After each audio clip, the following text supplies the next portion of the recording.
We are en vivo. I'm gonna put en vivo because I'm stupid. I thought it'd be funny if we went live with as few people like missing, insemination. with as many people missing as possible. Insemination. Yeah, insemination is stupid. We're live now, by the way. Oh shit! No, not what you said. Welcome to. We're in what? Welcome to DTL insemination. Down to learn about insemination. Super. I'm about to inseminate. Haven't Warren we seed into Pleiades' have we done that presentation before? Wait, what? Insemination? Yeah, has that come up on a presentation before? I need to go get my alcohol. I don't think so. Oh wait, is my alcohol here? I was just digging for it. I just assume you always have some nearby. Yeah. Actually, I'm kind of disappointed that you don't just have some nearby. Yeah, it's actually. Hold on, I can't multitask. I'm really stupid. Hold on. Me too. Okay, I just had to make the post. It's actually funny because I haven't that we're live. That we're in. I put that we're in vivo actually. Oh, you actually did? Yeah, like insemination. En vivo. Oh, you're thinking about like.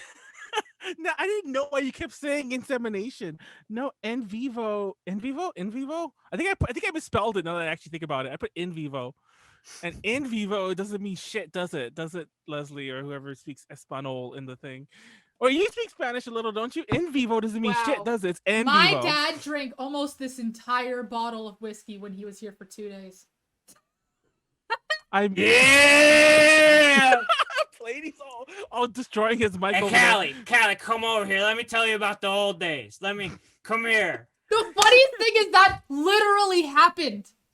Do you know, when I was your age, computers took up whole rooms. I'm not kidding you. He got here.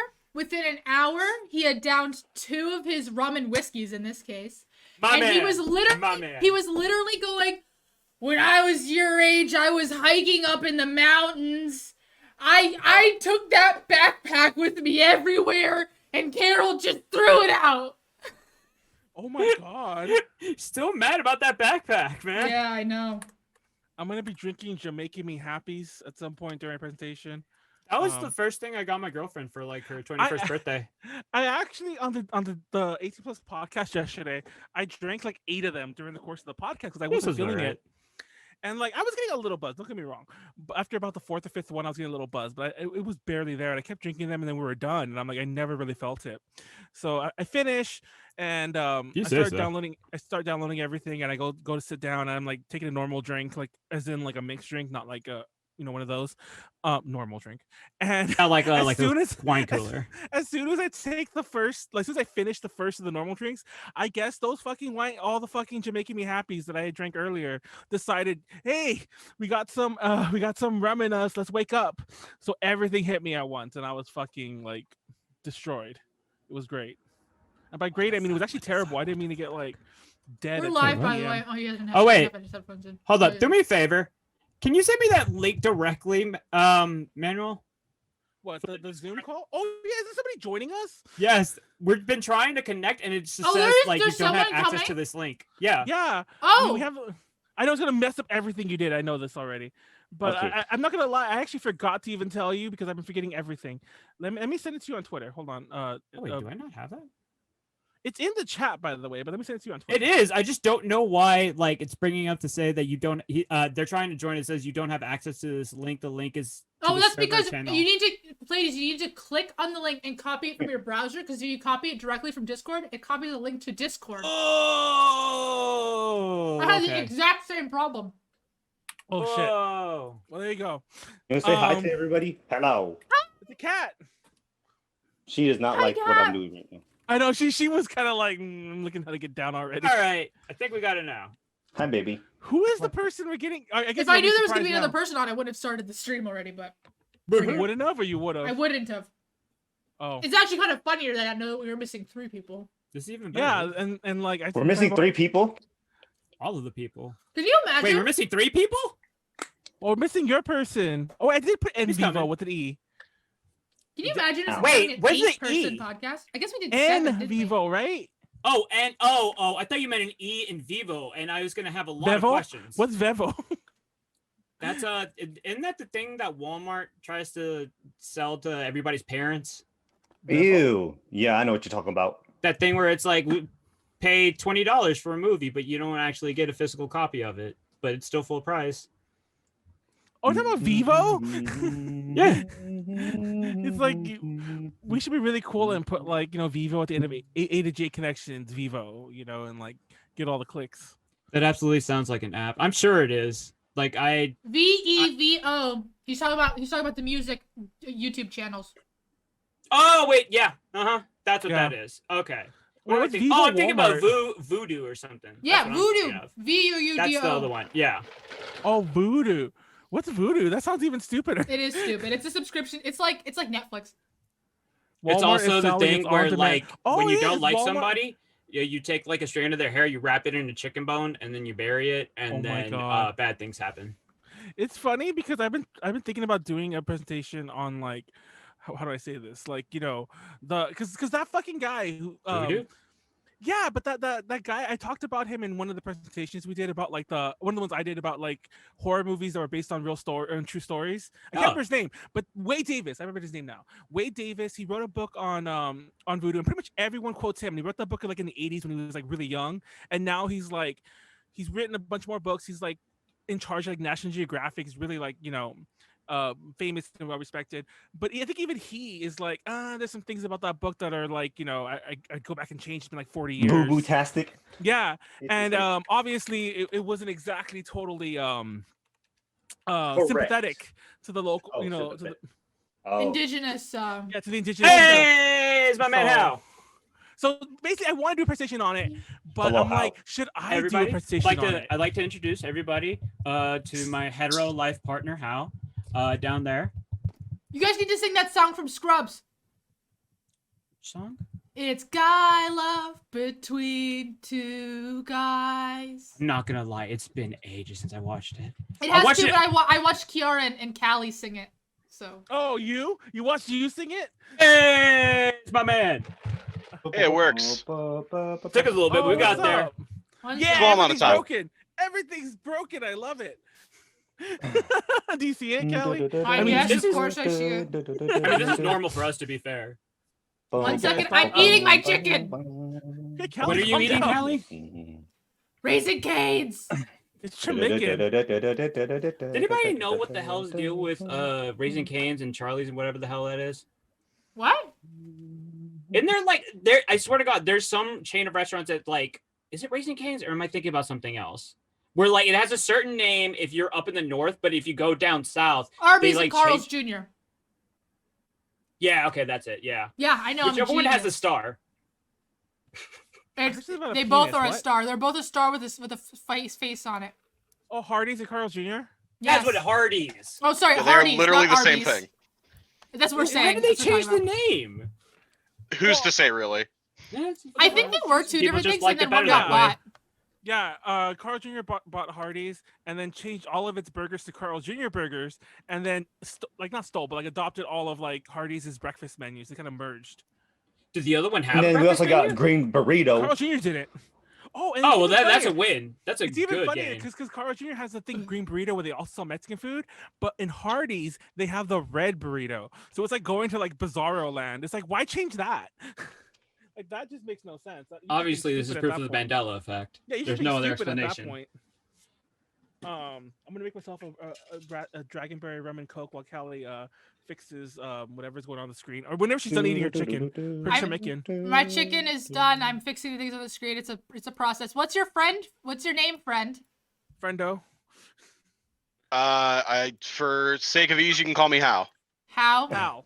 That's the name that's gonna be on the screen. H-O-W? Oh, H-A-O? H-A-O. H-A-O. Okay. Like the best Shaman King. I have Sure.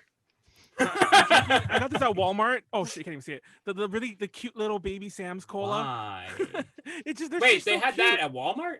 Yeah, I don't know. Well, I mean, Walmart owns Sam's Club. I don't know if you knew that. What? So, they do? Yeah, they do. Yeah, they're like the same. Like one's a subsidiary of the other. Did you know that there's only like 6 companies in the whole world? Exactly. Yeah, I was gonna say, like, if you want to get really deep, I'm pretty sure they own like everything else is like half of the world in general. Like everybody like treats Google as the overlord. I think it's actually Yum, whichever one like owns like Burger King and Taco Bell and fucking everything ever. No, KFC, every failed Pizza Hut. No, it's like the media brands though, like AT&T and like. Yeah, no, there's only 6 actual media companies. Yeah. I was literally just talking with my friends about this last night. No, it's actually funny because like there was a point when I had like this film thingy, like production company thing, a long time ago, and technically we were working for AT&T without realizing it, because like if you went far enough up the command chain, AT&T was like, you know, was calling the shots. Yep. But the problem is those 6 companies, the actual head companies, they keep changing their names.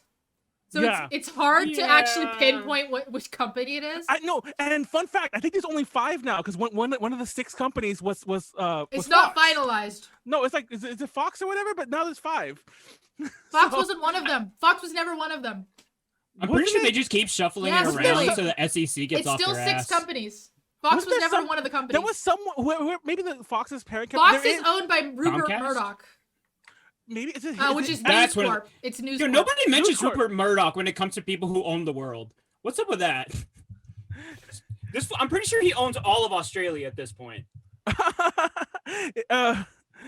Let's get started with the show. Let's intro ourselves. I just realized we've been mad live for a while. It's not as bad as last time. Last time we were on DTL. I don't know why I'm repeating it, but Molly wasn't here. Yeah, Molly missed it. Callie wasn't actually on, but she was still hosting. And we took an hour. I didn't notice this at the time. I'm surprised Callie just let us keep going. We took an hour before we even got to the presentations. What were we talking about? I don't know. Like, I haven't watched that one back with anyone, so I haven't like looked back on it. The only reason I know is when I was making the timestamps. One of the things you talked about was the Arab Spring. Oh, I remember that because you said Arab Summer, and Callie had to jump in and like it's Arab Spring. You were getting so tired of us. You corrected us like 3 or 4 times. I corrected you like 3 times. It was funny. That's Cacao Talk was another thing I corrected you on. Cow Talk. Cacao. Oh, cacao. It's just so funny. It was like Callie would just pop in and just correct us. I'm like a human encyclopedia. Oh, you weren't even here. She wasn't even on camera. She just happened to be like up there and just like got sick of hearing us be wrong. If they own the world, can one of them become the man who sold the world? I mean, is that a Nirvana reference? Oh, wait, it's David Bowie. But Nirvana covered it on the Unplugged show, and I think that version's better. Anyways, welcome to Drink Talk Learn, where we drink and we talk to each other and we learn from each other. Yeah. Well, we drink and we talk. I don't know how much we actually learned, but ladies and gentlemen, we learn something sometimes. Definitely not for my presentation this week, but sometimes we do. Does anyone know where my... No, I don't know anything. At all. I don't remember the rest of it. I should have written it down. Does anyone know how the rest of that goes? Welcome to Drink Talk Learn, where all of us... No, wait. You could have been anywhere in the world tonight, but you're here with us in... There could be 99 people in a room. There could be 100 people in a room. And 99 of them don't watch Drink Talk Learn. But one of them does. And all you need is one person. Well, what the fuck? I was trying to do a Hamilton reference, and it like I was doing a Lady Gaga reference. Yeah, apparently I don't know that song well enough. It was the cabinet battle, but I'm like I should have written it down. I've heard that song a million times. I could do it live. Off the top of my head. How'd that work out for you? Oh, are you one of, by the way, are you one of the musical theater heads that likes Hamilton or hates Hamilton? Me? Mm-hmm. Now, I like Hamilton as a musical. And like the music, like similar, like, but it's horrible, like from a historical standpoint, for a lot of reasons. Not even accuracy. So you like it as a musical theater nerd, but you hate it as a history nerd. Exactly. And honestly, the history part of me is more prevalent. But I love the music. But like I can listen to something and just like it. Like I mentioned it before, like when we talked about this, that Jesus Christ Superstar is probably my favorite musical of all time. Wow. I'm not religious, and like I'm not exactly like a Jesus nut. I just love that musical, and I love the music, and I'll sing along to Jesus about like I'm not surprised because it's religious. I'm surprised because it's that musical. Oh, I love that music. It's amazing. I'm gonna say usually I don't even think about the subject matter. I'm just like, is it good? Yeah, all right, then I'm vibe with it. Otherwise, I'm just honestly a lot of times I just black it out, and I'm like, oh yeah, I love how this like story arc goes. How this character says this stupid ass shit. I should probably do a presentation on Jesus Christ Superstar. That's a crazy musical, content-wise as well. That's controversial for really weird reasons, like not the obvious reasons you would think, but like how many musicals aren't controversial? Well, there wasn't when in the wake of Hamilton, like before it became really big, when it was just like the mixtape. I think it might even come out first. They did an Andrew Jackson musical, and I was like, oh god, oh god, he should And mind you, it was very critical of him. It wasn't like it was like Andrew Jackson's a hero, but they did. Didn't he like assault somebody? Didn't he like outright like somebody insulted him? You're just like, oh, you want to throw down? Andrew Jackson is a very, very horrible person who did like who has like a weird speckled past for a lot of reasons. I say speckled because he did things that some people love. Like he broke up the U.S. bank. Some people hate that, but he broke up the U.S. bank and he was very anti like big money and like not big money, but like corporate power. Wealth. Yeah. So yeah, he was very against that. But he also anybody was very who racist. Anybody who wants to go back to the gold standard loved him. Yeah, so he's weirdly, and most people like will admit like he's the horrible, horrible monster. But on this one thing, if only he wasn't a monster and more people followed his good, quote unquote, good thing. But anyways, also first president from the who was the first president from the? Oh, he was from the modern Democratic Party. He was the first president from the modern Democratic. He wasn't a Whig, which was I'm dying. You guys hear me? Huh? Yeah. I'm not gonna lie. I got Molly. Anyways, I was starting to introduce myself, but I never did. Could you hear me this entire time when I've been asking if I could ask a question? No. You've been asking questions? I was like, guys, let me ask my question. I was trying to ask. Like Molly, I forgot you were there. For the media conglomerate thing, is that just 6 for just the U.S. or for the entire world? The world. No, it's Probably for the world. Because I found one for the U.S. but not for the world. Well, I mean, I've only ever seen U.S. companies on it. Well, it's for most of the world. Like, I mean, considering the fact that like, because U.S. media is like, yeah, but there's also big ones from other countries that are listed at least on Wikipedia. Like Sony is listed for Japan. So I'm pretty sure Sony owns every single musical act in Sony Japan. is one of them. According to this, it's Sony Comcast. It's Comcast, Disney, Viacom, AT&T, Access Industries, Discovery, and Hasbro. That's the wrong list, by the way. I don't know. Hasbro owns a lot of stuff, by the way. They only don't I know. But Hasbro's a top? No, it's not one of them. Molly, I know what page you're looking at. That Wikipedia page is different than every other article that you'll look at. I don't know why. Why do you know what Wikipedia page specifically Well, this says? one I just told you. I was it. just talking She with my wrote friends it. about this last night. Says Comcast, Disney, CBS, wrote the Viacom, page. News Corporation, and AT&T. When I wrote that page, There There we go. Truth comes out. we go. actually I have known That's all about coming this out since, now. I have known about this concept since I was Hasbro 9 years owns- old. We learned about it in Sunday school. I don't know why. Hasbro Sunday owns Death Row School. Records? Yes, Sunday school. All right. They sure do. Hasbro Like Sunday owns a school, lot Sunday of school, or stuff. Sunday school, like school on Sunday. Wait, Well, so at Suge my Knight church, worked for 3 into the- Hasbro?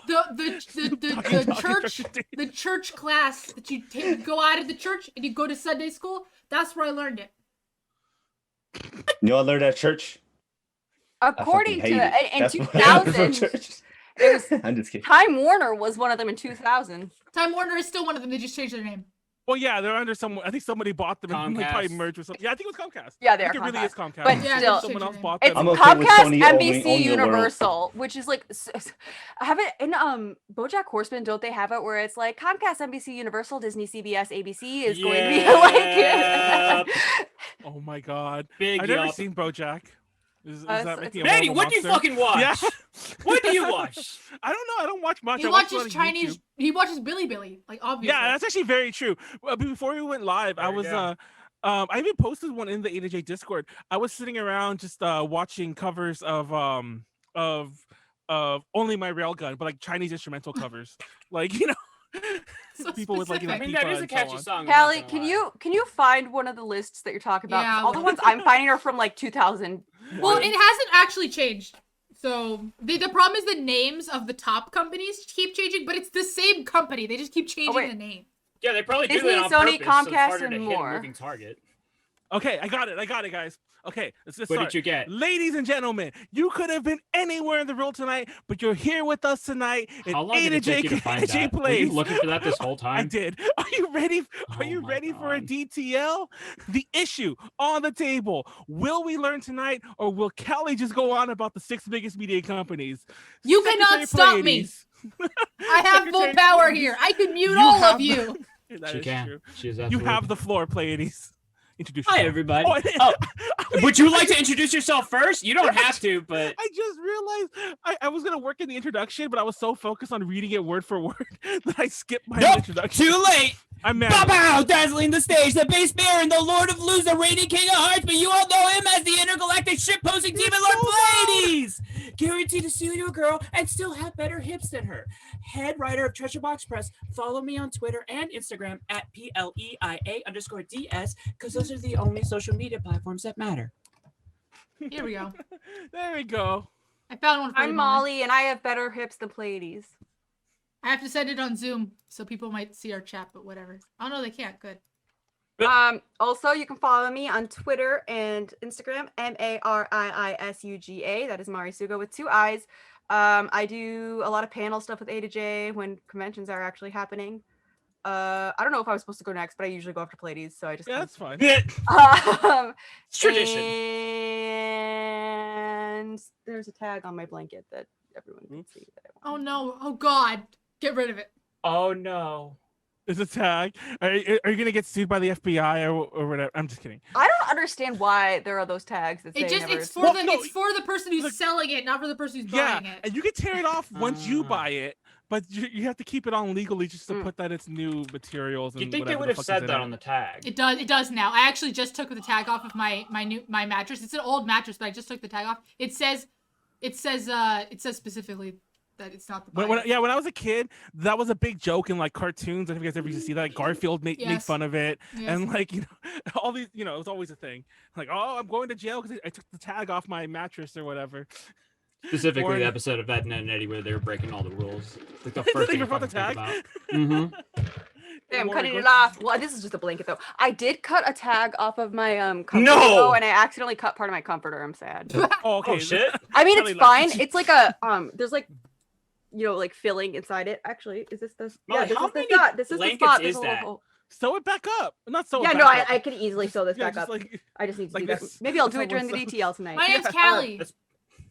My bed has Hello, Callie.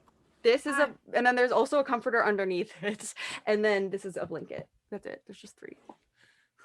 All right.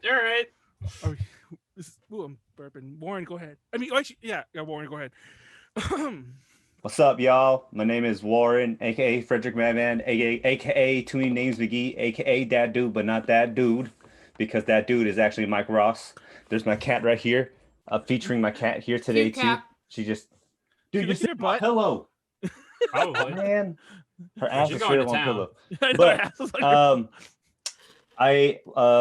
what do? I do stuff for A to J. I actually did another metal review for another like 80s metal band called Ion. You guys go check that out. The album that I reviewed is called Death Thrash Bound. It's fucking awesome. dude, I kept misspelling that. I mean, well, you spelled it right, but when I kept putting the title, I actually put like Death is the Thrash. I put Death Thrash. So there was like the in the middle. Yeah. And, like, I actually had to fix the URL because it wouldn't let me keep sharing it because it was like and I'm like, stop doing that. And I had to like change the whole URL. It was a mess. The URL was stuttering. I mean, like, because it's Death Thrash. It was Death. It's Death spelled, Thrash. Oh. it's spelled Death Rash. Yeah, but Death Rash. You just kind of say so. I don't know why. I must have mistyped it and put like Whoever Death did the marketing Thrash. for that needs to be fired. And like, yeah, TLDR, like, it just kept I being like think- the in the middle. Because it's kind of the English kind of thing. It sounded cool. They put Death and Thrash together, but it doesn't like Yeah, It no, doesn't all I'm really hearing is come Like out. the Death band Rash. Bump on Death Chicken. Rash. Bump on Chicken is also a band. But Chicken that's a is, bit- but then wait. that's fun. That's funny though. That's actually all right. Like saying Death Thrash Bound is really hard. Wait, is that supposed to be? I a just play say on Death it? Thrash Also, Bound. our last member, would you like to introduce yourself? Yeah, go ahead. Yes. How? Hello, Hal. Yeah. It's you, yeah. Cool. I'm Sun Hao. You can call me Hao for short. I don't have any social media. My biggest strength is my brutal honesty, and my biggest weakness is that I have no strengths. So Oh yeah. Nice. I literally have no social media. I have like a Twitter where I shitpost once every like 2 to 2.5 months, and it's just like real regrettable stuff. So Oof. I just sort of don't do anything. But I'm here, so Is your Nice. picture still of the 3 raccoons in a large overcoat? Yes. By the way, I do have to say this just legally. I am not 3 raccoons in a man suit trying to deceive you all into thinking that I am not 3 raccoons in a man suit. One of my Just have to say that. One of my favorite YouTube videos is it's from like UCB, one of those improv places, but it's not improv. It's a one-man skit, and he comes out and he has like trench coat coming out of his sleeves, and he's like, Oh yeah, I would like 1 ticket to Paddington, please, because I am a human child and not 2 trench coats and a kid. 2 trench coats and a kid. I've seen that. That would be before. ridiculous. That would require 1 trench coat to manipulate the limbs, while the other trench coat makes the lungs expand and contract to simulate human speech. Why did I just hear all that in John Mulaney's voice? Mulaney? Look it up. 2 trench coats and a kid. Look it up. Okay. I feel like that is John. Isn't it John Mulaney that does It that? sounds like him. It's like Eric French or something like that name. Oh. That's not John Mulaney. That's not John Mulaney. The popular vote is coming, blah blah blah, all that stuff. So let's just get this I should show. probably actually get into the Twitter chat. The Twitter chat. The, Twitch. You gotta Twitch get into that chat. Twitter chat. Everything's happening. It's where it's happening. It's what's I'm not happening. even in the chat either. Well, I'm looking at it on my browser. I'm actually watching all this on the browser, so everything's slightly delayed. Don't ask me why I'm doing that. It's a habit. So weird. Yeah. Why do you do this stuff? I know, because you guys are over Yo, here. why do you expect him to make any sense? Exactly. That's the biggest part of all It's this. his boomer brain. The neurons don't connect. Yeah. Like, But they do, but it's just like they're on a delay. they're on a It's like the delay. stream. Oh, like Eric- a 4-year delay. Sure. Sounds like, sounds like boomers. True. Anyhow, we're gonna get started in DTL. Roll to DTL. Everyone has a presentation. We present at the 3-minute Timatron's keeping track. At the 3-minute mark, we take a drink, and then we take a drink every minute thereafter until we're done. Hard limit is 60 minutes, 45, depending on how we feel in the time, I guess. Depending But on how much we like your presentation. yeah, exactly. Yeah. Honestly, that's what it is. At 45 minutes, if we're not really feeling it, we'll probably start cutting you off there. But 60 minutes. is a If we're hard upper really not limit. feeling it, we'll cut you off immediately because that's happened before too. Oh, that has happened before. Well, not immediately. Immediately is a strong word. Matt still went on for 40 minutes. Ooh. Anyway, That was 40 minutes? legendary. I don't even remember which one it was. Part of the problem was that it went About on for 40 Hitler The one where he talked masturbating and about his slapping own someone in the jokes. dick in the head. Oh yeah! yeah. It was a 40-minute long shit post. No, that blew my mind because like that was literally I think after. How do you the remember week all that? We had the actually no, I think that was the week. That was after he had gotten on our case about saying titties like during the stream, and then he's all like, "Yeah, my favorite sex position is like slapping Hitler with in the top of the head with my dick or whatever." I'm like, "What the fuck?" Like I call it the Baconator or some shit like that. Like that was I'm making we're kind of making this all up, but this was literally what he was saying. He had I mean, shit like that. you're pretty fucking close. Yeah, You're pretty fucking close. I'm willing to bet that somewhere in the back of my mind, I just quoted it perfectly because I read it. You know, like what the fuck is this? But you had to stop and search for that Baconator. quote Yeah, for 10 I know. minutes. But you knew that Baconator I immediately. remember the Baconator, but I had to fucking look up the fucking opening 3 lines to Cabinet Battle #1 from Hamilton. But anyways, Some scars run deeper so- than others. feel free to drink along with us if you want, but drink responsibly, never drink and drive. And if you do anything stupid, don't blame us. And there you go. With that, we're gonna start the presentations. Warren, you can go first per usual. Man, I always go first. Yeah. Hell yeah, I'm gonna go first. No, I want to go first. Manuel does this on purpose. You don't have to go first. Yeah. No, I actually like going first. So there you go. Maybe pour my drink because I'm a gamer. Are you What? I don't know. Just like, okay, sure. Yeah, gamer. Oh, no. Gamers rise Oh, up. Oh no! I didn't mean it like that. Then that got cut off real quick. Wait, are you drinking beer? No, I just That didn't looks pour like it you right. were pouring a Modelo. When we say gamers, like people that that it's time to get shit done. It's time to get shit done. That's what I mean by Salty gamer. run I back. still don't. Whatever. Oh, it's okay. It's a term that like fighters use. Leslie called you Gamer. an e-thought. Okay, I'm down with that. I show my titties sometimes for free. Yeah, if you. All if you're right, on the boys AT- and girls. You gotta value AT+ yourself more than that, podcast King. li- Can't do that shit for free. Okay, I'll never do it for free. Never again. If you were on the 18 Plus podcast, last time someone did it for free, they died, aka Jesus. My God. What the fuck? My boy Jesus, okay? He fucking did shit for free. Guess what happened? They put his ass onto a fucking cross. Go bam. I thought you were saying beat was an e-thought. I'm like, I'm really confused. Or showing his like titties or whatever. I was really confused. Okay. Like, another version of Jesus Christ Superstar I've never seen. Oh shit, you guys saw the title on my screen. Too bad. We're gonna start. Wait, isn't there a musical where Jesus is gay and he's like, and his boyfriend is the devil? No, that's Jesus and Buddha, and it's an anime. No, I swear that's wait. No, I'm thinking of maybe a movie. There's that too. But it's a movie. I've never heard of it. Well, everybody lost their shit. Okay, there is a very famous Jesus porn. That's like, I think it's like all right. Why do you know this? Because it's lost media. It's like, so I know it because everyone's looking for it. All right. All right. Go Tanner Chan. 1 sec. Click. I'm a boy and girl Warren is he thought. Leslie, you have to go start painting your room, homie. Oh, that's the anime, Saint Young Men. Everyone knows this. Everyone knows that, but me, I've never Timer heard chat of that. has started. I've never heard of it. Okay, but I'm not Buddha upset Jesus about that anime? fact. You've never heard of the Buddha Jesus anime? Nope. Can you hear that? Timer chat's We not can't hear visible on anything. Oh, never mind. Can you hear now? We can hear you. Did you click the button? Oh, you know what? I probably didn't click the button.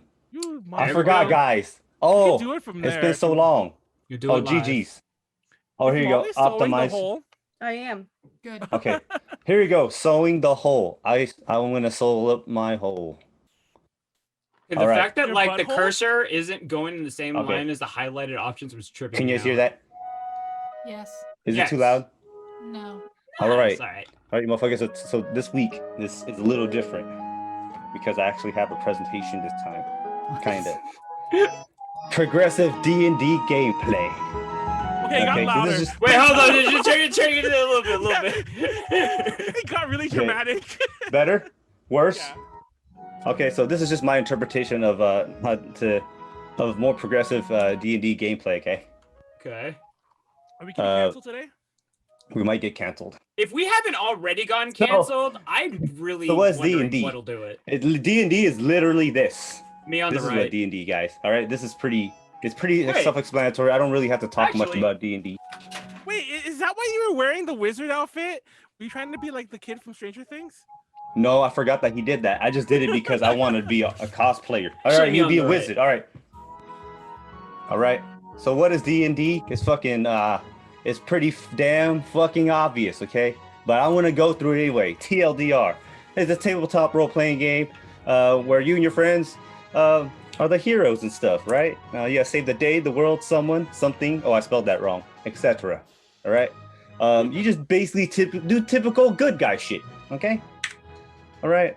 It's typically settings a high fantasy setting, right? Wait, hold on. And I was published in 19. I've never noticed this before. That's a very famous picture. But look at the way he's like leaning in his hip to his upper body ratio.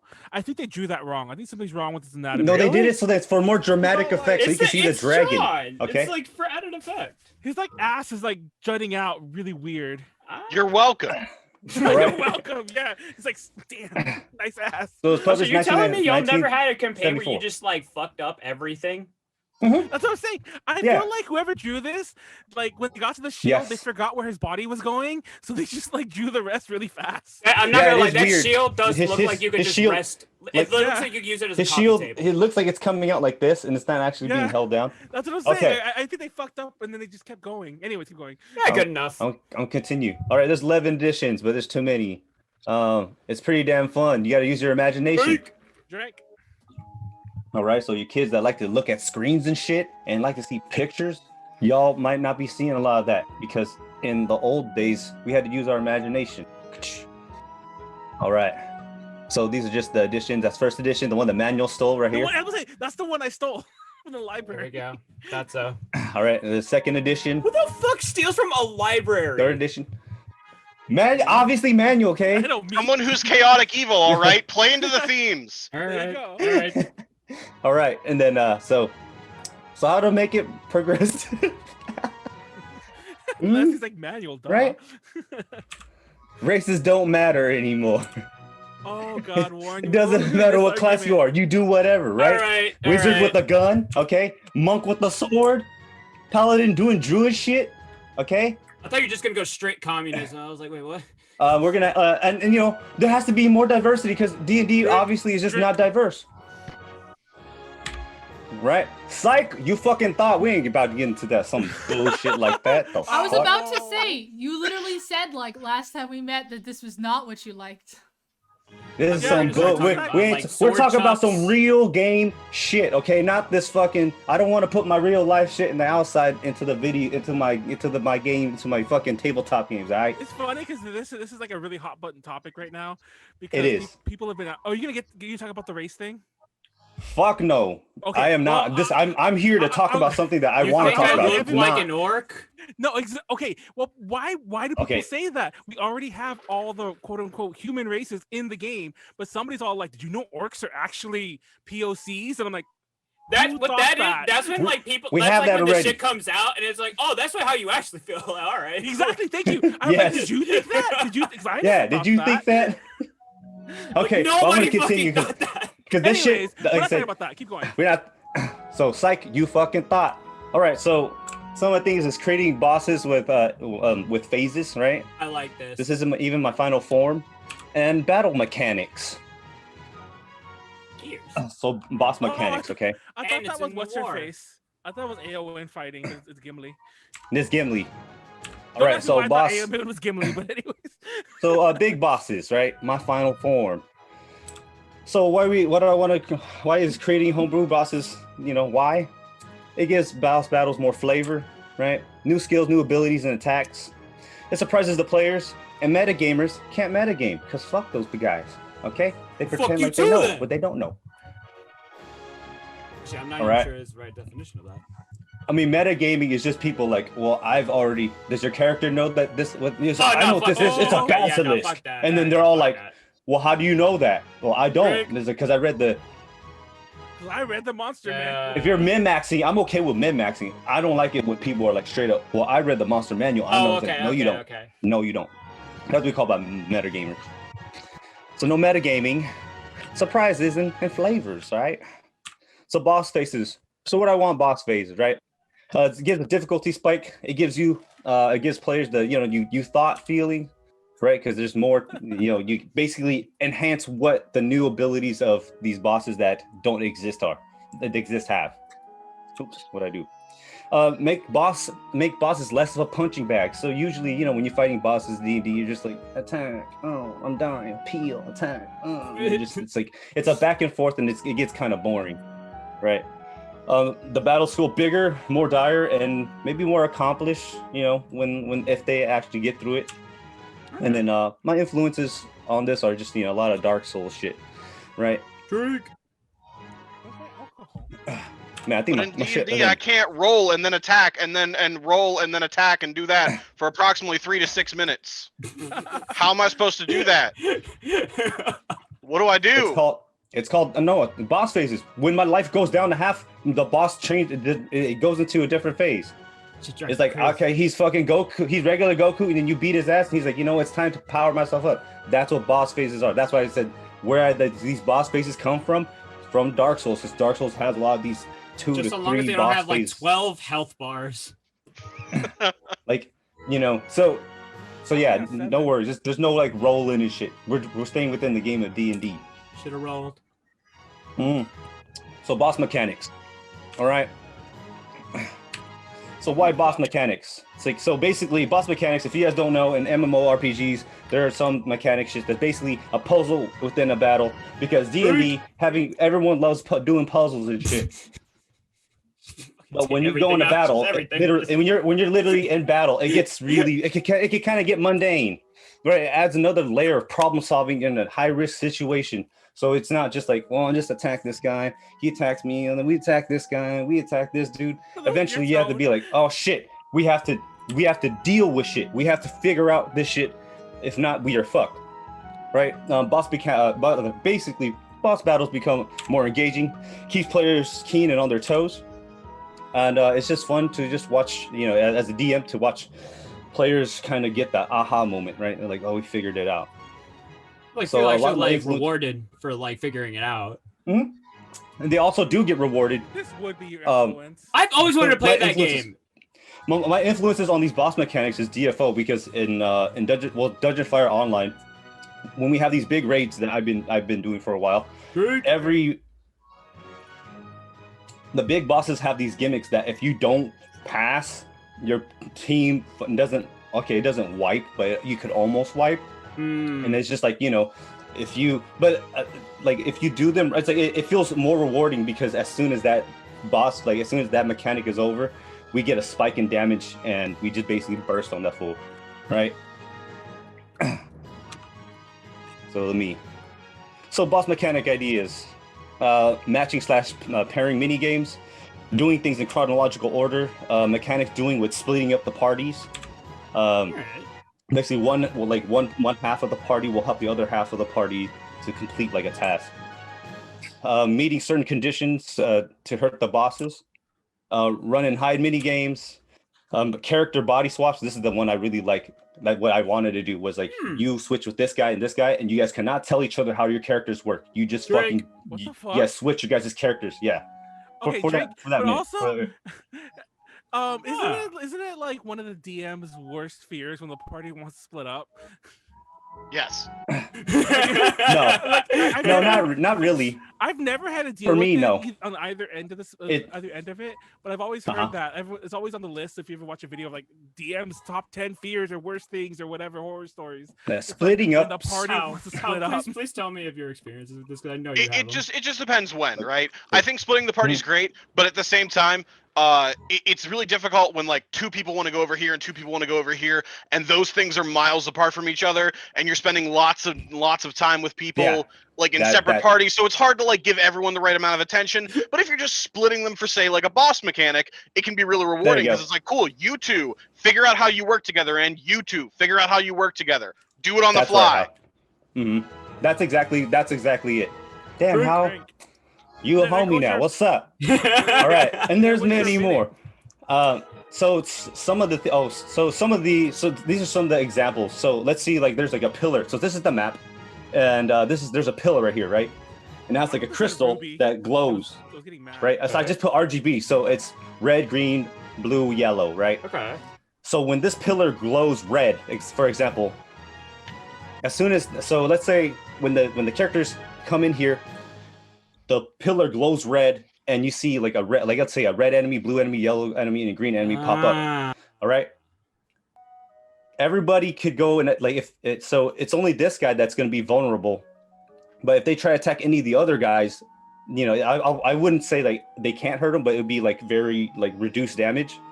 And as soon as they kill this, so the red guy, this is glowing red, they kill the red guy, he takes the most damage, he dies, bam, next mechanic, right? The crystal on top glows like blue. Drink. They kill the blue guy, you know, yellow and green, right? So just like easy stuff, things that make it like that. That's not impossible. That's not fucking like you have to be big brain to figure this out, right? Okay. Rick and Morty fan. Some other ones. So let's say, pretend these are like I'd say like swords. Like, so the boss would like summon out these purple. Let's say like laser shit on the floor, right? Okay. And a red one, and then another pair of red ones drop. Just give me big Undertale vibes. And so basically, the boss mechanic is what they can do is they have to switch all these the arrows right here to one color to pass the boss mechanic. So you either choose purple or red. It doesn't. So you can touch it and it turns purple. Or you either touch the red one and it turns purple, or you touch the purple one and it turns red. So the players have to decide. Okay, what color do we like? If they touch it, it turns red. Which one do we like? So this is a color matching thing, right? Okay. All right. And another one. This is why I did the party separation thing. So this is the whole map, and the boss. So I call this a divided plane. So basically, two people are split off into their own parties, but they're still in the same map. Just the other people become invisible, and they're basically in a different plane of existence. For example, right? And you can hear each other. It's way deeper than I thought. Okay. Yeah. And what happens is, in both sides, these crystals pop up, and they have numbers on them, right? And you guys read to each other. I was like, okay, so one party, like you can faintly hear one party's just like, okay, we'll have these crystals popped up. What does yours say? And there's like 5, fucking 4, 2, and 3. That guy's like, okay, 8, 6, 10, and 3. Oh my bad. You said 4 the first time. Sorry, keep going. Oh my bad. And then basically you choose. V's. Drink. So the way to do it is just like, okay, you touch the ones that are the same to pass that boss mechanic, because it's like, okay, we both have 3s, and you hit like I said, these are just ideas, right? There's a better way to execute these things, but there's just some things that like I an escape borrowed room from in Dungeon D&D. Fighter. Yeah, I was gonna say, that's what this sounds like actually. So basically, yeah. So like, you guys could be like, hey, I also had a whole bunch of other ones where people, even for a split party, is where like, you could hear each other, right? But the lights of your or you guys could see each other's okay. Like you guys are on separate you guys are on separate areas, but you guys could see each other, and a boss would pop up in different colors, and you could hit, you guys are blue and you guys are red, but this boss comes out and he is red, and you have to it's a lot of weird shit. You're just changing colors so the boss could be like vulnerable on their side and whatnot. There's a whole bunch of other shit. Like I was also thinking about one where let's say a boss enemy, I could cut this up into 4s, right? And the boss basically, wherever it stands on, by a 20 by 20 square, it's red, right? It highlights. Okay. And what the players are supposed to do is supposed to go into that light under him to attack him. If they move out of that range, that everything will heal. Every hit or anybody that decides to do range shit is invulnerable. Anything that would hit the boss is invulnerable. So they would have to go in and light out and basically be in his area.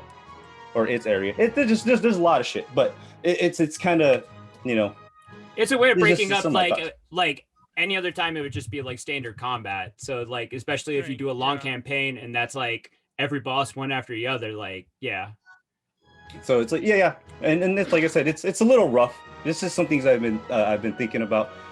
For Manuel's and them camp, the other thing that I decided to do too was like also like give like if players are using like a certain let's say okay, I gave you guys a key, right? And the whole entire dungeon you guys are using this keys to go through it, and as soon as you get to the boss battle, they have to figure out hey, this looks like another thing that I use out, it seems like this key could fit here, and depending on whether or not they can figure that out, it'll make the boss battle even easier or harder, right? If you don't figure it out, it's I'll be like standard. Just reveal something for the campaign that we're doing that's been delayed. Yes, forever. yes, I did. But it just depends if you guys are gonna find it or not. And he was gonna forget anyways. Don't worry about it. Yeah, I will. Yeah, I'm already forgetting right now. You'll still remember what a baconator is. Drink. Like I said, this is pretty rough. This is some things I was just been thinking about to make it just a little bit more engaging. That's good. I love puzzles, and DFO is one of the games where it's just like it gives that really cool boss mechanic where it's just like I'm not just bursting and killing things. I actually have to, maneuver and also have to think I have to think. You know what I mean? Well, otherwise you're just gonna do the operant strategy. You're just gonna do whatever's most optimal to kill it, and then you're just mashing to get through. There's just so many cool things where it's just I was thinking about one where there's a barrier and two. It's so people could walk into it, right? And as soon as they walk into it, the other party members, whoever's in it, gets trapped, and the other person that isn't trapped has to get them out during the boss battle. And it's obvious. It'll be really obvious where it's just oh, there's something on the a circle that's glowing. You step in it. Oh, there's a ball over your head. That is kind of like I've seen it in games before. Over there. There's kind of a cool mechanic I've seen in games sometimes where it's if it's a game where you have multi-party, you have to actively the boss will have somehow it'll be say a big dragon, and it has cells inside of it that keep your other party members trapped. So you have to kind of bust it open in certain parts, and then gradually get your party members back to try and get back to it. That stuff is and that's even actually part of the shit too.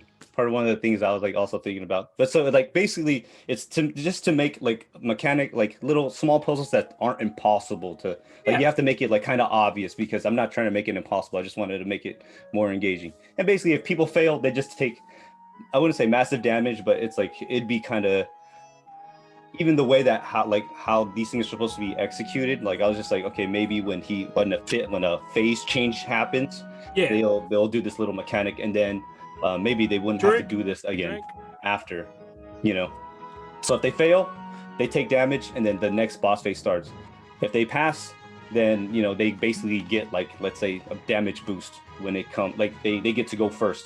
Like it doesn't matter whether or not the initiative system is there. You guys get to go first. You guys get to attack them. You guys have to get more damage in, and then you know the next. And once your guys' turn is done, and you're you know after that whole round is done, then you guys go back to regular initiative. Okay. And I was also thinking about not even having initiative. A buddy of mine actually is just like, you know what, fuck having initiative. I'm sick, tired of people fucking sitting here and fucking thinking. You guys call out when you guys want to go, but no two people but player characters, you can't like it can't be like, oh I'm player 1, oh I'm going player 2, I'm going player 3, I'm going. And it's like, okay, he only lets two people of the players go, and after that he's like, all right, it's enemy's turn, because it's too crazy if you guys all decide to take your turn out all at one time, like one after another. Yeah, okay. So that was another way where it's just like, I don't give you time to think, because we always like 3, 2, 1, whoever doesn't go, it's enemy's turn. If you guys are not going to say anything, enemy's turn. Yeah. And hold on, is it just my monitor, or is that divided plane line not straight? It's not straight. God damn it! Bothering me and that's about it. It's been bothering me. I'm looking. My monitor's at an angle, so I didn't even notice. I've been staring at it and so mad. Oh shit! That was the end. My bad. I didn't mean for it to go for that long. To be honest, what are you talking about? That was perfect length. That was a perfect length. It was mainly that line towards the end. I was just like, that line is fucking gonna make me rip my hair out. Oh, my bad. Yeah, that was supposed to show that you guys are in the same map, but you guys are in different plane. Like, why didn't you make it straight? It was like, and it wasn't diagonal fully. It was just slightly off. Where like I almost I kept like touching my monitor here. Man, you'll be a whole booty hole right here. Damn it, it's not straight. It's your fault. It's not straight, Manuel. Stop being a crooked line, Callie. I don't know why that's Callie's fault. I just said it because I don't see her. Like, so basically, whatever Manuel and them are gonna get, whenever I DM, I always try to like incorporate some of these things. I didn't mean like that, but that's pretty funny. Manuel is being anal. Oh, hey, dandyism. Hello, I don't know what. Manuel's being heterophobic. No wait. Yeah, no, heterophobic. No, because I did say. Is heterophobic even a real thing? Don't be straight. I mean, the logic of the word checks out. I mean, you can theoretically be a phobic of anything. I know. But but in the sense that people are going to tell you that doesn't actually exist. mean phobia. It's kind of a misnomer.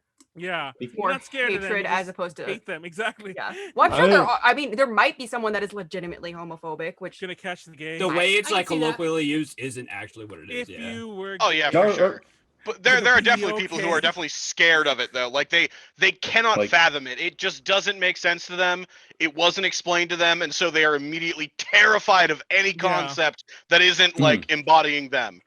I say this as a straight white male that I am scared of anything that isn't me. So just sort of, I'm scared of anything being smarter than me, being faster than me, being athletically superior in any way. Are you afraid of cheetahs and horses? Well, horses are not okay. Horses are scary. I mentioned this many times. I mentioned this when we had Ren on, like on a podcast on DTL. Horses scare the fuck out of me. Get rid of horses. Yes, they're not okay. I'm not okay with horses. Also, how your camera stopped? Wait, why are you guys afraid? I mean, I'm only afraid of horses because donkey, the horse kick. Donkeys? Like. I mean, it depends on the horse. If there's a horse that's like running around like crazy, yeah, I'm gonna be afraid of it. No. But horses, if a horse is just as a concept, are not okay. What? Okay, go into detail. What do you mean horses is a concept? Wait, hold on. What concept is a horse? They have a menacing aura. They know that they can defeat us if they tried. But they don't, because they are benevolent.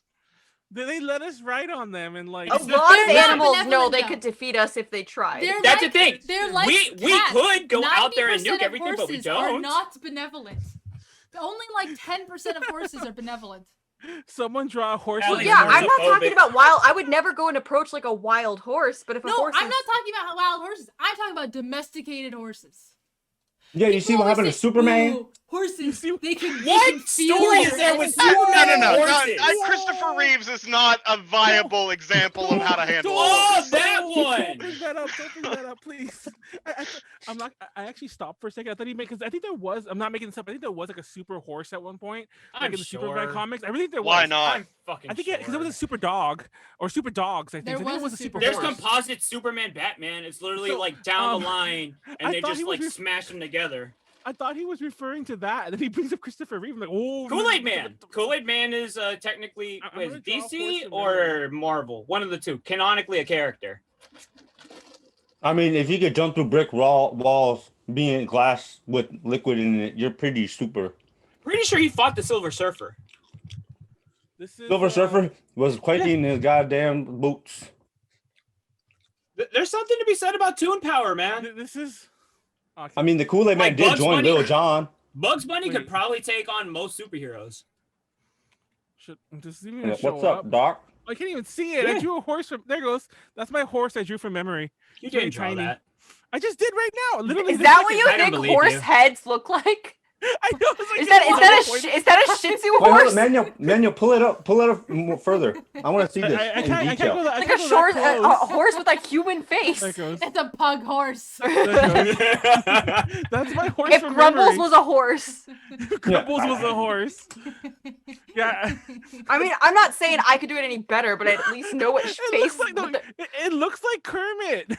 I didn't mean for. I Like, know oh, I shit, can come do on. it better, and I will right now. Same. Well, anyways, I'm gonna go to the bathroom. I'll get that to focus later on when I get back. I'm gonna go to the bathroom. Be right back. PP break. That might be a good idea. Pull I'm right party back. break. All right, Hal. up? DM Master, Hi. let me know what's up. What do you want to know? So I am DMing for these guys, and this is like my first well, I wouldn't say first experience of DMing, but one of my biggest things is because I made an original campaign, right? And I was just like, but how do I like? Everyone asks like, it feels more like I feel like it's gonna be more of a one shot. Mhm. But I was just like, it'd be nice to be able to push it, but how do you push a story like, beyond, the beyond the point of which you're like, okay, I want to make, this is the campaign I'm focusing on right now, Mhm. and this is the end of this campaign, but how much, I want to expand it more. And it's like, how do I make it more engaging to actually be like, hey, do you guys want to continue? I mean, Well, in it story depends. building. Do you want them to be the same characters ideally? I will Like wait just until sort of Manuel's back. like kind of Same. continue? Did you finish though? Yes. Yeah. I Mhm. also finished. I guess realistically, you just sort of let your players write the story for you most of the time. Like most of my Mhm. DMing is improv. I have a vague outline of like the world that they're in and what they're doing, but most of the time they tell me what they're interested in sort of through their actions. So even if it's like the subconscious thing of like one person really enjoys the fact that they are a rogue, so they're lock picking and they're doing stealthy things and they like really having that class fantasy. I can sort of play into that and be like, well, the local thieves guild reaches out to your group saying that you have a master thief on your hands and they could use some help with a grand heist that you need to start assembling a team for and you need to start getting the supplies for, and when you do it you'll be able to retire, your grandkids will be able to retire, their grandkids will be able to retire. Are you in? And if they say no, absolutely not, then you can go, well, how about this other thing? So Both I of just our sort of- horses are better than Oh, Manuel's. Okay, Oh that my makes God. that How you know did that you- actually makes for a lot of like kind of scary. like I told like you ex- horses are evil. that's so good. I Can't didn't see think the about white it like of a that. horse's eyes like that though. Because like Kinda I like- felt like I had to kind Fine, of watch this. not hold their hand, Hold but on. just like Mhm. because a lot of the things that I was actually worried about was like having them be like, I just want to do whatever I want. And it's like, then you guys never get to the fucking story, right? So I was Well, like, I well, felt here's- like I Are we had to- doing this for the thumbnail? Oh, let's do it. For the- Everyone here's the draw thing a about- horse. Oh, Are hold we up, drawing hold up, Hal. horses? See, Hold up, Hal. this Let's- is not better. I don't know how to draw. Your sweet baby Ray's barbecue sauce. Wait, is this our? We can't do it. Hold up. We can't do the. Well, keep on talking. How we can't do the thumbnail because Pleiades not here. Well, we can keep drawing it, and I can. Wait, Callie, you did that from memory? Yes. That's a really good horse. I'm good at drawing. He drew. People He don't wrote a realize horse. this. No, I know you're good at drawing, but so am I. Just not with a pen. I will say I'm better with a pencil This for is a sure. pencil. Okay, my bad. How? What were you saying? Yeah, I drew with a pen. Oh, I mean, realistically, for any of your players, go ahead and just like plug your ears, do whatever, because you don't want to hear this part. This is a spoiler. Your players are very stupid, but that's okay because you love them dearly. Here's the thing. If you design something that you put your entire heart and soul into, you spend hours vicariously going through and making this encounter, this boss fight, something that you love. Or kill your and they kind of I know. And they sort of That's why I swerve was like, it, whoa. right? They go around it, and you're like, shh. Like, I wanted them to do this thing. I wanted them to go into this dungeon. I wanted them to go to this festival where they all had to learn how to cook, and none of them know how to cook. It was going to be a skill test to see if, what they would do, what their characters would do, what they want to do to have fun. You just take it and you remove it from where it was, and you just move it right in front of them. And then they're so stupid, they don't know. They'll walk right into it anyway. And if they do it again, they swerve that one. They're like, well, we don't want to go there. We want to go to this other town. What a coincidence. That's where the festival was the whole time, you guys. I'm so glad you wanted to go there because that's where it was. You idiots. That's kind of messed up, though. But when you get there, you will railroading. have fun because your DM spent time and they're passionate and they want you guys to have fun. Oh, so, they're not railroading you so much as they're just like, here is my baby. I want you to hold my baby. Okay. He's looking for paper. Thank you, by the way. This is like, because I've been trying to figure out, like, just, What a horse looks like? how to make it Without having looking the it up, false sense draw a of horse. freedom, without making it too free, without making people feel like constricted. I wish I drew mine bigger now. But at the moment, they're actually drawing, stuck in though. a sewer, so they're having a Final Fantasy VII moment. Mine will be slightly out of focus because my camera's not autofocus. But Yeah, I was just trying to figure out, like, It's just funny because, like, just I how might- to just maneuver like the story to make it more Oh, expandable. sure. And without having to like feel like I'm just like pushing them, like continuously push, like you guys are gonna go here and you guys. Well, you don't guys have forget, to go here you're and that. while you are the storyteller, you're there to tell them yes and. You never want to say no. Like, you're always saying yes, but rather than like no. Your players are willing to communicate with you as fellow adults. Like, well, I really like the idea of leveling up. I like seeing my numbers get bigger. So it's like, cool. Okay, cool. That's generic enough. I can work with that. Maybe someone else says, I want to go on a grand adventure across the sea. Okay, cool. I get to use a lot of aquatic monsters. Let me look in the monster manual and find what kind of monsters they might encounter there, or take inspiration from Greek or Egyptian mythology about their water adventures. So you're saying that maybe they do a straight up Odyssey. You're saying that Warren has to make a Sun Wukong campaign. Thank you. Legally distinct. Legally distinct. Not legally do not distinct. steal OC. It's But not. yes. It's public domain, right? It is. I don't know. It was written like You know, 5,000 years ago. Who I'm cares? gonna say like 5,000 years Whatever is you out want. of public, is out of copyright. Sun Wukong. I swear I was not the one who brought up Sun Wukong this week. I want everyone to realize that. You did. You teleported it into my brain. I did. As soon as Pleiades finishes his horse, we're gonna show all our Wait, horses. I'm not done. I'm drawing a new one because Oh. I'm doing one with a pencil. God damn it, Callie, Molly. Can I pull up my cat? Can I just bring up my Here, cat in that's the sleeping meantime, and I'll say just see the trace horse? mine with a Sharpie. Your Callie's a horse. Your cat's a horse. My cat's a horse now. It's four-legged. I mean, they're close enough. technically just really small horses. The pin I drew with, I just realized the pin, I guess I didn't really see it. It says Caesar's Entertainment, and I stole this from a plant in Hollywood that there used to be a convention at called Otakon Vegas, and in the panel room, I just stole a bunch of pins because I'm like, I was like, still going. Me, every single time I've gone to a restaurant. So I stole because they had. I'm not. Are you serious? We have to supply those ourselves, Pleiades. Listen, I also did the same thing. And I would bring tons of like pens in. So to be fair, I'm really just giving back to the universe. It's a I balance actually now. don't care. Like that legitimately pisses me off. Like I've worked retail, and like there've been times like if I'm at a register, like at Party City back in the day or whatever, there'd be times when like I saw them take the pin, and depending on the situation, I might like, hey, that's our pin. But there's times I'm like, what do I tell them? They're stealing our pin. I'm like, I guess, bye. I mean, you could just be like, hey, I'm glad you had a great experience. Also, could you fucking not? Right? Yeah, exactly. Like depending on like if we were already talking, I might be like, oh, I'm sorry, the pin, and then they'll hand it back.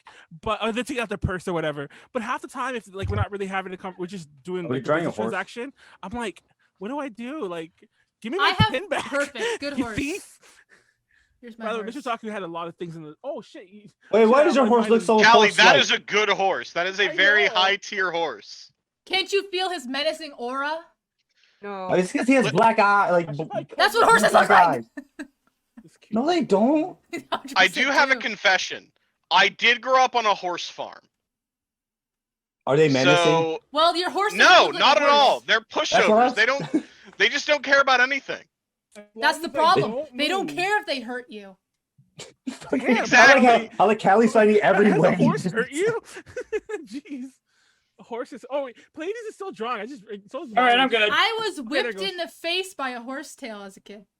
Oh, okay. No wonder. Aw, Muffin. That's all that happened? That was the whole thing? You were just whipped in the face by a tail? Before that. That's a chicken. He was probably trying to get a fly off your face. You're welcome. I had this belief of horses before I met this horse.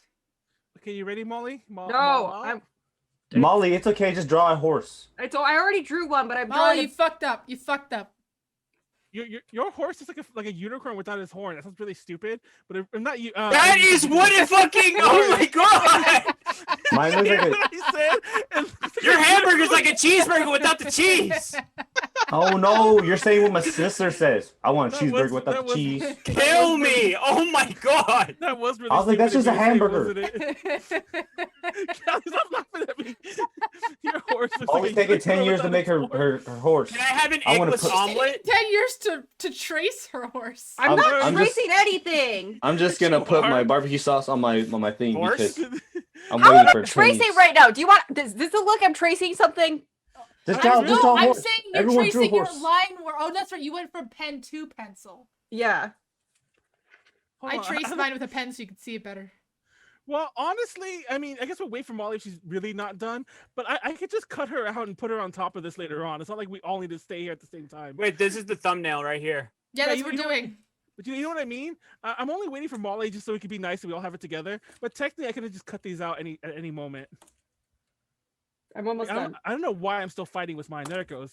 I'm like, I don't have to keep fighting with it. There, I have two. The evolution of the horses. Which one should I use? They're both really bright. I can't see him at all. Yeah, we can't see shit. Get him closer. There you go. Can't see shit, Captain. Or this one? The first one. No, this one's better. I'm at first eye doctor. Why'd you Don't do ask? that. Okay, 3. Wait, shit. Uno. Oh, it's holding it. 3. Kinda. It's like being eaten by the darkness. 3, 2. Hello, darkness, my old friend. 1. There you go. That should be good. But that's funny though. It's all like, I can't believe I said that. Your horse looks like a unicorn without its horn. I can believe it. It does though. Does that? Your horse looks like a Pegasus with no wings, man. Shut up. Stop making I think What's I up made with my that? horse. It's too long. You look like a Very cyclops no with Very two stripes. eyes. long horse. It has a very long It is a little sausage long. body. It's a little long. I was like looking at it. I was like, what is wrong? What is off proportion wise? I was like, I oh, think it's I'm the definitely only long. one. You probably couldn't see the detail because it's really small. It evolved into a centaur, okay? Mine's the only one that I drew a saddle on it. I think I fucking won't do it. Yeah, but Hey. you have it's a fucking flat faced horse. Like what even is that? It's a, It's an he ran his unfortunate face into a horse. wall, okay? He can't, you know. Have you guys seen is it Animaniacs? I forget which. I think it's Animaniacs. The character Chicken Boo, the one like everyone always thinks is it's all he's a person, and I mean he always pretends he's a person. There's always an old man who's like, that's a chicken, and nobody believes him until his really bad disguise falls off, like a mustache or a hat. I'm and not it gonna goes lie, away. that segment is probably like the worst like Animaniacs like I segment. loved it. No, compared to like Slappy Squirrel I always make fun of and Rita and Runt. If you ever come to our Edogudo panels, I always make fun of that segment because there's a character that Junji Ito does. It's like the fashion model character, the girl who does fashion modeling, but she has like rows of teeth. And I call her the chicken boo. I call her the chicken boo of Junji Ito's work because she's never hiding it. she just always looks like that. And everyone's all like, oh man, her teeth are weird. She looks scary. Let's go to this lonely, dark place to go do your photo shoot. And then surprise when she eats them. And I'm like, what the fuck is this? Hold up. This is that is real though. Who keeps some dudes will be going after some ugly ass girls, all right? Yeah. Okay. And I know. Yeah. Because I don't know only because I did say that about my cousin. Wow! Oh my god. Wait, your cousin's the one going after him, or your cousin's the ugly girl? No, my cousin's the girl, and me, my my god! Okay. So TLDR story, okay? Too weak and lazy. Everybody was trying to date her, and me and my cousin is just like, like. Oh my Wait, god, that's your cousin. Is TLDR too lazy didn't read? I thought it was too long didn't read. I guess either one works. Either. Either I'm just or. saying, just giving you the short version. I added a saddle for you, Manuel. There you go. It's for the centaur body. Sorry. Okay, my. How come your horse looked like a centaur with no man on top and instead it has a horse head? Oh my god! Why does it look like a fucking clam? Whoa, what is that? Hold up. All right, no, I'm not sleeping tonight. Hold up, Callie. It can shoot a laser beam out of his mouth now. Wait, like have you ever seen it? That's how Callie actually sees horses. Have you ever seen a hamster yawn? That's how she actually sees horses. It looks like a fucking duck. Screams, that's what you see. Do you think horses are donkeys? Have you ever heard the song Dominic the Donkey? She thinks they're eldritch abominations. No. No, there's a Christmas song called Dominic the Donkey. It's like, I can't even do it. There's like, look at his neck. I made his ears a little too small, so he does look more like a donkey, but. Yeah, but look at his neck though. That boy. Wait, it could be proportional. His mouth is fucking huge. Manuel, I'm sure you've seen it. You've seen a hamster yawn, right? Yeah. It's like the portal to hell. Yeah. Scary. Well, hamster mouths are like huge. Yeah. They're like because those, they have like giant. I'm just gonna literally link. This is going in the. Remember Digimon? Fucking what's his name? That is just a link to the Google search. He's moving his upper jaw, not his bottom one. I just put a link in the chat for Zoom. It's a fucking snake. It's a fucking python. It's just the Google search for hamster yawning, and I just want everyone else to look so that you can see. It's the gates cute. of hell. Wait, if you like ugliness. Who's going next? Oh, I'm gonna go next. Hey, these hamsters look like my cat when she yawns. I used to my niece. That looks like a prolapsed anus. Manuel, there is one here that literally looks like the gateway to hell. The first time I saw my hamster yawn, I was like, "What the fuck just happened?" Throwing Molly's like, "It's time to abandon this. It's time to abandon this rat." Seriously, only has two teeth? Wow. No, they have 4. There's 2 on the bottom and 2 on the top. Oh well, that's okay. Yeah, that's what I bet. Wow. Well, they might have more actually, but yeah, no, it's just because their pouches, when they yawn, you can see like the inside of their pouches. So it's just like. It looks like a prolapsed anus. Have you ever fed your hamsters human food? It was funny because I thought I was the only one who ever did it. All right. I mean, some stuff. All right, Peter, you heard that? That was him, not us. No, because he on the what kind of human food are you talking about? Like meat. Yeah, no, they're like humans, omnivores. Like literally feeding him humans. But not like cow, but like cow. Super worms. I've been eating a burrito. I've been like eating a carne asada burrito, and then I'm like, here you go, bro, and I'll give or it's probably a girl. Here you go, girl, and I'll give her like a piece of carne asada. See, I would always check really like to make sure because there's some stuff that you really can't give them, and other like just like dogs. There's some people food that's okay for them and some that's not. My cat likes mint chip chocolate ice cream. The mint chip ice cream. Are they supposed to have chocolate? I think like the smell. No, they're not supposed to have anything. She also likes Cheez-Its. I know, and this is probably the weirdest thing I've ever sriracha asked you guys. chicken. Have you guys ever eaten Who doesn't love treats? sriracha chicken? My cat's fucking G, yo. Have you guys ever eaten pet treats? Okay, first of all, the fruity hamster treats are actually really good, but dog treats don't taste like anything. All right, that's a yes from but hamster treats are usually Molly and a yes from Amanda. Hamster treats are usually really good. Molly's buying the yogurt drops, eating them herself. No, because those actually do sound kind of good. I thought about eating. Because there's like these little like fruity squares that literally just taste like Starburst, and the yogurt drops they're literally just yogurt drops. It's fucking time, bro. It's time to eat some hamster. No, at the height of my hamster like raising when I had an ex-girlfriend and we had a bunch of hamsters, her and I used to taste their treats. We would buy the treats and we taste them first, and we'd be like, okay, they could have these, but it tastes like crap. It's like, nah, we're not soiling our hamster. hamster. We're not giving them this shit. That sounds like a red flag.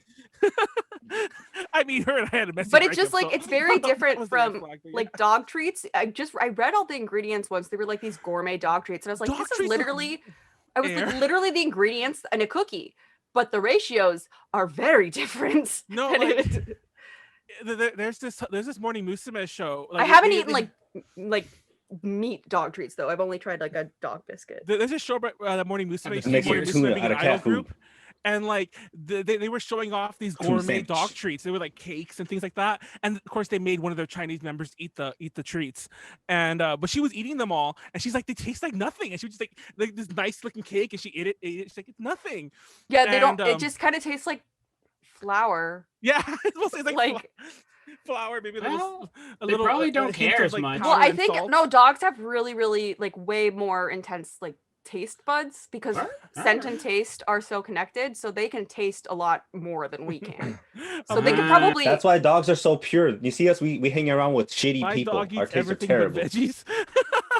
Oh, I've seen like Yuji has sent me pictures when I said that. Yuji has sent me pictures of like I think she might have posted them too, but she sent me pictures was like, oh, when you forget to buy your dog food, like on the way home, and she's giving it like fries and nuggets. Oh my god. Well, I know our first dog, Mocha, was a pickier eater. Sophie's a picky eater, but Zoe and Tucker both really liked different foods. Zoe loved dried apricots. Tucker loves blueberries. All the dogs love Cheetos and popcorn and chips and ice cream and cake. Happies. Bro, my cat, I fed her some beef sirloin. Straight up, and then she's just cat's eating better than I am. I know, well, say like I don't eat beef sirloin. What the dude? Fuck? I gave her half of my chicken breast, and I was just like, "Fuck, bruh. You eat better than my sister." See, I tried giving my cat like a little bit of meat, but like honestly, it just like gave her like an upset stomach. So I was like, all right, it's just straight up like normal food for you. Their normal food is meat. I think cat food is like almost 100% meat. It's like very, very concentrated because cats need a lot of protein. Well, the thing is, it's like we usually give her like a mix of like pate and like dry food. Like dry food. So like what I gave her was like it was like actual like piece of meat. Okay, like, yeah, I guess I can understand it if it's like too much, especially with I know my dogs. It used to be they loved wet food, but it would make their stomachs upset because they weren't used to it. When I was a kid, I used to have like this cat that I took care of. It was like a stray cat, but we literally kept it for like. It's literally Manuel's cat on the outside. Well, because we weren't allowed to have a cat, so like we got around it by just feeding the stray. Like it stayed with us, and it would even come in the house sometimes. Anyways, and it was someone's cat because when we found it, it had a collar. But anyways, but we used to feed that cat anything but cat food because we didn't have the cat food really because poor kids like feeding it whatever. So that cat just ate whatever we were eating. Like, he's like, here's some sour. Stray cats will get by, man. Exactly. Like here's some beef jerky tonight. Here's like maybe I had a tuna sandwich. Hey, you want some of my sandwich? Here's a turkey sandwich or whatever. Like, Manuel, haven't you seen that YouTube channel where they make like tiny burritos and stuff for the hamsters? Yes. Because there's even like herbs and spices, like there's ones that are okay for them to eat and ones that aren't, and you could look up lists and like you can make meals for them. But yes, hamsters are omnivores; they're not vegetarian, which is weird. Also, like not to say I've never done it. I'm not saying I want to kill my hamsters, but like hamsters are very short-lived creatures anyway. If my hamster is gonna go out because he ate like I decided to give him a whole cupcake for his birthday, then that's the way the homie's gonna. I've done that before. That's how the homie's gonna die. The homie's gonna go because I gave him a whole cupcake. It's bigger than the hamster. I mean, did you actually give your hamster an entire cupcake? Did you? I'm gonna start the timer in just a second, and they're not gonna notice. You have to be careful with certain foods because they might keep it in their. It can rot in their cheeks. I know that not so much in the cheeks that when they hide. I didn't even think of that. No, but it can rot in their cheeks as well. Well, you're supposed to clean out their food areas. Callie, you're normal Callie today. Yeah, but. With the enzymes in their mouth, when you do that, they start hoarding it more because they're like, no, our food disappeared. So instead of just keeping it in the bowl. Yeah, I had it outfit prepared and then I didn't put it on. Hold on. Also, Manuel, you're supposed to. It's okay. The timer's already starting. I'm gonna open it up. Yeah. But every couple of days, you're supposed to clean out the hamster's who the fuck? Wait, who the fuck is this? Hole. Clean out the hamster's hole. I actually put a flag on that one. My musical hamster. musicians. Oh, okay. Nice. A hamster, Charlie, he would get calcium buildups in his penile sheath, and the vet was like, if this happens, what you're gonna have to do is you're just gonna have to gently squeeze it out. Oh yeah, Ew. yeah. So you have to like gently squeeze out of the little calcium plug out of his penile sheath so that he could pee. We'll come back to this later. I know that's one of the boy hamsters have a lot of like issues like that, like with their. They get UTIs a lot. Yeah, so typically I only got girl hamsters. Always pull back the skin when you wash, guys. I'm drinking Jamaican Me Happy and Peach Bellini. Jamaican Me Happy. I'm not gonna lie. I'm excited. I tried to pick up daiquiri and I fucking picked up the wrong one. Fuck! I just realized it's this second. Well, I'm like Peach Bellini. That's not the one I was buying. But no, I'm lying. I'm not doing it. I hope you talk about musicals. I know. Something by the end. I'm not doing this one. I'm just kidding. I'm actually talking about why Grease 2 is better than Grease 1. There's a Grease 2. It's also a musical though. It is. There's a Grease 2. Holy shit. And it's much, much better. But you know what? Why didn't they just call it Greasy? You know what? I got you again because I'm not talking about that either. What I'm actually going to talk about today. Do you actually think it's better? I do actually. Those are both real topics I started writing. Daniel said he'll die on this hill. What I'm talking about today is Urinetown, the musical. A musical about pee. Now it's funny because how does it know this? Okay. How does it know this? The people pee. We have a lot of pee references. They are peeing out the pee. That's because you want to pee in Pleiades' butt. That too. But what? What is Pleiades doing? I'm the guy with the eye patch. So anyways. Pee free or die, bruh. Tupac. Fucked up is your toilet that you get clogged. That you get clogged from pee. Oh shit! Hold on, guys. Hold on. I might have to restart this in a minute because I do have a video later. I'll restart when I get to the video. You should have done one. Just restart it now. Just restart it now. Mentioned the musical with the cavemen. I know what you're talking about though. Yeah. For the record, now, "Piss on the Floor" is a reference to the song that like Yuji showed me, and I shared it to the DTL chat because it was about a week ago. Like Callie got up, and I think you were just drunk, so you kind of like fell over. Remember that? And I'm like, no, Callie's peeing on the floor, and it became this huge thing. No, I fell. You said something funny, and it was so funny that I fell to the floor laughing. Oh, and then we started saying you were peeing on the floor, though. Yeah. Which made me laugh. Remember this. Which made you laugh. I don't remember what the fuck we were talking about, but I do remember that. So yeah, you're in town. So anyways, town. Just say it. Oh, I drank already, by the way, even though you guys missed it. So it was mentioned to pass you to I like musicals, but I was playing my musical playlist recently, like just during the middle of the week, and I was like, oh shit. There's a musical about pee. I'd forgotten all about it. Urinetown. And I'm like, I actually love this musical. I didn't like discover it for this. I'd liked it before. And I'm like, and I don't think most people know about this one because it's kind of an obscure musical, even though it shouldn't be. It was on Broadway? Yeah. Shit, I've never heard of it. I've heard of it, but I also went to performing arts high school, so. So I decided to take a break from my China Buoy ones. I actually had one already written for this week. I was really surprised. Mainly was for myself too. I kind of get tired of like talking about Chinese things. And also, I do want to talk about musicals. Just because I have to say, Manuel has a long-running history of making presentations about Chinese history. So this is very surprising. Like, that this is the 1 week that is not that. I think if you look at all of his presentations, half of them are about Chinese mythology. Yeah, at least. At least. Yeah, the history of pee. Wait, real quick. Yes. Real quick. How do you play World of Warcraft? Excessively?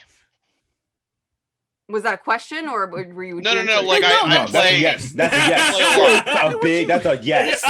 The reason I ask is because the only time, because you said bio in the chat, and the only time I've ever heard people say bio for a bathroom break is when I was playing WoW. Oh, I didn't realize that was like a WoW thing. I was trying to figure out what the fuck you were saying.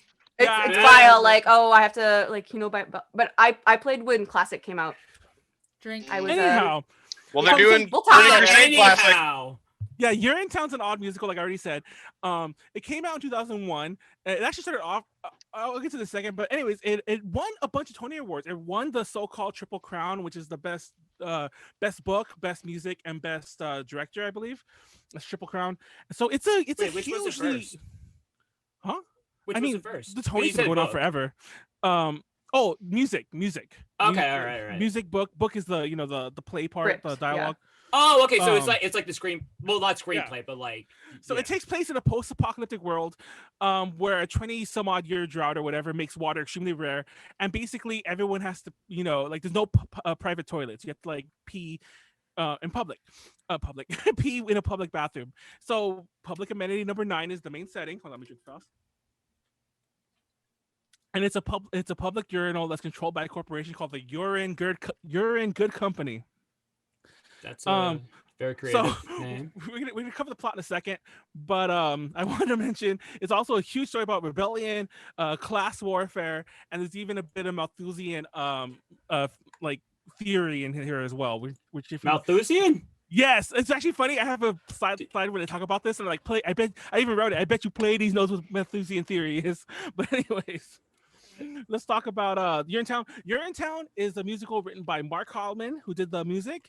The lyrics were done by Mark Hallman and Greg Kotis, and Greg Kotis wrote the book. And it opened off Broadway in September 20th, 2001. It actually was delayed, and if you know your dates, you might know why it was delayed, because it opened September 20th, 2001. Wait, I have a quick question.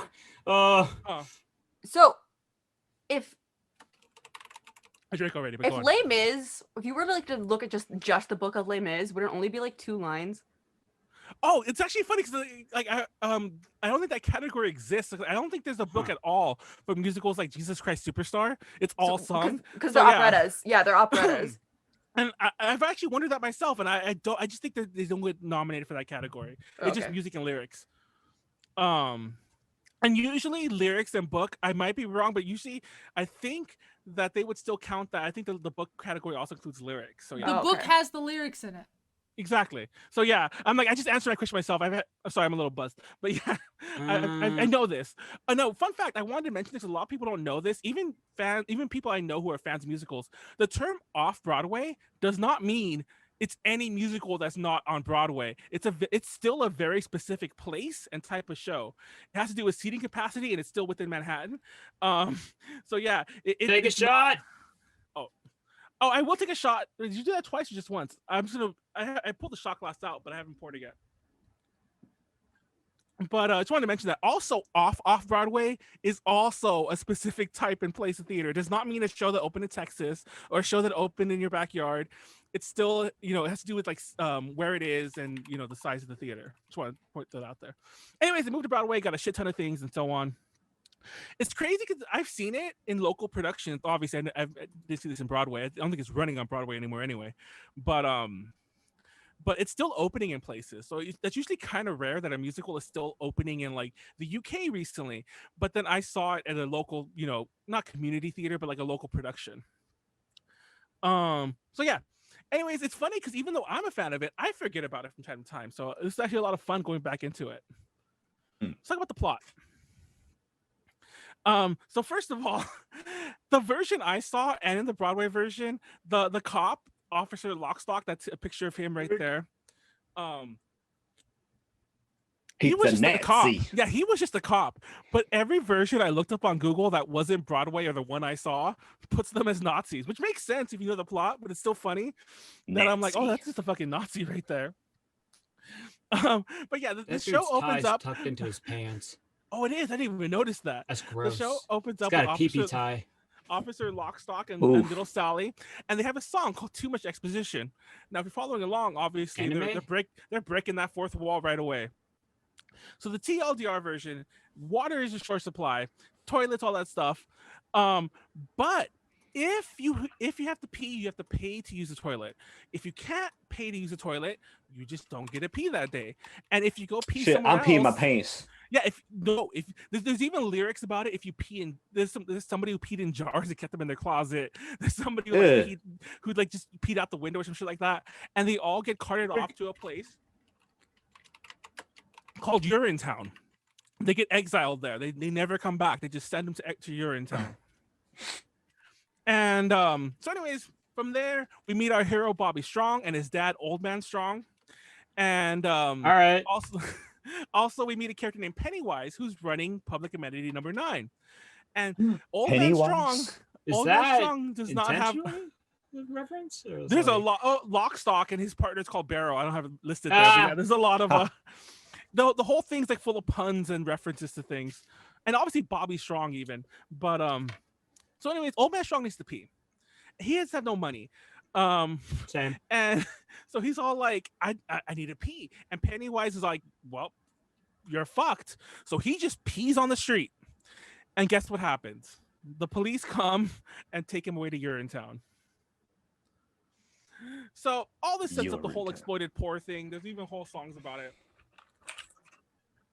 But let's move on to the rest of the characters real fast. So the big corporate overlords are the Uringer Company, and they're led by a guy named Caldwell B. Caldwell. Why does that name sound so familiar? It's a reference to another musical, and I forget which one it is. I don't have the list in here. And he has a daughter named Hope Caldwell. So of course, and now the corporate bigwigs are like, you know what? We need to make more money, so we're going to raise the prices on the toilets. And there's all these songs about that as well. You know, obviously I'm jumping ahead a bit. So it's Bobby and Hope meet. Bobby is the son of the guy who, like, you know, just got carted off to Urinetown, and Hope is the daughter of the evil corporate guy. And it's very cheesy, very stupid, very, you know, obvious. They fall in meet love. Cute? Yeah, they fall in love immediately. And Hope is full of hope. Hope is full of hope and is all like, you need to follow your heart, Bobby. You need to follow your heart. And by the way, also, of course, Bobby doesn't know who Hope is. So it turned out Bobby's heart was set for rebellion, because when the poor find out that the prices are going to get raised, he leads a pee for free movement. All right. Pee for free. And meanwhile, back with her dad, Hope is all like, no, you can't do anything against the poor. Like, they're good people. And there's a very famous song called Don't Be the Bunny.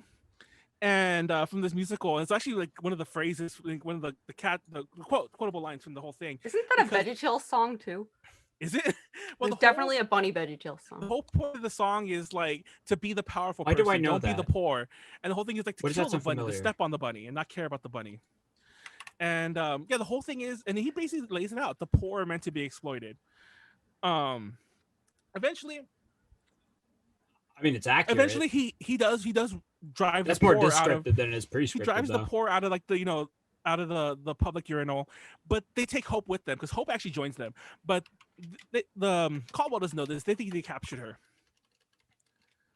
So now, real fast, you want to know what Urinetown is? So Urinetown, there's literally a line in I think when the musical first starts, it's all like Lockstock's talking about what Urinetown is. He's like, don't worry, you'll see it in Act 2, and when you do, it's full of symbolism. And then he even says at the end of Act 1, he's like, don't get me wrong, we don't just kill people, but they really just kill people. That Urinetown doesn't exist. Just killing people with more steps in between. That yes. No, not even. They literally just kill them. Oh shit! They just Okay. kill them. There is no Urinetown. Urinetown is basically a place in your mind, or is it? Oh shit! I mean, everywhere. Soylent Green is people. So it's actually it gets better. So, anyways, back to the plot. Back to Act 2 now. So there's a whole bunch of bullshit we can go into about like the rebels, because at one point Bobby's still like this very stereotypical like hero character, like to the point of like it's stupid. He's all like, the Hope, did you not hear my message? I led you all. And then the people are like, no, you didn't. What you said was run, everybody, run for your lives, run, which is what he really said. And they're making fun of the fact that he's not really a good leader. So basically, to cut the long story short, Bobby decides he's gonna meet with Caldwell. What I say, and that he's gonna. It's on the sign. Oh, pee! I didn't even see that. Power to the people. Do you hear the people pee? I hope not. Anyway, the people pee, pee, pee, so basically, Bobby's gonna meet with Caldwell, and he's gonna try to convince him to open up the urinals for free. So Caldwell offers Bobby a crap ton of money. He has like a suitcase full of money. And he's all like, all you have to do is bring the poor back. Everyone keeps paying for the things. None of you will be punished, but just keep the status quo. And Bobby, of course, is following his heart. He's like, no. And then Caldwell's like, go to Urinetown. Take him to Urinetown, I mean. And Bobby learns that there is no Urinetown, that they just take him to the top of a building and throw him off of it. And when Bobby dies, I mean, that's one way to do it. When Bobby dies, his like gravity do the work.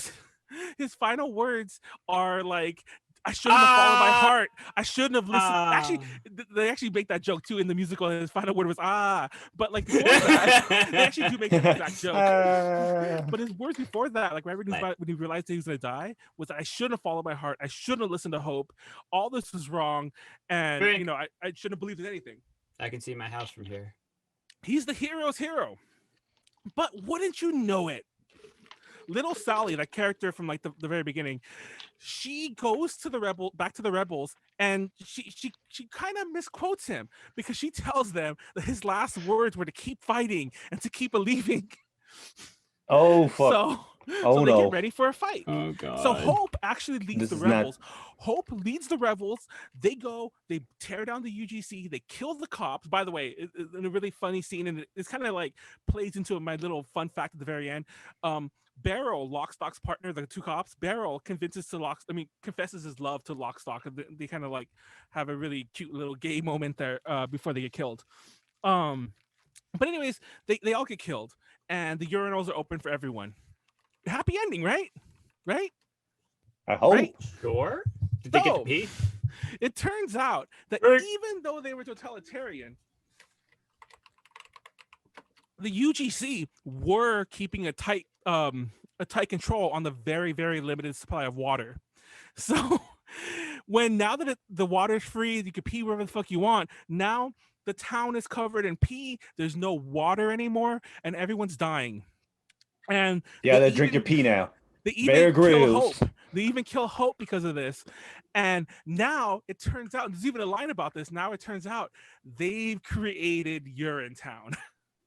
Ow, okay. The musical ends with the closing words, Hail Malthus. Sorry. Mathis, who's Mathis? Hail Malthus. What's Malthus? Okay, Malthus. are we getting into, is this the part where you explain this now? It will, but let me play some music first. Okay. I need to do this again. Hold on, sorry. You're gonna get DMCA'd the fuck out. No, we're not, because we can make our atrocities again. We can do our atrocities again. I'll drink it 1 second. I pressed the wrong button. Hold on, I need to reopen the presentation to a bigger window. Hold on. Who's Malthus? I'll tell you in a second. Oh, okay. I am Malthus. I am Malthus. We are Malthus. Hold on a second, guys. Oh shit, Malthus we're a hive was the mind. friends you made along the way. God damn it, Callie. Okay, here it goes. Okay, I think I got the. I have no friends. Sure. Okay, this is some music you can hear because it want to get your feel for the musical. This is actually from the Broadway production, by the way.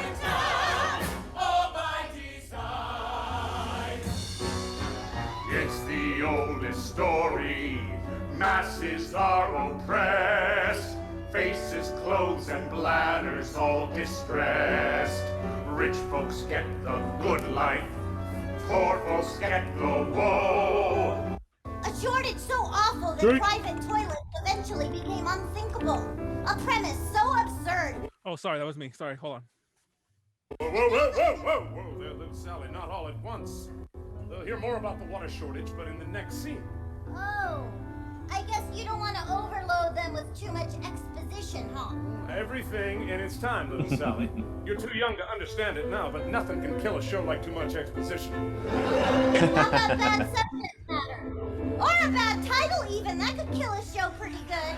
Apparently. I'm a business girl, you see. I sell the privilege to be. The good Lord made us, so we piss each day until we piss away. The good Lord made sure the windows in bed must soon come out again. Is that Jane Lynch? No. That's a good. That song's all about everyone pees, basically. Don't be the bunny, don't be the shoe. You don't get stepped on, the one who steps is you. You're stepping up to where it's sunny. Step on the floor. Step on the poor, don't be the bunny. Anyways, that's the end of my little musical clips there. But yeah. So it's a really good musical. musical. I just wanted to point out the music is awesome too, which probably why I won all those awards. So let's go on about like some of the bit of nonsense. So have you noticed how batshit insane the musical is? No, it seems pretty normal to me. Honestly, it really like musicals are in theater in general can be very like, you know, subversive and can be like, oh, we're gonna throw the tropes all out the window, but usually you don't do all this shit at once. I say it's a lot to balance. At a certain point, it's kind of like it usually would be like an issue to try and like keep track of everything. There's so much fourth wall breaking. There was a couple of moments in there where like Lockstock is literally just talking to the audience. And there's all sorts of references to other shows. They literally call out shows during it. And it's just crazy. It's pretty political at points, even though I don't think it's ever, because some people are like, oh, it's pro these views. I don't think it's so much pro those views. Obviously, it's anti-capitalist to some degree, because, you know, nobody hears "Don't Be the Bunny." It's like, yeah, go rich people, go corporate overlords. Well, like a good like thing of art is gonna like criticize, but like, you know, let the person make their own decision about and it. The ending is crazy. Like the whole ending about like the hero who like dies regretting everything he did, but he's misquoted, and everyone's all like still makes him the martyr, even though he clearly didn't want to be. Drake. So there's so many layers here. It still blows my mind. When I first heard it, like I think it was like, gosh, it was 10 plus years ago at least. Like it was way after it was out, but like 2005-ish. I was just like looking up a ton of musicals, and like I think I might have bought the CD. I wasn't like downloading it illegally. I think I bought the CD, a bunch of them, at a time. And I got to this one because if you notice, it's the original cast recording. So I didn't even know it was off Broadway. I thought it was like, you know, a random show. And then when I found out it was a Broadway show and it won Tony Awards, I'm like, really? This show? And then, of course, I saw it way down the road later on. And it focuses heavily on P.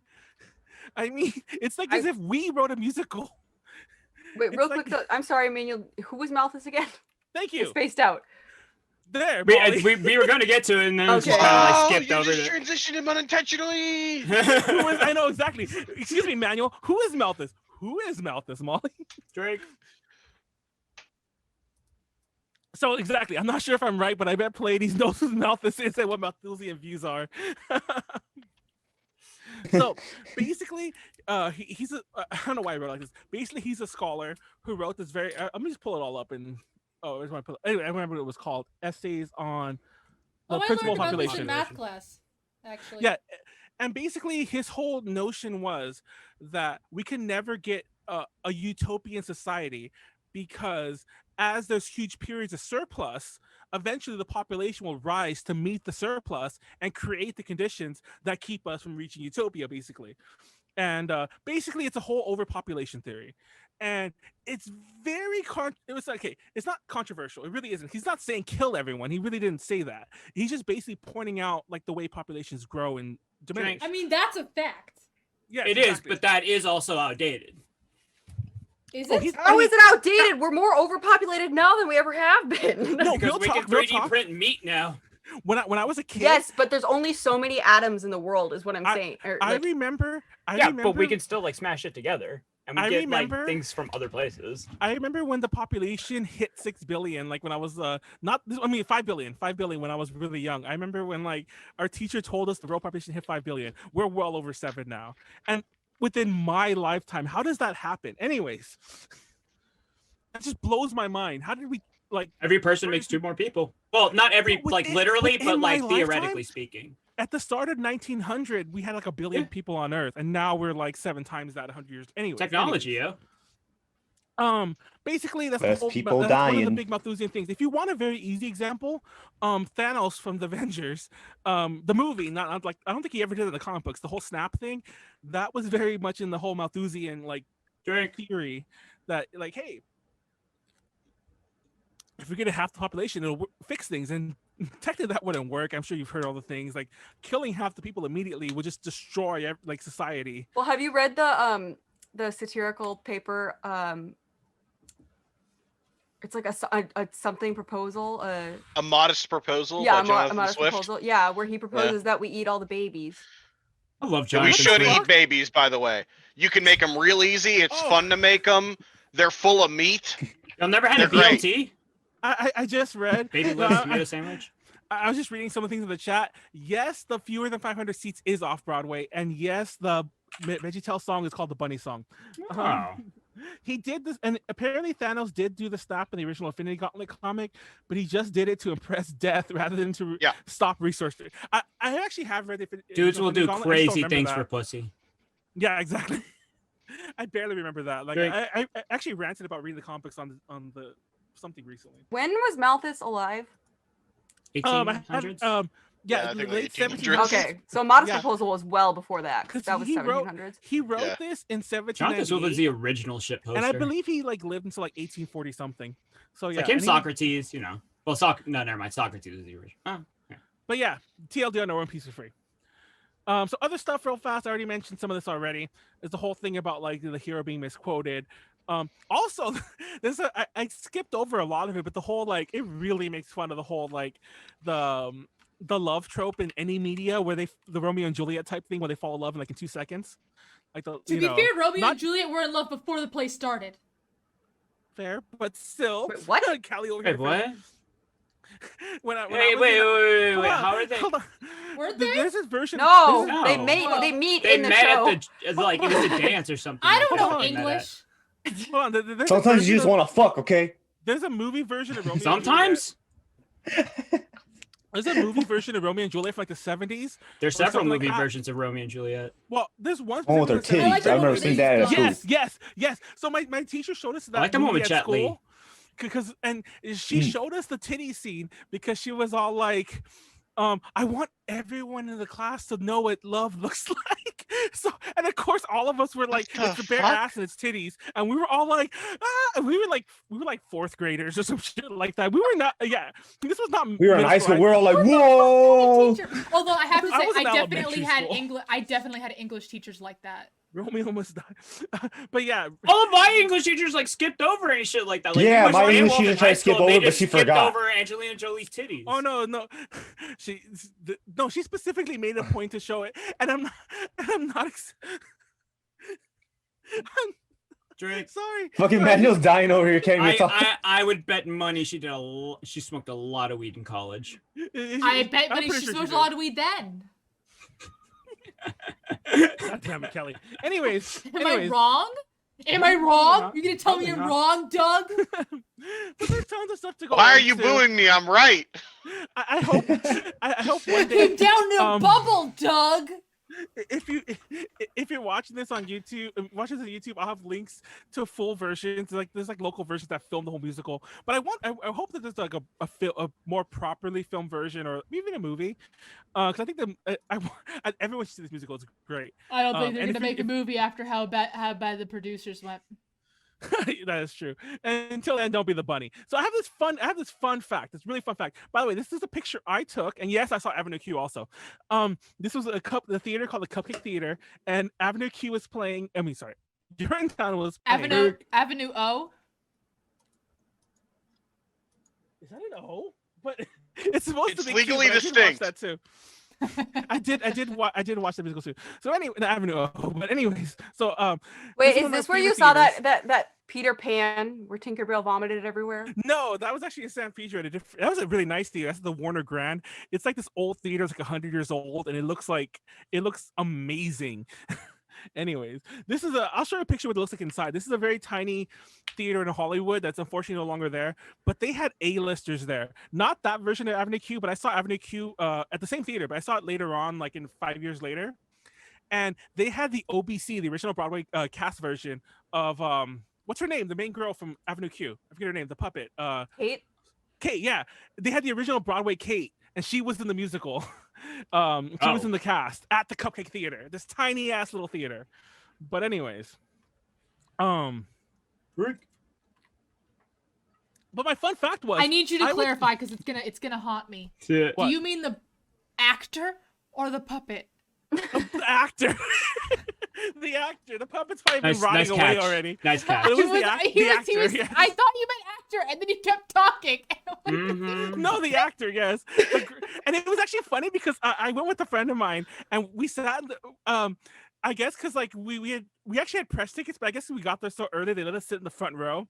And when typically it's a preview night, they put the press in the back always in these things, but they put us in the front row.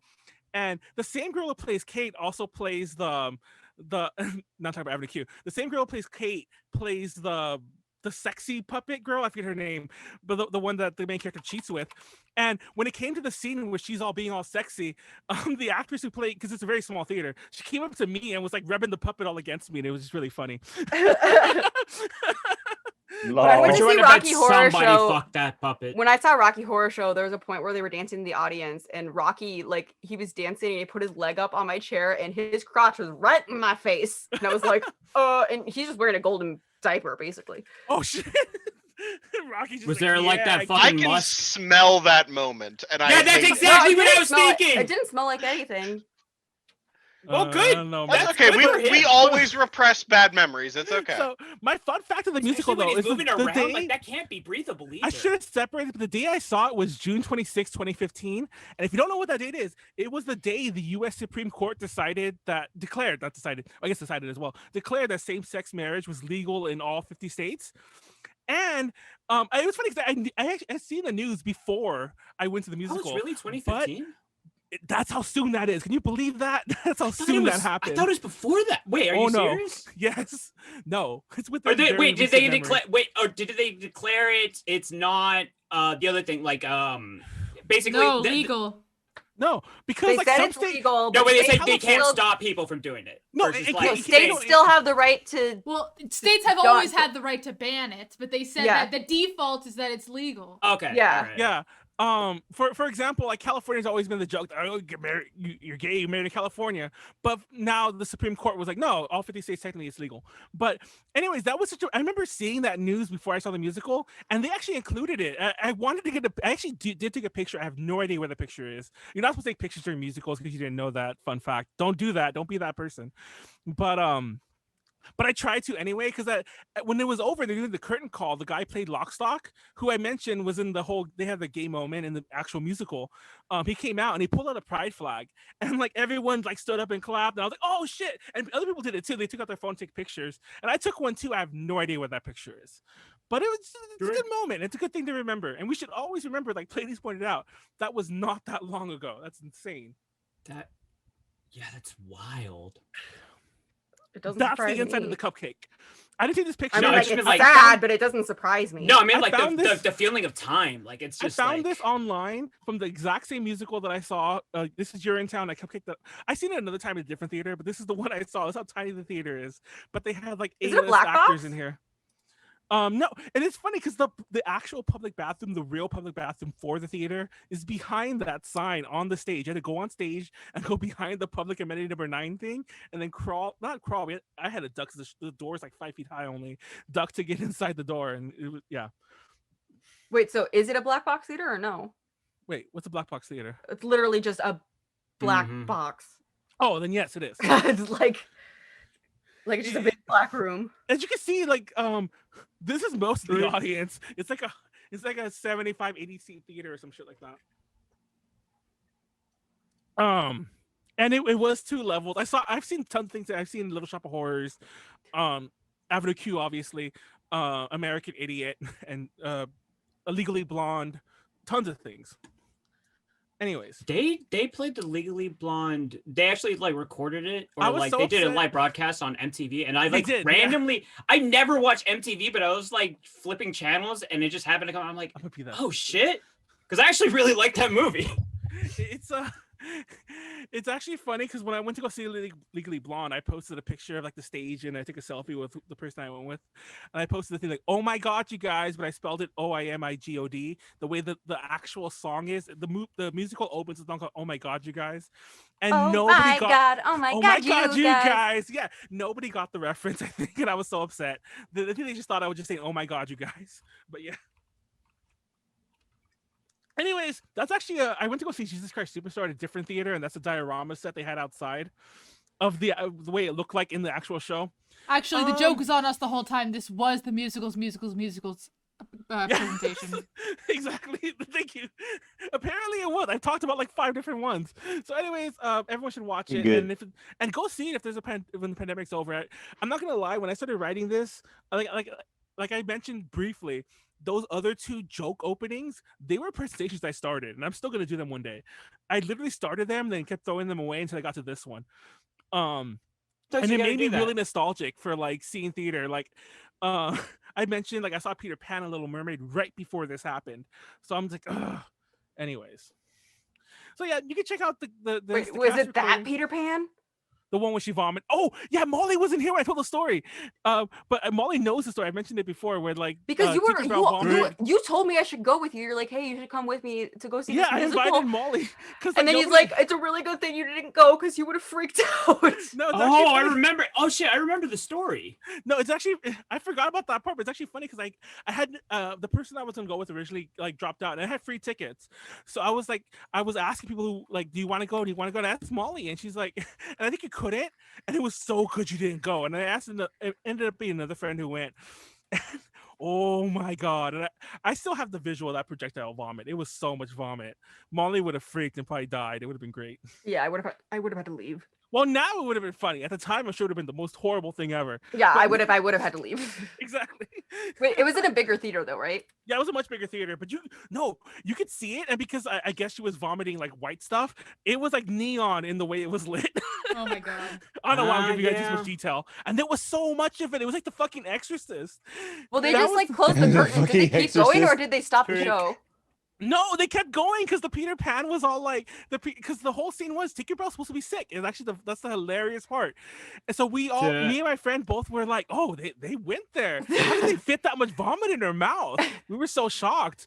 And then Peter Pan was like, Tink, are you okay? Which is the real lines, by the way. Like, Tink, are you okay? And she was clearly gonna keep going, but then like. Because that was the end of the act too, by the way. But then like the girl's mother, who was also like the stagehand person, like ran on stage, was like, close the curtains, and then they closed the curtains. But yeah. Anyways, I'm almost done. We stopped like 2 minutes to talk about that again. Anyways, more pictures and musicals. Ooh, just want to throw that out there. And welcome to Urinetown, because DTL, we pee everywhere. Pee on the floor. Pee wherever you want. In the closet. And pee in the closet. Yeah, Callie pees in her closet all the time, and that's it. I'll drink one more time because I talked to like 38 minutes, and that's it. How do I stop streaming? Stop streaming. How do I stop? I believe there's a button. The one that says you want to stop streaming? Okay. No, Callie. No. Oh no! I just realized. Callie, no. I'm not recording. Oh my. Big God. Fucking oof. Callie's lying. Look at that. That's no, she's not lying. I'm not she's lying. Not lying. I know her face. She's not lying. She did this. Feels fucking bad, man. Woo. All right. Well, I'm gonna take a shot. It's not that big a deal. You just have to download the VOD.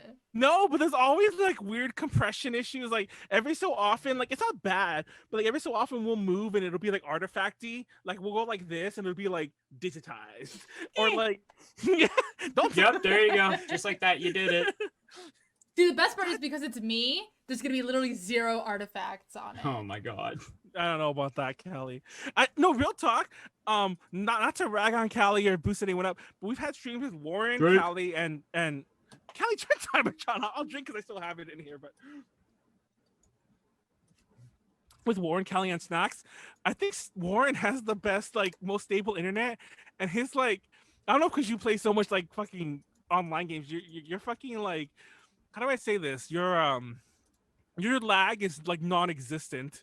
Wait, Warren, what's your? I would argue speed? that since I fixed my internet card or my internet port, it's No. good now. No, I'm not. Oh well, maybe it is now. Like I said, I'm only. Well, I mean, you're apparently watching us through the stream. Yeah, but clearly I mainly lag's noticed not that bad. That is true. Kelly, stop! I want to break this bottle over your head. Anyways, what'd you say, Molly? Oh, I was just asking what his upload speed is, but we can do that later. Can I go now? I can go next. Pee break. Pee. Piss on the floor break. Yeah, I don't think there have. I'll be right back. Go ahead. I'm actually not gonna pee. Peeing is so fun. I'm gonna go because you'll probably have to go during if I don't. The let Legally me get Blonde's my presentation open. Actually, I think Legally Blonde the movie's really great too. Did you guys know there's obviously it's Legally Blonde too. I've known about that. That's the one where she has like the gay chihuahua who has like, anyways, that's actually a real plot point. I'm not just saying that, but there's I think there's more than one too. There's like a new sequel called Legally Blondes about like two blonde girls. I only know this because it's free to watch on YouTube. And I was going through YouTube's free movies and like legally free. I was going to YouTube's free movies to like watch something the other night because like Phantom of the Opera is on there and like the Monkey King, the first two Monkey King movies are on there and shit like that. And is he gay or European? God damn it, Callie. If you were gay, that'd be okay. Oh, whoops, sorry, I didn't click transition. There you go. Oh, overall, also, like crooked. I think there's a setting on slobs that I can make it so that it just automatically starts recording. So I'm gonna turn that on. That's so funny. Wait, I got so many notifications on Facebook. I didn't even put that my presentation was.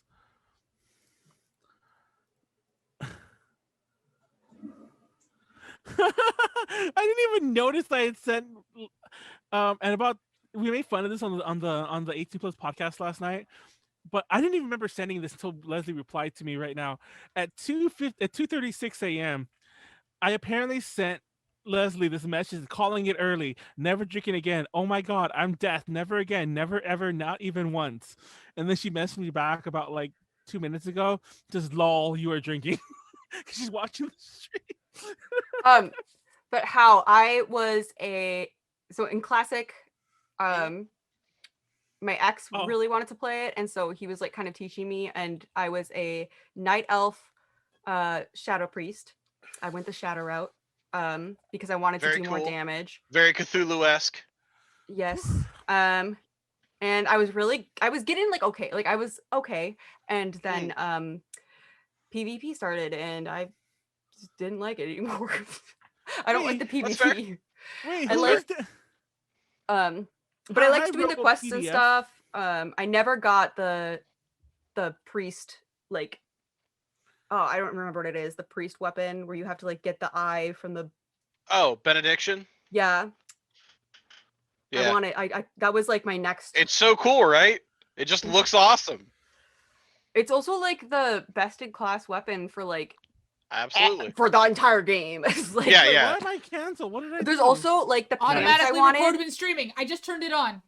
The pants that I wanted, oh my God. Like were a very low drop, and you could only get them for like one thing. So I just spent so long. I never got them. Well, not the pants. It was the pattern to make the pants. Molly, put on pants. I am wearing pants. Wait, we have to wear pants? Is that required? Do you remember? Is Twitch gonna be mad? And I like that you could have pets. I had so many pets. They just followed me around everywhere. Molly, do you remember that one TTL where we all thought you weren't wearing pants, but none of us told you until we were offline? Well, the funny thing is, I knew exactly what the situation was, and I knew it looked like you looked like you weren't wearing pants, but I was like, I can tell you're wearing pants. Yeah, gotta give the people what they want. Content. No, I don't. It was just funny. It was just funny that like we had like because I think Pleiades would have told you, but then it turned out all of us were thinking it too, and we're all like, yeah, we all thought you were wearing pants. You're like, why did no one even like just at least check? And I'm like, but what did you say? Classic. What is coming out soon? Classic Burning Crusade, the next expansion. They decided to just kind of re-release that so you can kind of like feel the old nostalgia of seeing the very first expansion for WoW. Yeah, I remember everyone was like, is this gonna be it? Are they gonna like release blah, blah, blah? But I mean they had to release all the instances and stuff first. Hey, get ready for your presentation. I only ever did crap, what's the one of the volcano? What's his face? A shot. The first one. The first raid is the one that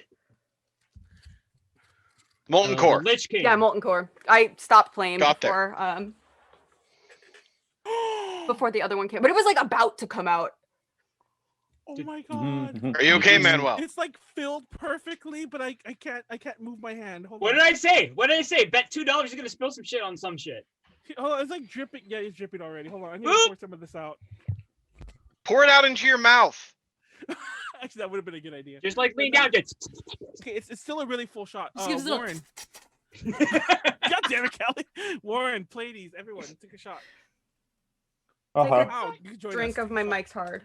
This isn't Mike's Hard. This is a Truly. You can start afterwards, but you can start right after we're done. Let's take a shot to Kitty. To oh no, we actually would take a shot to Hide. Remember, because we listened to Hide and I was really fucking. We'll take a shot to Hide. To Hide from X Japan. Hide. You guys don't have to do this if you guys want. Everyone do it. To Hide, yeah.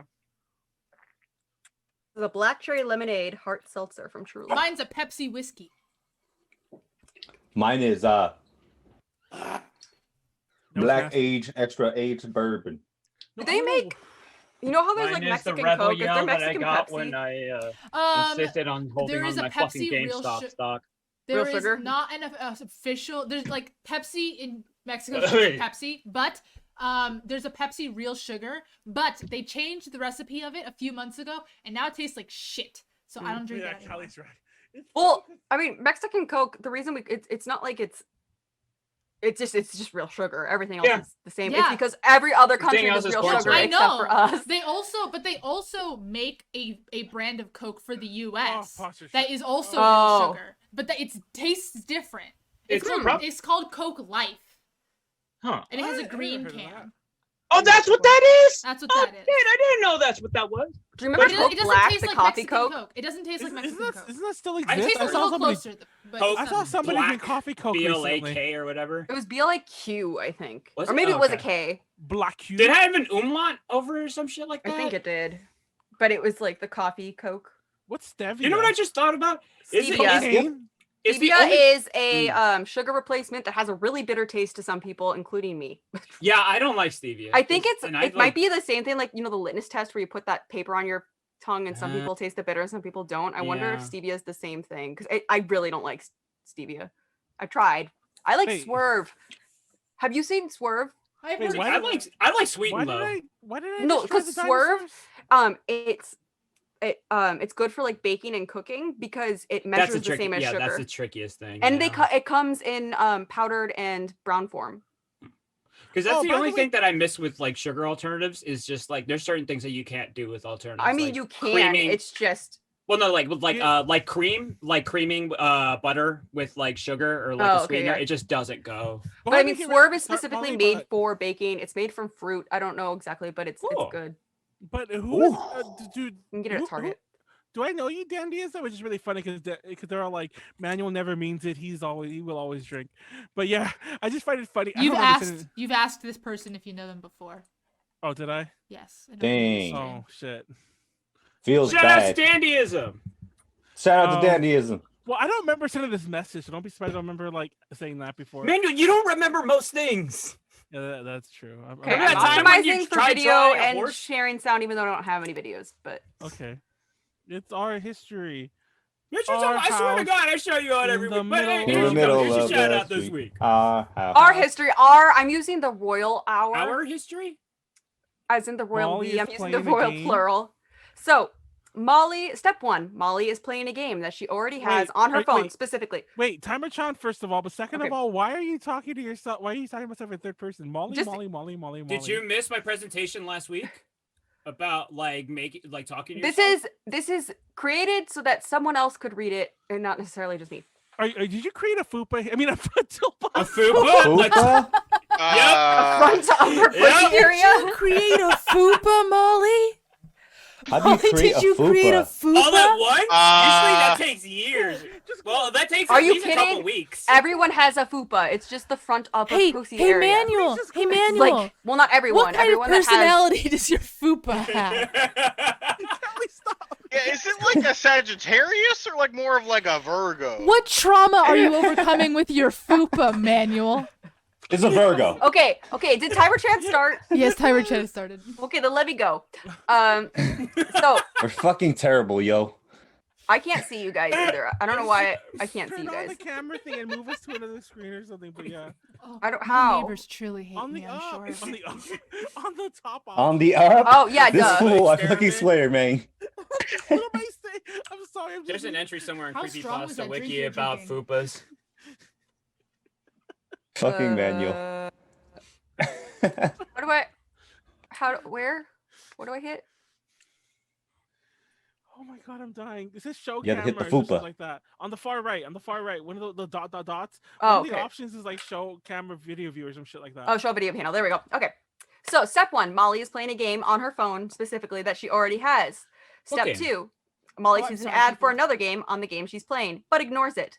Step 3, Molly sees the ad again and again and again and says, fine, I'll download it. Step 4, sometimes Uh-oh. Molly tries it and it's eh, Sing mode. Oh no, but other this times, sounds bad. step 5, Molly really likes the game. The cycle Hey, Molly continues. sings back. Ollie, sing mode. Oh. Step 6, Molly creates. Fupa. Is it gonna go? There we go. Mobile games you should play. So I'm not the only one who does. So I'm the only one who does. Oh my god. It's hentai king. I swear, 7. since my Alexa heard you, That's a heard you game? keep repeating about that gardening one. And like All that. I ever get are those gardening apps, ads for the gardening game. Fuck Oh, that there's one. probably new ones. I haven't checked in a while. I've never noticed that shit until that presentation. Now I keep seeing them. Yeah, So- same. Quick things to note. Confirmation bias. The first one is icons. I showed the icons of what the apps look like currently. They may change if you download these apps Dang. because Eh. a lot of games will change their icons for like different events and stuff. Oh, Price, sorry. all these games are free to download unless otherwise noted. I think there's only like most of them are actually free though. All of the games do have in-game purchases available because like every game does. And then legitness, yes, these are all games I Legitness. actually have on my Drink. phone. Oh wait, This is too good. these are the same things. And also popularity. Same. I'm not including games that are already super well known, like Among Us, the Love Live games, or Doodle God. But those are I've also never good heard of Doodle games. God. It's like one of those games where you take an element and another element and you drink, merge them Molly? together, and then it makes like water, and water makes the That was ocean. actually a More fun water. game back in the day. It's a really good game. Highly recommend. But it's like pretty well known, so I didn't add it. It's also not currently on my phone. Good. I like how you Wait, stopped is this singing. the That part was- where you go like today's stream is brought to you by Raid Shadow Little Legends? Legends, don't- It's your boy, Raid Shadow Legends. No, but I am talking about also the developers. I mean, I'm not Raid talking Shadow about them. I'm Legends. just mentioning them. And they're sorted by developer. Listen, So, fucking Downwell Let's is an get amazing started. Do I cell still phone have to game. sing? Yeah, you have like one more minute. Yeah. Okay. So number 1, we're gonna talk about some games that are all merging games by Graham Games, Cook Apps, Merging? and Drink. Future Play. You'll see what I mean. And I also looking this up blew my mind because I didn't realize. I thought the first 3 were all Graham Games and made by the same people, but they weren't. I was very surprised. So there's a lot of games that are kind of like this, but these are the ones that I actually have right now. So basically, Merge Dragons is the first one I found, and you hatch dragons by merging 3 eggs. You have to merge 3 of the same things Mooch. together, and then you merge the dragons to level them up. Did someone tell me to drink it for? Yeah, I did. Sure. But Why nobody not? Okay. There's also levels to complete for more items to bring back to your camp, and you also merge other items to get even more items that allow you to get even more items. Then there's Merge what? Magic, which is basically the same thing, but with magical creatures instead and different items. Also the different levels. Drink and you stop Drink. singing. And you can stop singing. And then there's Wonder Merge, which I thought was also made by the same people because look at that. Look at that freaking. They might use like the same assets, or like It's they literally okay. like something like an asset flip almost. So Wonder Merge Gardens Wait, is like why would slightly you do different. that? What would you do? Mission What? Otaku banned the word game. Son of a bitch. Okay, I'm not doing that. So Feed you. like I can't not. I mean, maybe I won't say it. I don't know. Fuego. Always say Fuego. application. So, anyways, application. Wonder Merge is the same concept, but it's a different set of magical creatures. And instead of levels, every 2 or so hours, there's a forgotten island that appears with things to merge and plots to clear in order to awaken it. Are you still singing? No. She's just stuck. It sounds like It just you're so happened wildly now. singing. Like you're definitely talking to the cadence that's like not normal. Anyways, though, with Wonder Merge and Merge Magic and Merge Dragons, it's like this. Everything is the same. Almost like I legitimately thought they were created by the same people. Merge Gardens is a little bit different. like you can't just tap a square and then tap another square and it moves. You actually have to move it. But it's also basically the same concept, but there's garden creatures. The 11 levels that you complete for more stuff, instead of being other places where you merge things, it's Bejeweled, which I guess it's also merging things in a way. So now here's some pictures of gameplay. This over, can you see my mouse? Yeah. Okay, this is actually my campsite. Like a tactic game. Your actual campsite? Wow. Yes, this is my actual campsite. I have 7 million points because I've been playing this game for a while. I don't this one I'm waiting for them to make more levels. But basically if you see these trees, You're that's ahead like of the game. These areas have not been like unlocked yet. I have to get more dragon power to get rid of these trees so that I can have the full thing open. This here is just a funny picture I found. If you merge 2 of your like dragon houses, which is where they go to sleep, then they come out. So they merged all of their dragon houses at once, so all the dragons they had were out at the same time, and it just was a little crazy. It's usually they're not all out like this. That phone is like breaking down. That phone is on fire after that. I know. What is this is like one of the first levels, so you can see the gray is stuff that you need to awaken. You can either do that by getting life things from the flowers, or you can merge. So you could like, if this one was open, you could like put those 3 together and it would clear all of them. And also there was a Rick and Morty collab. Oh my god. Why not, right? There's a Rick. Is it the one where the dragons fuck? No, it was Is that the Rick and titty Morty, dragon like, you can get like Morty, Rick I turned and myself Morty into eggs. Dragon Morty. You get like Rick and Morty eggs in the game. I'm Dragon Rick. Like he just jumps on. So like this is it. They run around like this, like flapping their arm wings, and they can be your dragon. Wait, what do they run around like? Morty, do it. get a load of my dragon. And then this is just kind of like what the map looks like when you're going to different levels, and yeah. Okay, next we have Merge Magic, which is, as I said, created by the same people, very, very similar. Is that your thing too? This is my actual map. Oh, I thought for a second you were circling the death ones, and I was like, oh, good job. No. Oh, the dead ones. Wow. There is Merge Magic is a lot newer. Like I had Merge Dragons for a couple of years before, so I haven't, but I also am waiting for them to come out with new levels for this one. I have the only thing that I don't necessarily like about these games, besides the fact that they have made me spend way too much money on them, is damn, okay. Whoa. This is the reason why. It's okay. Apparently. Listen, it's not a problem until it's a problem. Here you see that it says 7. This is how many like lives you have. Molly was tired of losing, okay? How many like it's okay. I understand. Points you have that you can, and like each time, like see here where it says there's a 2 right here. That means it's going to cause 2 of these points here to play, and it costs that whether you win or lose. Yes. So if you can't just like keep going forever. You only have 7 points to spend to get into levels, which I don't like. I wish it was that they were more like lives instead of like, yeah. But I guess it does keep it sounds like that was on purpose. It does, it's in a way. Like, we don't make money that way. It makes it so that one, if people keep wanting to play, they have to spend money. Or there are ways to get more without spending money, but it takes a long time. Or it keeps you from getting like burnt out on it. You know what I mean? It keeps you wanting more. Anyways, though, Wonder Merge. So this is actually my screen, and there's not much to show you because it's all kind of the same. But see, this looks like it's created by the same people. I'm pretty sure they use like the same engine, like 90% of the same assets. Yeah, if you didn't tell me these were different games, I would assume you're just showing me different screenshots of the same game. I am telling you right now, like when I was doing this, I originally just said that they were all Graham games, and then I looked at it and I was like, wait, this is created by a different company? Whoa! But this purple here, this is one of the Forgotten Islands. This is one I haven't finished yet. And then once you finish it, all your dragons wake up. And all your dragons wake up. Or not dragons. Well, actually, I don't even know if there are dragons. These are like mythical creatures in this one too. And then this is Merge Gardens. So as you can see, it does look different. It's still similar, but it does look different. This is my actual garden, and this is just a random, it's Bejeweled. It's not. Yeah, it pretty much is. Yeah. Yeah, and you don't actually have to do any of those levels. You can just do stuff in your garden or in your campsite for the other games, but like it's a lot quicker if you get stuff from, like, you get stars and stuff from winning the levels.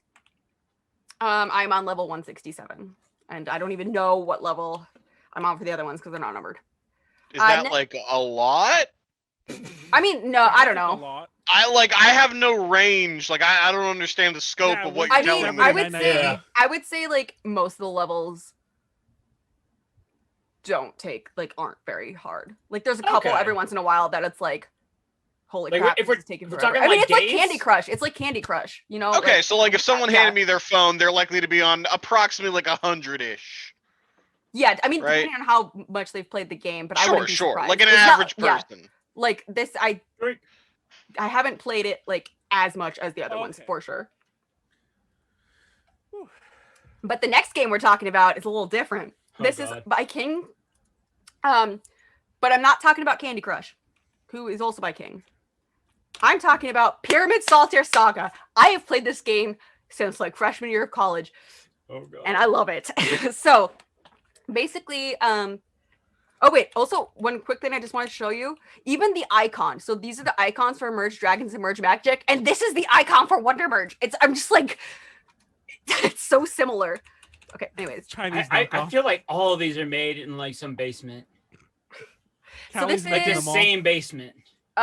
This is This gameplay. It's basically Callie's have a card in your hand and you have to tap on a card that's on the board that's either one higher or one lower than the card in your hand. Simple, but there's different goals for each level. There's different things that block you from being able to get the cards, like vines. Sometimes you need to get a key from another card before you can open another card.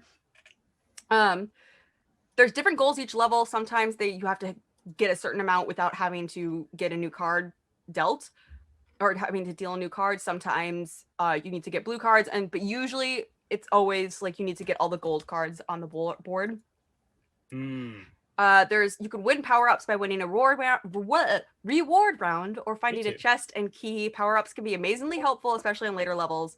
They also have levels that they say are harder levels, but I find that oftentimes there'll be some random not harder level that takes me like forever. Someone just scream in the background. I don't know what that was. I know, what was that?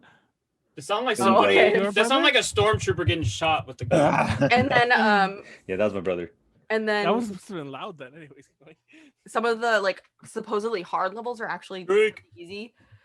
And there's 3 ways to play. This is kind of a newer thing. They didn't originally have this, where you can use the Scarab, which is means that as you're playing, if you click 5 cards in a row, you'll get an extra card. Sometimes it might be a or you'll get a golden beetle, which just gives you points. Or sometimes it's a joker card, which means you can play it on anything, which is also always really helpful. Reserve, which was the original one, and that's you gain the ability to reserve a card for later use, but you have to use it before you can reserve another one. And then Reflect, which is what I usually use, and that's where you just have 2 cards that you can play off at once, because I find that is the most helpful for most levels. Reverse. So this is just this is kind of like what a level would look like. This is a person that's playing with reserve. This right here is like where you reserve it. You can see these are the gold cards, and they have to, you know, it's just, yeah, this is kind of what the first map looks like. You also get lives pretty quickly. It's like every 10 minutes you get a new life. And then this is what a reward round, and actually it just randomly says sometimes reward round, like win this round and you'll get prizes. But this is also a hard level because it's red. And then this is my screen of where I am at level 630. Whoa. Yeah. Jesus Christ. That is not normal. Like it used to be that you would see like see this cat right here that's like, oh, there's another person on this level. Like I don't see that anymore. How come you said like a bigger number, like a 6 times bigger number than the one you had said before? I noticed that this one is much larger and much more intimidating to me. 600.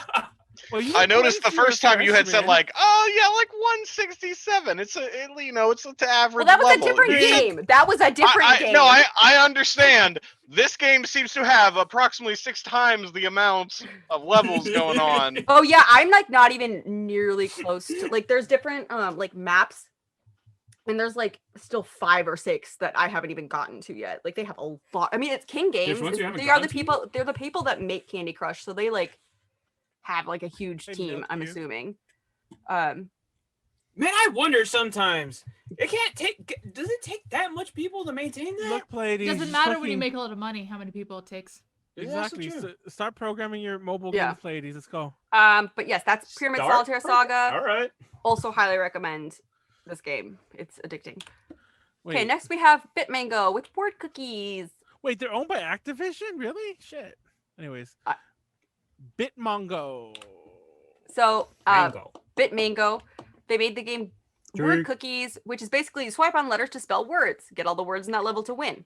You can also compete against others to find the most words under a time limit. So like Scrabble? It's kind of. It's actually very similar to Scrabble. But you get like here you can see this. I mean, these are very early levels. But you can see it'll tell you like, oh, it's a 3-letter word, a 3-letter word, and if you get a word that like is a 3-letter word that wasn't one of the ones they said. Yeah, boggle. Yes, that's the word. Oh, that's the one. Like, whichever the one that Peggy Hill is really good at. You can get absolutely. It keeps track of like the extra words you've gotten, and you can get coins for getting a lot of it. I don't know how this person has 5,000 coins, but money. Yeah, it's just a fun game. This is honestly, so I've kind of over the years trained myself to fall asleep while playing like word games, not because they make me sleepy, but just because I would play them until I fell asleep. So now my body is like trained. So I will oftentimes play this game to go to bed. Like when I'm kind of like, okay, it's time to like wind down and go to sleep. But that's not, it doesn't mean I don't like it. It just is because it's a ritual. I've like trained myself. Yeah. Yeah, that's, I mean, this was just literally one photo that I found. I was like, yeah, this pretty much explains the game. And you can also do different, you can do different themes and stuff and make your cookies look cool. Okay, this one is by Mini Monster Game Limited. Oh, that's what I call Pleiades. I did not put a thing here. Here you could describe the topic of this section, but it's Pocket World 3D. So Pocket World 3D. Holy shit, that looks like they use different assets. I know, it's the one mobile game so far that looks not like the others. So you build figurines of landmarks from around the world all on your phone. Drink. There's also themes collections. What landmark is that? I mean, sometimes they're just like, oh there's windmills and then other ones. You know, it's not like necessarily like a specific, but a lot of them are specific. So there's also themes collections and an arena like where you can unlock cute avatars that help you win. I usually just do the journey, which is building the figurines though. Wait, is that like a Chinese guy building the Golden Gate Bridge? That's one of like the I mean, that's accurate. It's a game. The game. Oh shit! It is. The game is. You're not wrong. The developers are based out of Hong Kong, so there definitely is a little bit of that. Like you with like the avatars you can unlock. I have some maybe sour information for you. Almost all these games are made in China. Exactly. That's the truth. I said all in the same basement. Graham Games isn't. Graham Games is for sure an American company. Well, here's the thing. Here's what happens. There's one game gets really popular. Bunch of knockoffs of the game. That's why you're having 2 games that look exactly the same. Yeah, I'm pretty sure that. Okay, well that's whatever. All I'm saying is this one like. This one's not.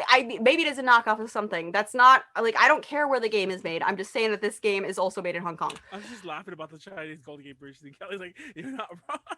Okay, so this is. Am I wrong? That's bad. This is a princess and she comes out in a bubble, Doug. It's so true. Okay, so this is what it looks like when you first go to the game. I usually click over here, which is Journey, and then you have different countries. There's a lot of them. I'm on Singapore currently. And then I did a quick thing and took pictures of it. So this is what it looks like when you start. There's basically nothing on it, but it does show you kind of like shapes. Here's something in the middle, and then once you finish it, it kind of animates and also tells you a little bit about it. So this is a famous fountain sculpture in the center of Singapore, the Merlion. Oh. So yeah, so it's like there'll be things. Sometimes it's just like here's a shopping street, like here's a corner of Prague Square, but here's in a rotary rail station, but this is like a specific landmark. I think that this game is really, really fun, and also the music that they play for it is really nice. So that's Pocket World 3D. Next, we have Pixar Puzzle by Big Jam. This is a Korean company. This looks like, have you guys played Game Developer Tycoon or whatever? I love Game Developer Tycoon. Yeah. This looks like Game Developer Tycoon. Like, I was thinking the same thing. So basically, for Pixar, you put colored tetraminos into the guide correctly to make a picture. Game Developer Tycoon. There's multiple levels. I'm playing Picross right now. Oh, really? It's the same thing. Oh, I'm sorry. Is that how you pronounce that? Dude, it's Picross, by the way. But anyway. Picross. I don't care. Fuck you. No, I say Picross too. But That was spicy tonight. I know. Multiple levels and guests for your museum are your museum to unlock. So here's just like 2 examples of different, like this would be an easy level. This is Picross. We should form an AJ. We should form an AJ Picross Picross group. Yeah, I guess it's Picross. Dude, that'd be but fun. Basically, this is an easy level where it's already mostly done for you. This would be a harder level. There's also really big ones, and this is what you have a museum, and there's people that come and look at it. By the way, the Picross is a thing I think owned by like Nintendo. I think the official like public domain term is nanograms. No, nanograms is what I'm about to talk about now. Oh, so this is Mobile Dynamics. The app I play calls it Picture Cross. I'm pretty sure they'd get sued by Nintendo if they bother to care, but yeah. I don't Picture Cross. This is nanograms. So Cross Me and Cross Me Color. It's nanograms and color. That's literally what it is. But they have a lot of them. Nonogram accessories. So nanograms are the ones where it's like there's a 2 over here and a 2 over here, which means in this column there's 2 One more, you get a free sub. dots, and in this row there's 2 dots. Oh, that is another King of the Hill reference. You're right. Shit. In the same presentation, mind. I know. Fuck. So here's some images from Picross. Dude. Some of these are like intense. No, like it's 2 PPs. No, or not Picross from Cross Me. Wait, is this what Picross is, or is Picross the other thing? This is what Picross is. Okay, then Picross is not. If it's 2 PPs, that's 4 Ps. Speaking of PP, like I was telling Sylvia like about a year ago, I'm like, I love Picross, I'm so addicted to it. She's like, so do I. She told me a picture of a puzzle she was working on, and it was like 40 by 40. God. And I was all like, thank you. I was like, what the fuck, girl? Like you I'm having trouble with 15 by 15 for fuck's sake. Exactly. She was doing like 40 by 40. That was insane. Yeah, I've done a couple big ones. I just do them in order. So part of the thing is that normal, well, at least the Picross I play, it's not colors. They don't indicate any sort of colors, which limit you a lot. Yeah, this one has some, and that's like the colors really can't help, because even though this is like 20 down, there's only 8 green, so it's like it's got to be within those green. Here's a picture of mushrooms. Here's a picture, but you can see like some of these are like very detailed. That could have been a dick. Please. I'm wrong. Next, we have Solitaire You're telling me that I'm wrong? Solitaire Suite is literally just solitaire. It's 150 different solitaire games. Wait, what the fuck is solitaire? I'm not gonna lie. What? It wasn't.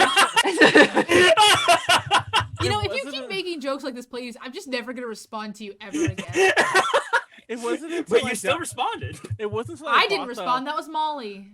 I bought the Clubhouse Games thing for Nintendo Switch, and I learned that Spider Solitaire is not just solitaire with the spider deck, which is what I always thought it was in my life. Oh no! What? No. Like, from when I was a child, like somebody told me this when I was in elementary school. Somebody told me. Say hi. Like spiders. Hi. Oh hi. Someone told me that Hi. Solitaire. It's Josh. Is it Josh? Hi, Josh. I can't What's see. up? We're down. Well, actually, I don't know. But there you go. But yeah. Yeah, there we I are. just think See, Spider Solitaire was just spiders. A spider deck. I mean, keep going. I can't hear anyone, but hello everyone. Oh, I can hear him. Hello. So basically, it does have Spider Solitaire. What most people consider to be solitaire is called Klondike Solitaire. Yes, just so you know. I learned that too. Yes. Like last week, not even. Yes. Anyways. And then you can sort these games by chance of winning or how many games you've won in that particular game. I mean, here you can change like the background and what your deck looks like, but this is it's not like a beautiful game. But if you like different types of solitaire, which basically just means it's a card game you can play with yourself. What's that one? The pyramid one? It might actually just be called Pyramid. Oh, would make sense. And I think this one is called like King Ring. I don't remember what they're all called, but there's a lot of them. There's over 150. Okay, we're getting towards the end. Now we have Pyrosphere with riddles and crosswords. So, Pyrosphere. First, they made a year of riddles. which is 365 riddles for each day of the year. Then they made an actual year of riddles, like okay. And then they made another year of riddles, but this one costs 99 cents. And it's the same thing, but with 366 riddles, new riddles. Then there's a long year of riddles, which is $199 and has 367 new riddles, one for the imaginary February 30th. And they made it so instead you can have 10-letter answers, which is more. And then they had a final year of riddles, which is also $199. There's also, I think on the iPhone, you could only get the last 3 in like a bundle, which I don't know how much that cost. But it's 368 new riddles because now there's a February 31st too, I guess. And up to 11-letter answers. And for all of these, all the riddles are available at the beginning. Like you don't have to, like you can play February 20th any day. It doesn't have to just be on February 20th. There's a point-based hint system, and then you choose from 15 available letters. So they'll have like 15 letters at the bottom, and that's what you choose to figure out what the answer is to the riddle. And then Daily Crossword, which is by the same people. It's a flippable crossword puzzle for each day of the year from 2015 to 2020 so far. So a lot of crosswords, but they're pretty small. So here's some pictures. So this is like, shows, here's, it shows like all 4 of them. So you can kind of go between them really quickly, but then, it's just the day of the week. Can anyone figure out what this riddle is? I can be cracked, I can be made, I can be told, I can be played. Joke? Yes. Oh, oops. Sorry. Oh, I was gonna say that. It is joke, and you only have these letters to choose from, which helps sometimes because sometimes the it's like what the hell? Like some of the riddles are much easier than others. Drink. And then Daily Crosswords looks like this. Drink. So if you press one of these buttons, it flips, and then each of these arrows is a different clue. So it's a different clues each way, which is what I mean by it's like flippable. Okay. So all of the clues from this way are just going to be, all the clues are always going to be horizontal, but you flip the box itself. And then this only says 2015, 2016, but now when you play the game, it goes all the way up to 2020. And then we have Kaka Cat Co. Limited. Oh my God. Me too. Are you playing my Celeste? Yeah. I've been addicted to Celeste lately. You can What game blame is that? him. I see you playing it like at 3 a.m. sometimes. Like, what the fuck? Oh, Celeste? Well, I'll talk about it later. Okay. Okay, so YOLO is a cute puzzle game where you play as the Grim Reaper and you have to figure out how to kill everyone on the screen. Oh, drink. And you can also dress up your Reaper. YOLO. So it's only available for iPhone and iPad. I'm sorry for Android users. Fuck you. This game is not available. At least now. Rude. It might be in the future. I don't know. But here's some pictures. So here's like, a thing where you have to click on stuff and kind of figure out like what could it be that and sometimes you can scroll to go further or go like upstairs, downstairs. Just figure out how to kill everyone. And then here's some of the costumes that you can have your character wear. Yeah, I actually really enjoy this game. It's a puzzle game. I really like, if you couldn't tell, I like puzzle games. Speaking of puzzle games. No. Here's Egghead Games LLC, which is logic puzzles. So it's a bunch of logic grid puzzles. Callie would love this. Guy? That guy looks like. I do like this game called Freaky Flyers that I'm sure no one has ever played before. I remember you saying that your parents forced you to do them as a child. Yeah, I tried to do them recently and I lost. Oh, my Callie's touch. name's in here. I'm like, wait, who's Callie? I read that. I literally read that. I was like, who? In my head, I was like, I started just staring at the screen, like, who's Callie? Logic grid puzzles are like so. The least amount of anything you need for a game. I like word puzzles. It's word puzzles. It's word puzzles like gamified almost. So basically when I go home over the summer and we can go on our 3-season porch, my dad will be smoking a cigar and me and my mom will be sitting on the couch out there just doing crossword puzzles. Like nobody's talking to each other. We're just doing word games. But anyways, so yeah, it's a bunch of logic puzzles. Like chill. Yeah, I mean, if you like word games, I love doing the variety puzzle books. Drink. I said it too. My mic's kind of far from my mouth. But this is okay. So Puzzle Baron is like the people that write all of them. If you go to puzzlebaron.com, actually they have like a ton of different word games, but the people that actually make the app for them is, I believe, Egghead. So here's some gameplay. It's literally just a bunch of logic puzzles, but I really enjoy it. This doesn't look fun at all. That's what I was talking about. This game, I forgot that to looks say, like homework. It is homework. Exactly. I really enjoy these things though. Even as a kid, it was my favorite thing to do in the variety puzzle books, like the Penny Dell like crossword books that have all the different variety puzzles. I tried to do it recently and I just got very pissed off. Yeah, this sometimes they are really hard. This one, I will say though, there is a hint function. You can also hit erase to erase like all the things that are errors, or erase the whole puzzle. Then why play anyways? But yeah, so that's that. Basically, thank you for watching. Please play at least some of these games. At least someone play the merge games, please, so I can talk about them with someone. Oh my gosh. I have one suggestion. I don't think you would even like this kind of game, but I like clicker games and resource management games. Oh, Dude, yes. I had one that was like you were like a retail tycoon, and then I had one that was fishing. What's that one? No, So this is Penguin? called Just penguins? Penguin Isle, and you're just creating this huge, vast series of islands for your penguins to play in, No, and you I buy think more there's a- penguins. I think there's a game called like a million husbands or a million wives, some shit like that. It's And- so good. It unfortunately destroyed my phone battery, so I try not to play it anymore. I was Jesus gonna say, Christ. Like I forgot what that Drake. like. There was two clicker games that a friend of mine got me into because she was playing them at this event. Was we one went of to. them Cookie Clicker? No, I told you it was called like a million husbands or some. It was I forget the exact name of Callie, it. did It your was a grandma's husband and a wife uprise? version. Because my grandma's uprised and became zombies. Oh, of course, they uprise every time. I would leave Cookie my Clicker phone is on. great because you can literally just keep it on your it's on 1 million Warren Booty. you can just What keep the it fuck? on your desktop like it's me online over here. When I was forever. in high school, they were really strict about like you have to turn off the computers when you're done. And I was an asshole, and I knew that we were the only class using the computers, so I just like turned off the screen and kept Cookie Clicker open for like over the weekend. Callie, no.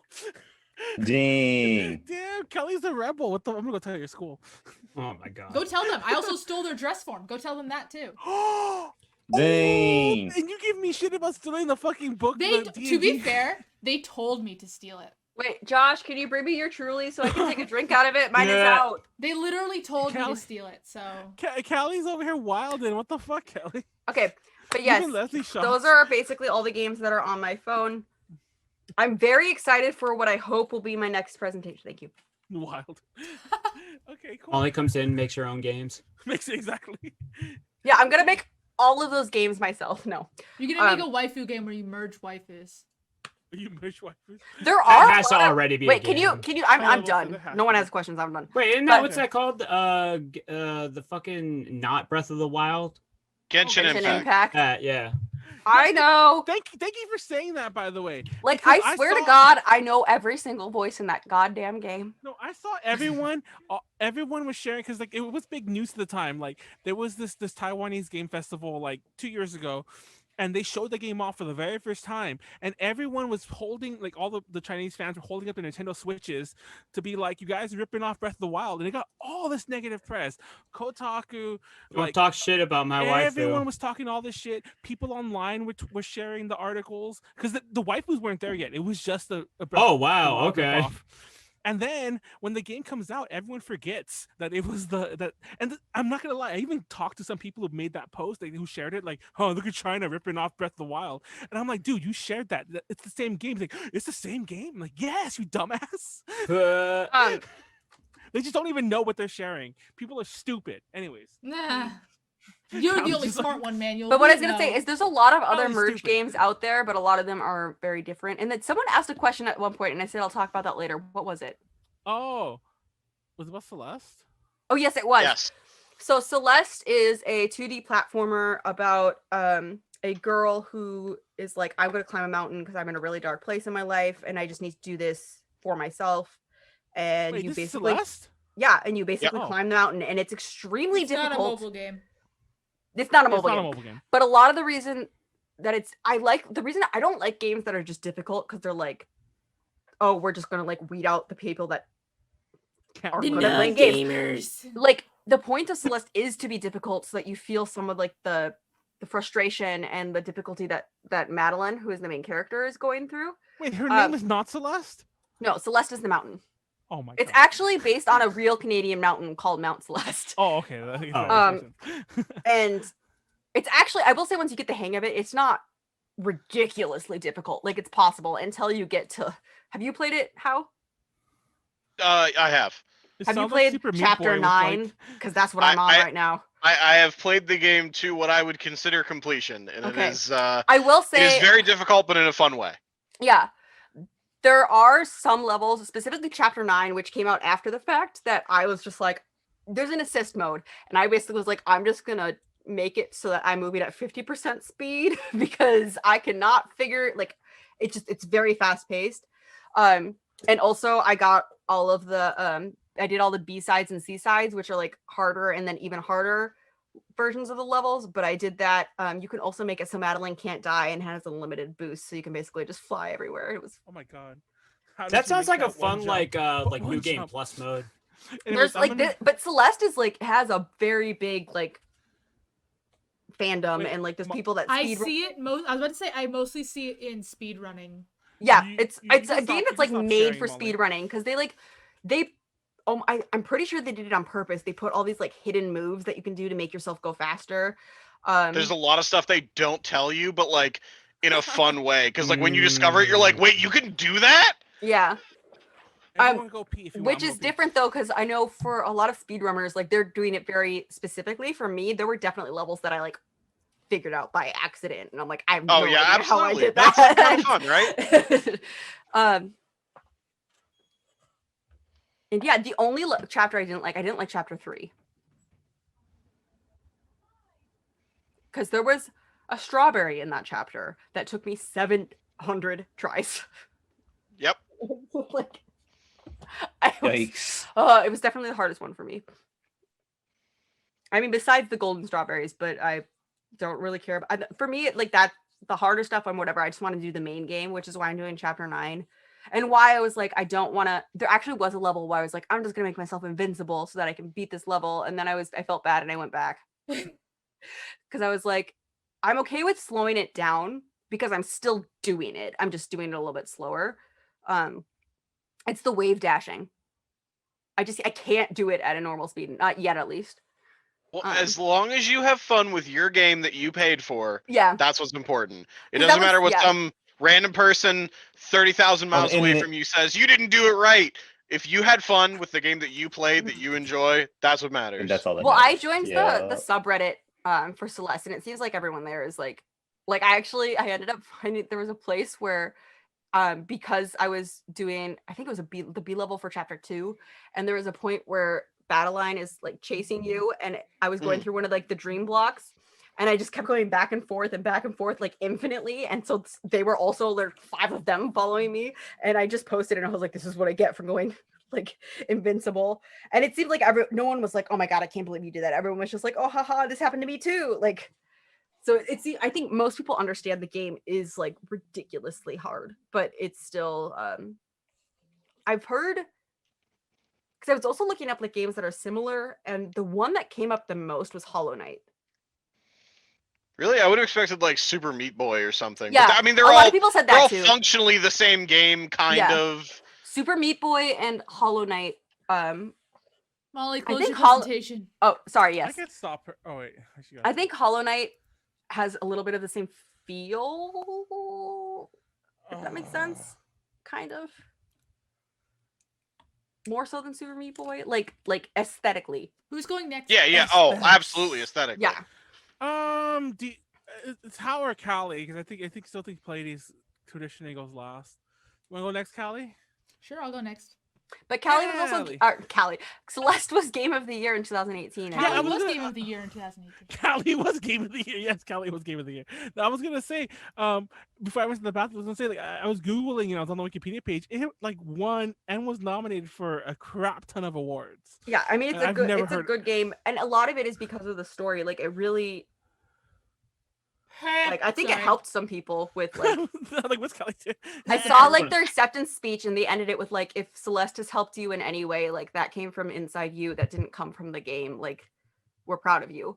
And I was just like, that's sweet of them to say, but honestly, like that, like if they would have made that, like that was the mirror, kind of like where people can like reflect themselves. Like that says a lot.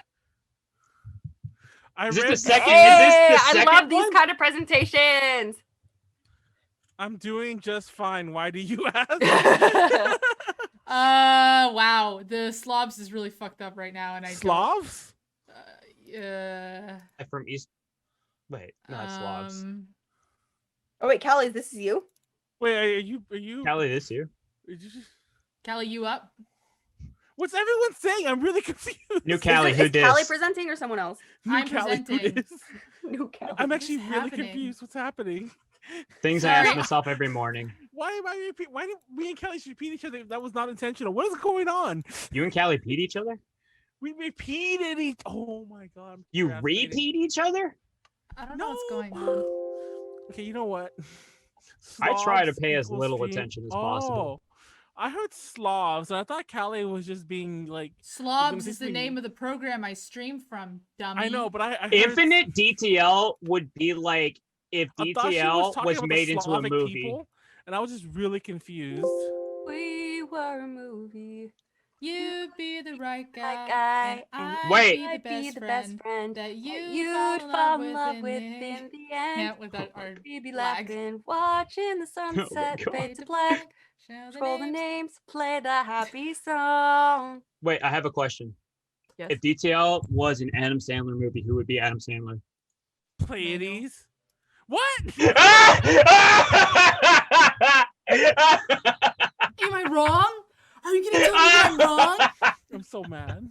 I walk away for 2 gosh dang seconds, and you guys are singing Hannah Montana without me. This is some bullshit. Ain't even wait. Hannah Montana. God damn it! I'm so mad.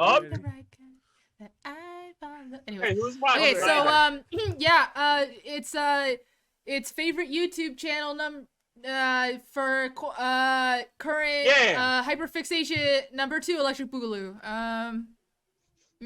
Yep. Yay. So first one's first. I haven't bothered to timer chew. Only my railgun. Oh my god. Do you know how obsessed I am with that song right now? Yes, you told us that you were watching Billy videos before this. Have you seen the anime? No, he didn't even know it was an anime. What the fuck is wrong with you? I just love the song. Damn it. It's honestly even funnier that you are so obsessed with the song when you like purposely asked us about like what the fuck is this anime last week or last time we did. Wait, did he mention that before that? No, because I've heard it before, but I only know it as a song on the 18 Plus podcast. I was just humming it over and over, and it was kind of like a fun game to everyone to like because I was humming it badly to give fake songs for what I was actually humming. So this girl's a Taiko no Tatsujin player, and she's literally been playing. She's been uploading videos for 5 years now. I'm pretty sure she was like 12 when she first started. And she has the video I found of her when she was like that age. Has like 2 million views or something like that, and that's how I found out about her. But she still uploads multiple times a week. So it's a good channel. I love Taiko no Tatsujin a lot. Tea reviews in 2. It's just this dude. He's a really cheerful dude. He just like I watch his videos and I get a smile on my face and I want him to succeed. He just reviews tea. I don't even drink tea. I love his videos. What's the 2 part? The 2 minutes. Oh, I'm stupid. Okay, keep going. Yeah, I love this guy. I love his videos. I want all the best in the world. Go subscribe to his channel. He's only got like 1K subscribers, and obviously he's not getting a lot of views. Please sub to him. I felt bad for him because YouTube doesn't like creators that make short videos. That's not even a joke. Yeah. That's a real thing. Really? I'm not making that up. Because it's all by watch time. So the funny thing is he apologizes when he makes longer videos. And I literally like ridiculous. Don't apologize. He's so friendly. I just love him. We want you to make longer videos. He's like a dad. That's wholesome as He's fuck. really knowledgeable about tea. So cute. Good content. Good content for quarantine madness. Okay, so Lockpicking Lawyer. I don't know if you guys have ever heard of Lockpicking Lawyer. Have I ever talked to you about Lockpicking Lawyer? I mean, I've heard of this like I've seen this channel in my feed before. Yes, I've been subscribed to him for many years now. He's literally he just lock picks. I'm assuming he works as a lawyer in his day job, and that's why it's called lockpicking lawyer, but he doesn't talk about it. The video is just hey, what's up? Today we're going to be, and I can't remember his what is his he does the same intro every time. And today we'll be anyway. He has always this exact same cadence. He's got 1,200 lockpicking videos at this point on his channel. And it's just him showing how there's no safe locks. No matter what lock it is, he can pick it. Not all of your locks are shit. Go to shit. Fuck you. You could just break a lock. Well, yeah, basically. You could. Well. I mean, he's had videos where someone's like sent him a lock and was like, the locksmith specifically told me this couldn't be picked. It was just less expensive to just cut it. Let me see if you can do it. And he's like, no, I don't want to insult your locksmith. I think anyone with regular tools and regular training wouldn't be able to do this. No, let me do it in 2.5 seconds. He literally picks every fucking lock in less than 5 seconds. It's ridiculous. Well, these videos like a minute. Yeah, no, and the vast majority of this minute and 57 seconds is him, is just him doing the like intro the wind and the up. outro, or like analyzing the lock. He'll like open up the locks and be like, and this is where they went wrong. Like, Oh shit. So, anyways, Minnesota Cold. Oh look, it's Molly. Where the fuck is Molly? That. Oh shit, where is Molly? In the cold. I know she's like freezing somewhere. Oh, that's an egg. Yeah, She's it's in an egg. Minnesota. Yeah. It's this channel where all he does is he just does like science experiments. Wait, that's like Japanese TV though. Yes, Minnesota Cold on international TV. Drink. He literally just does science experiments that have to do with how fucking cold it is outside. That would have been Where the fun to fuck do is in Molly? Texas. She's probably peeing. Has she not been here for my entire presentation? Yeah, she was here when you started. Okay, then She got up and didn't say anything. Yeah. I'm assuming she can hear us. Yeah, I think so too. Molly, yell if you can hear us. Oh my god. No. Okay, have you guys seen the Danny Gonzalez video where he showed the saw? I don't care about Danny Gonzalez. I care about the raccoon whisperer. Well, he introduced me to this guy. These guys are awesome. Well, you're a fool, and I'm ahead of the curve. I've been following him for many, many months now. I'm not gonna lie, I only follow him because of Danny Gonzalez. I mean, that video went viral, and I yes. To be fair, I started watching him when the mob video went viral. Yeah, I mean, like I didn't know he was a regular. I thought that was just a video until Danny Gonzalez showed his channel. He posts every single day. He posts every single day. He did like a video like either today or yesterday about like, deers that were coming by. And yeah, like well, because all the raccoons are hibernating well, yeah, right now, so he doesn't get any raccoons. Yeah. But until all the raccoons went into hibernation, I was watching all of his videos every single day. I know the raccoons. Buddy. The raccoons that have names. I know the raccoons' names. I can't remember them. Doesn't matter. They're chunky. Good attempt. You're just like. Of course they're chunky. They're about to go into hibernation. Look at They them. gotta have some chonk to like last them. He gives them like hot dogs and cookies. Oh, he like, gives them so many cookies and so many hot dogs. I And they love all the their name little hands. convention. And then it's ASMR because then you can listen to the raccoons chomping on it. It's so good. Yeah. You know what I just know their names, realized? I forgot them. We dodged a massive bullet. Well, okay, I'm not gonna say what we didn't get throughout this whole year is an entire wave of just hundreds of cons where infinite people go dressed as Among Us people. Oh, you're right. True. Oh, by the way, Time is not on the Oh, screen we did. for Yeah, everyone. that's true. Yeah, I know. There's no way for me to get it on the screen because Okay, never mind. Never mind. Zoom will only rubbish you're show talking. so many cameras. Yeah, but there you go. He says he you're a he, Kelly. He's doing his best. Keep going. I think keep going, Warren. Oh my. We God. all are. Keep going, person. So post 10. Yes, My current I obsession. wanna- Oh, of this course, is hella awesome. Warren knows this one. Oh my god. No, I don't know. No, this, he but actually. this is Wait. awesome. No, I swear, Warren, you either brought this up or you directly actually put it in one. The of one, I think I referenced the one, it, or someone. Oh, the one Somebody that I did, yeah. said that I liked was when they're in the sewer and they clear out all the shit and then. Yeah, Oh, that's it, different. yeah. That's You're completely disgusting, different. There's Warren. no shit in this one. I know, but this is kind of the What? same. No It's cool. shit. It's satisfying. This So it's this literally- guy is doing God's work. Yes, it's literally just Yes, this he one is. dude who goes out One dude. Drink. Is this like? after rains and he finds drains that are clogged. and he unclogs them. That's like almost all his videos. That video has 6 million views. Yes, it does. That's because he's a goddamn hero. It does, and he's a goddamn hero. And it's hilarious because like he'll like rake it and everything, and then he's like, oh, we're almost getting a good whirlpool. And then a car will come past. He's like, oh, the car ruined the whirlpool. Tragic. Okay, let's try to get another whirlpool going. And he specifically works to try to get these little whirlpools going.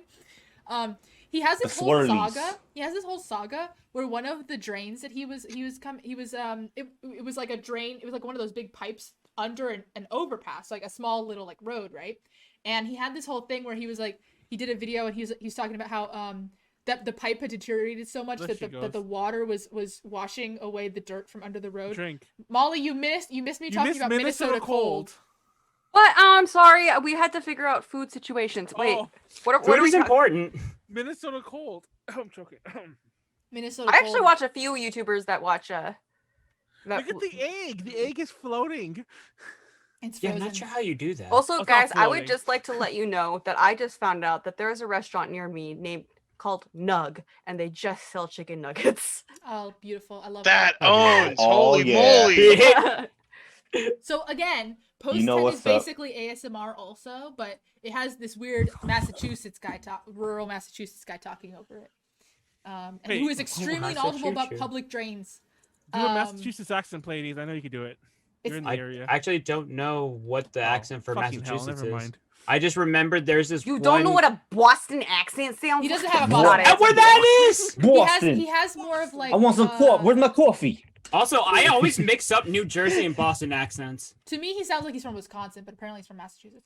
Wisconsin. Well, Wisconsin is gonna sound more like. Just kind of funny looking, yeah. Wisconsin's gonna sound more like Minnesota. That's there we go. Yeah. Oh yeah, that's a really good one, guy. That's pretty good there. She's from Minnesota. Yeah, I'm from Minnesota. Pretty much Canadian. I grew up in Minnesota. Say South Dakota.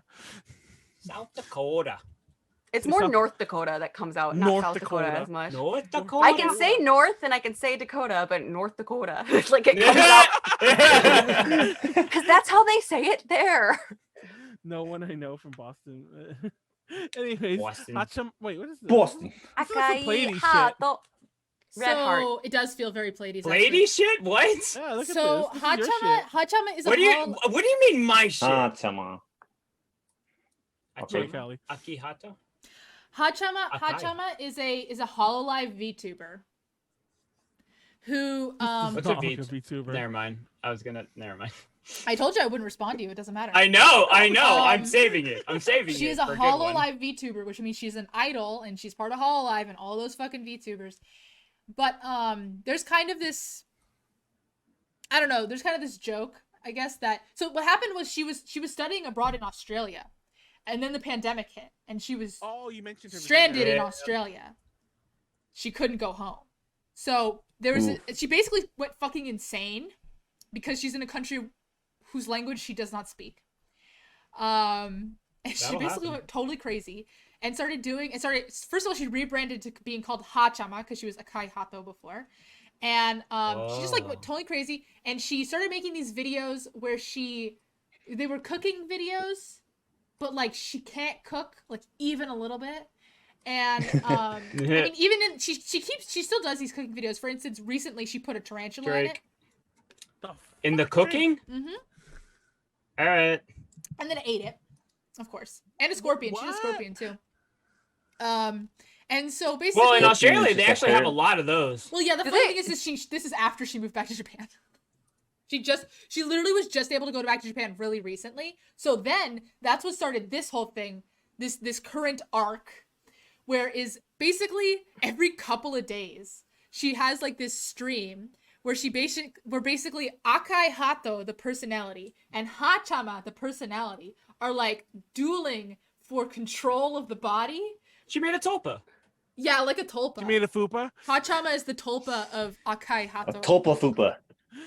And so, why does this feel like old Frank versus fake Frank?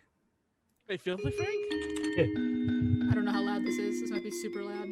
No, that sounds right. Okay, good. No, it's okay. So she's been doing these little videos with people's art and stuff and like perpetuating the storyline, I guess you could say.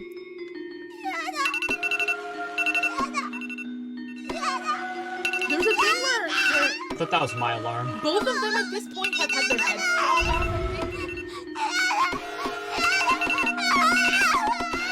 Oh shit! Wait, what's going on here? She's fighting for control.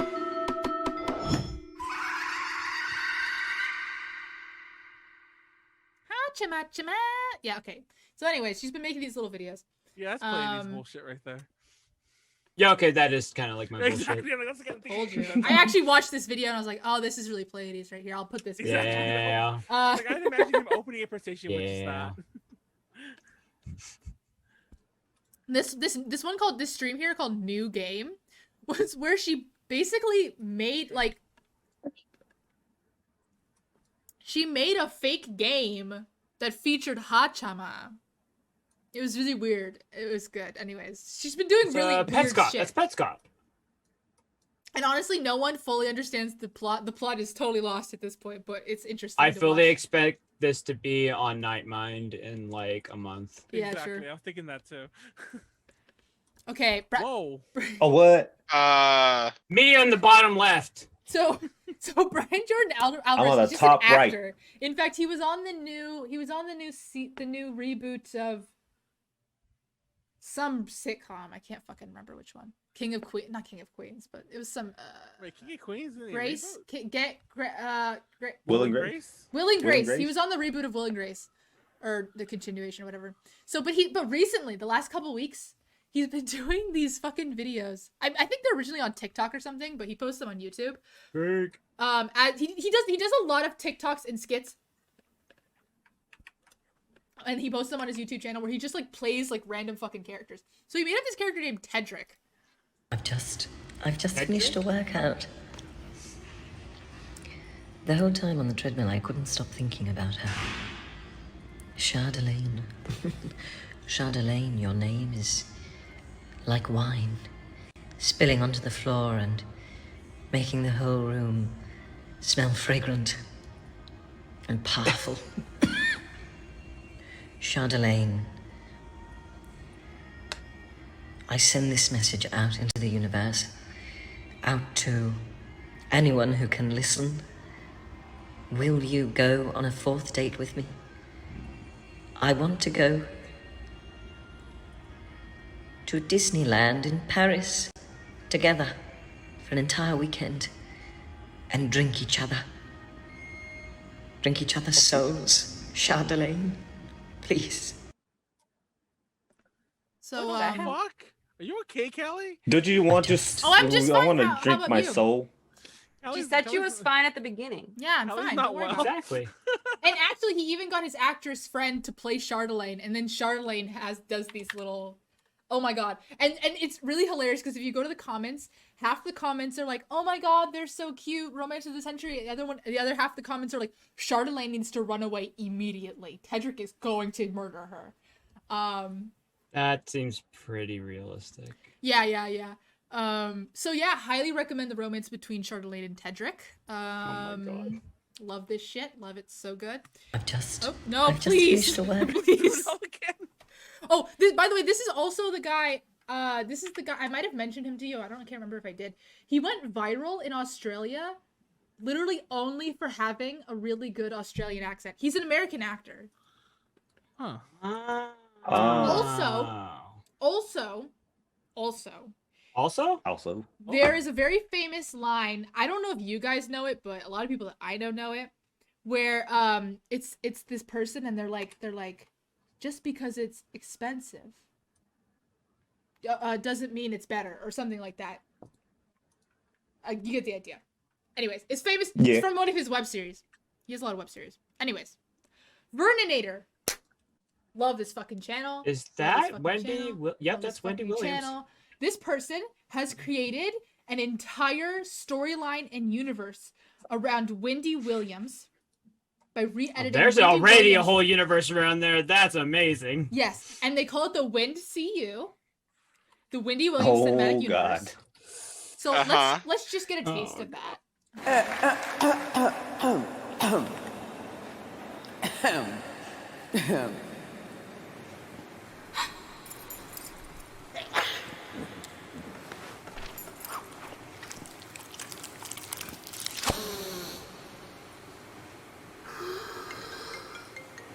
Who's calling?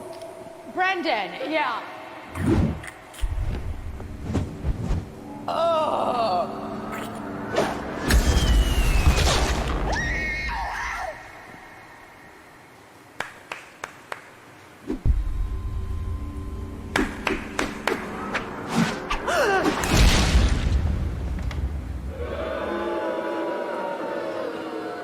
Ugh. You wait, Suzanne. I'm gonna be in trouble. You wait.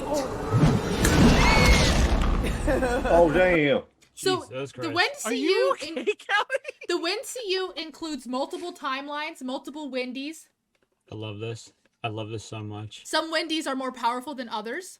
Oh my god. I need all of this. Sorry, this stupid thing. So this is, by the way, the I think the newest, the brand newest. The production value's gone up so much, it's ridiculous.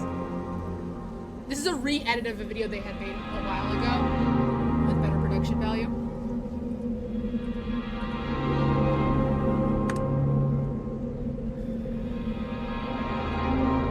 In this video, the Wendy Williams from the original timeline is going up against the Wendy Williams from the Masked Singer timeline.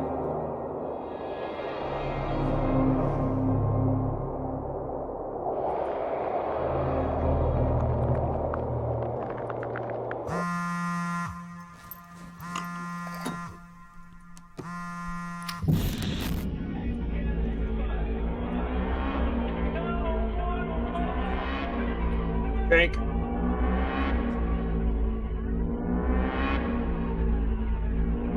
I thought that was E.T. It's Wendy Williams. That's a flashback.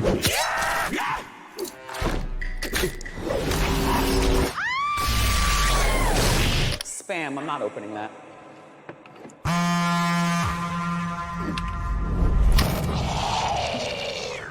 What do you mean? You're dead. I'm mad at that idea. You and Mariah suffer. Mariah will chop your arm off. I mean, why would you say that? I don't like Mariah. You can't fool me. Mimi forever. And she's gonna get shot. No one shoots Mariah.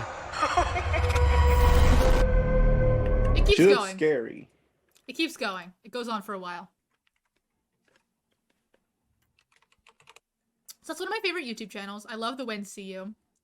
You can find people making summaries of the WhenCU, etc. Oh my god.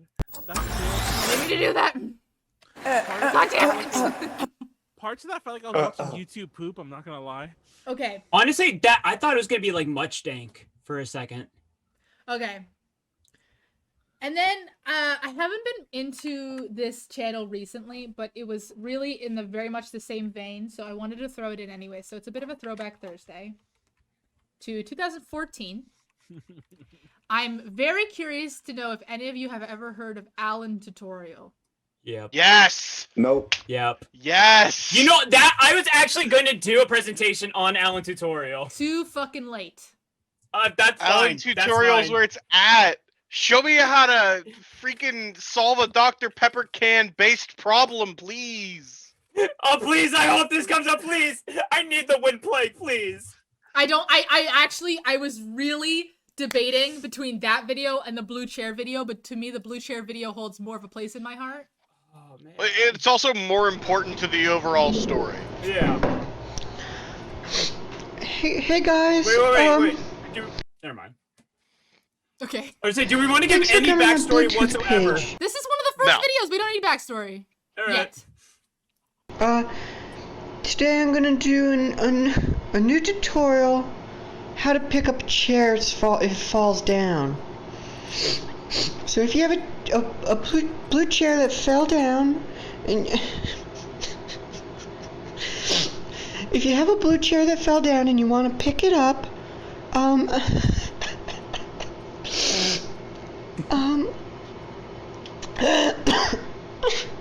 This reminds me of salad fingers. If you have a blue chair that fell down, first thing you gotta do is you get down to the level of the chair and you touch it. Drink. And then it's simple. First thing you need is just to lift. if the chair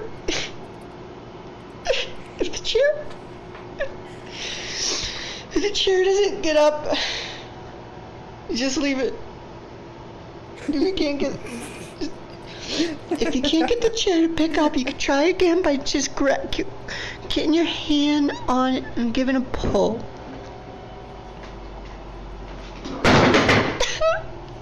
If you can't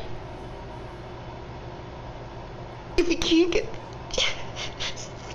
this is fucking hopeless. If you can't get the chair to come up, you just leave it on the ground. Don't forget to like it. Story of my life. Drink. Don't forget to comment on my post. And subscribe to my YouTube page. Bye, guys.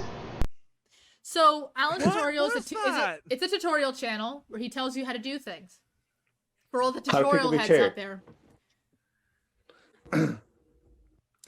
Next tutorial we're gonna watch from Alan Tutorial. Oops. God, this fucking piece of shit. It's called alanvideo.mp4 tutorial. This is a really spotty history of Alan Tutorial, by the way. Essentially, he does a tutorial, and then someone knocks on the door at the end of the tutorial. In the next tutorial, he's locked in the closet. He escapes from the closet and finds himself in the outdoors.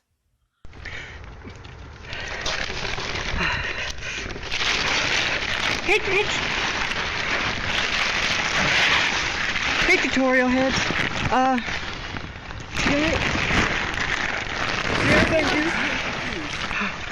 Just check a peek. Okay.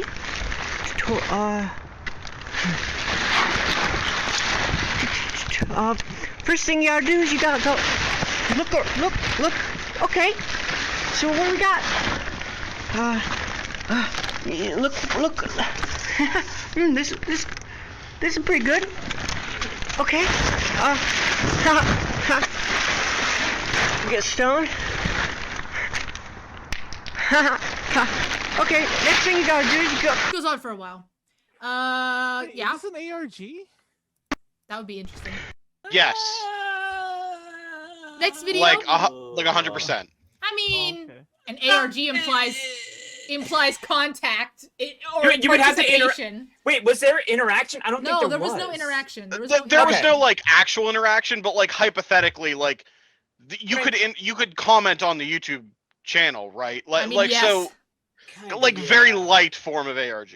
Yeah. By the way, these videos span 3 years. So then he got locked in a room, and he decides he's not doing tutorial videos anymore. He's doing news videos. Hey YouTube, thanks for coming to YouTube. This is Zipcord, Dr. Glove, plank of wood, got blue paint, a gun, staple gun, blue cord, and print at NewYorkTimes.com, today's NewYorkTimes.com. So these are tutorial. These are things you need to do tutorial, and if you don't know what a tutorial is basically a stupid little thing that little kids like, and I don't like tutorials. Tutorials are stupid, and I hate. Anyways. Me too. Let me go to the next video. Okay.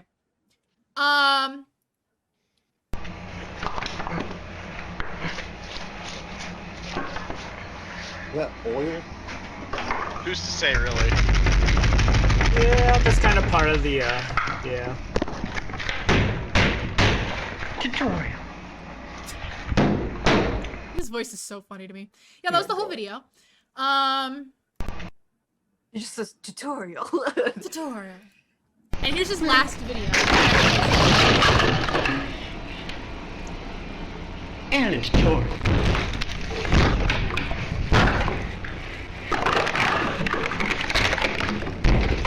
This dude straight up and then like holding this like and strips. And a tutorial. I'm the key.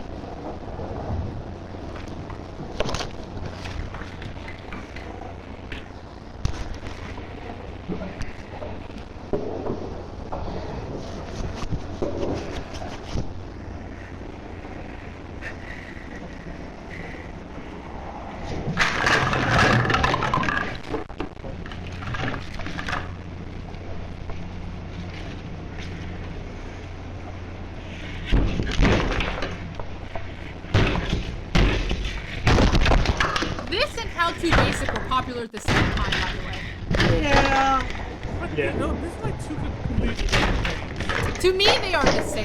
Our tutorial comes out superior.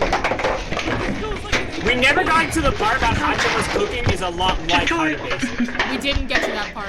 We did not mention the fact that people call her Hachama Basic. Wait, you know about that girl? Pleiades? We mentioned it before. We literally talked about it here. When I said that, how many brain cells do you have left? Good memory, Pleiades. Good memory. We did mention that. Hachama cooking is compared to How to Basic so much that she has a whole song called Hachama Basic.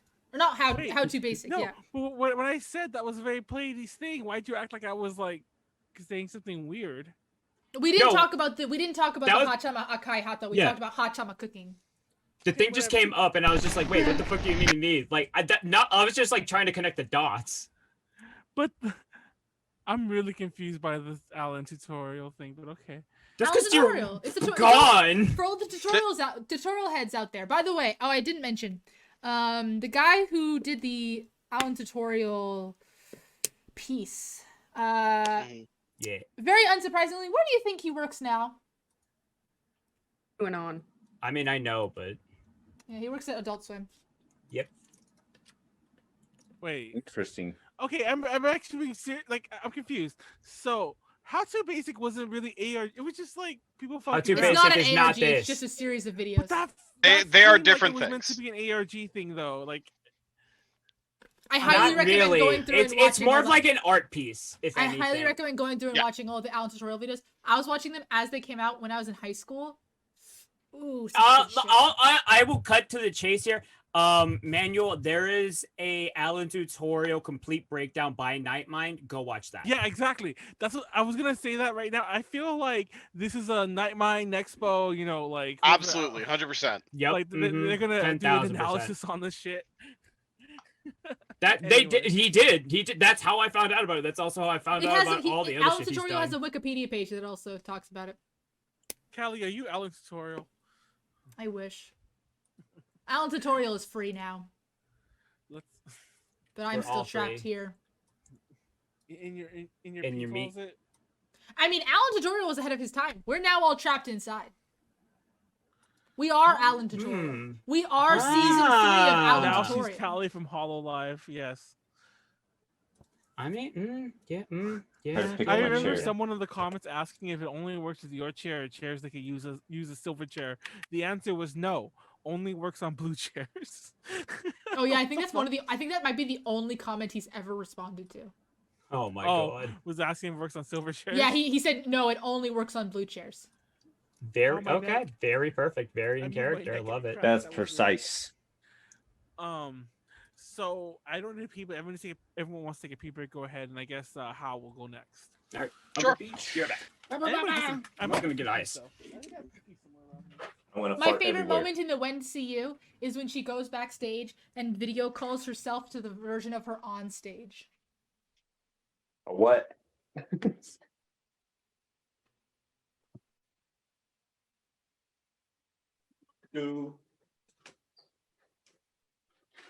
No.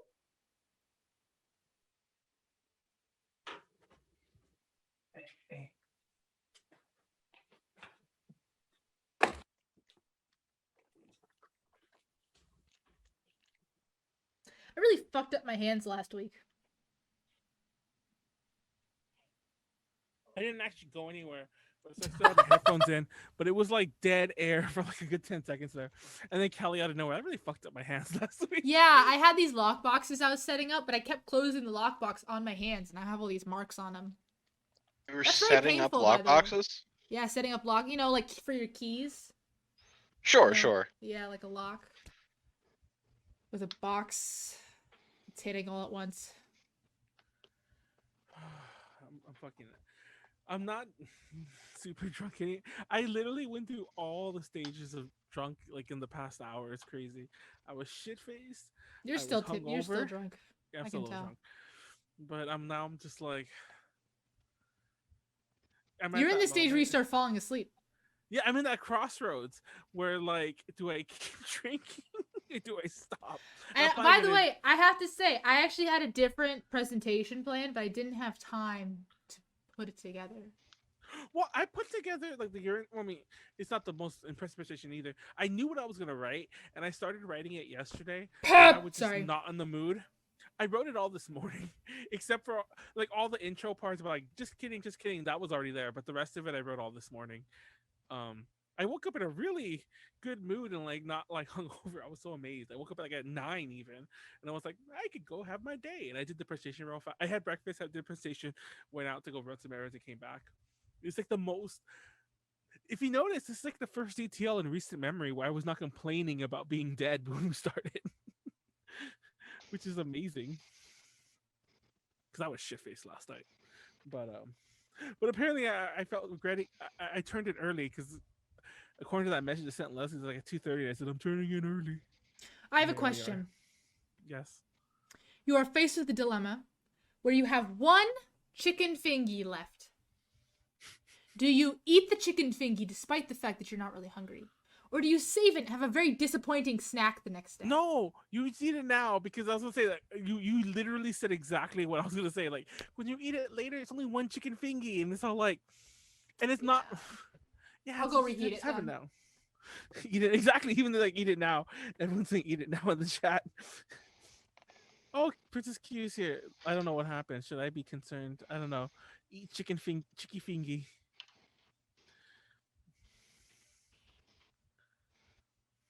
I'm fucking dead.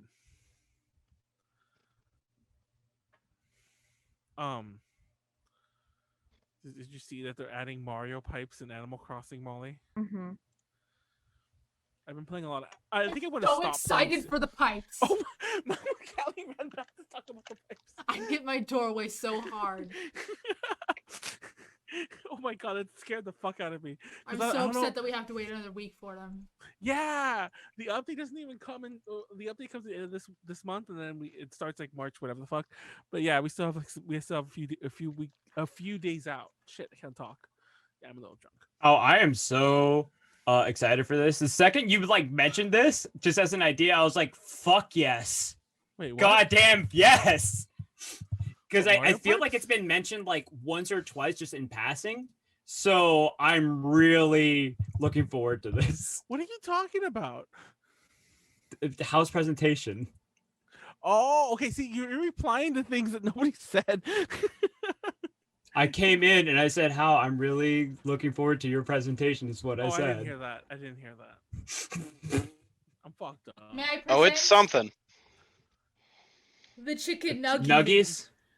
That's not a nuggie. That's a tendy. That's a tendy. Tendy, whatever. Fucking same thing.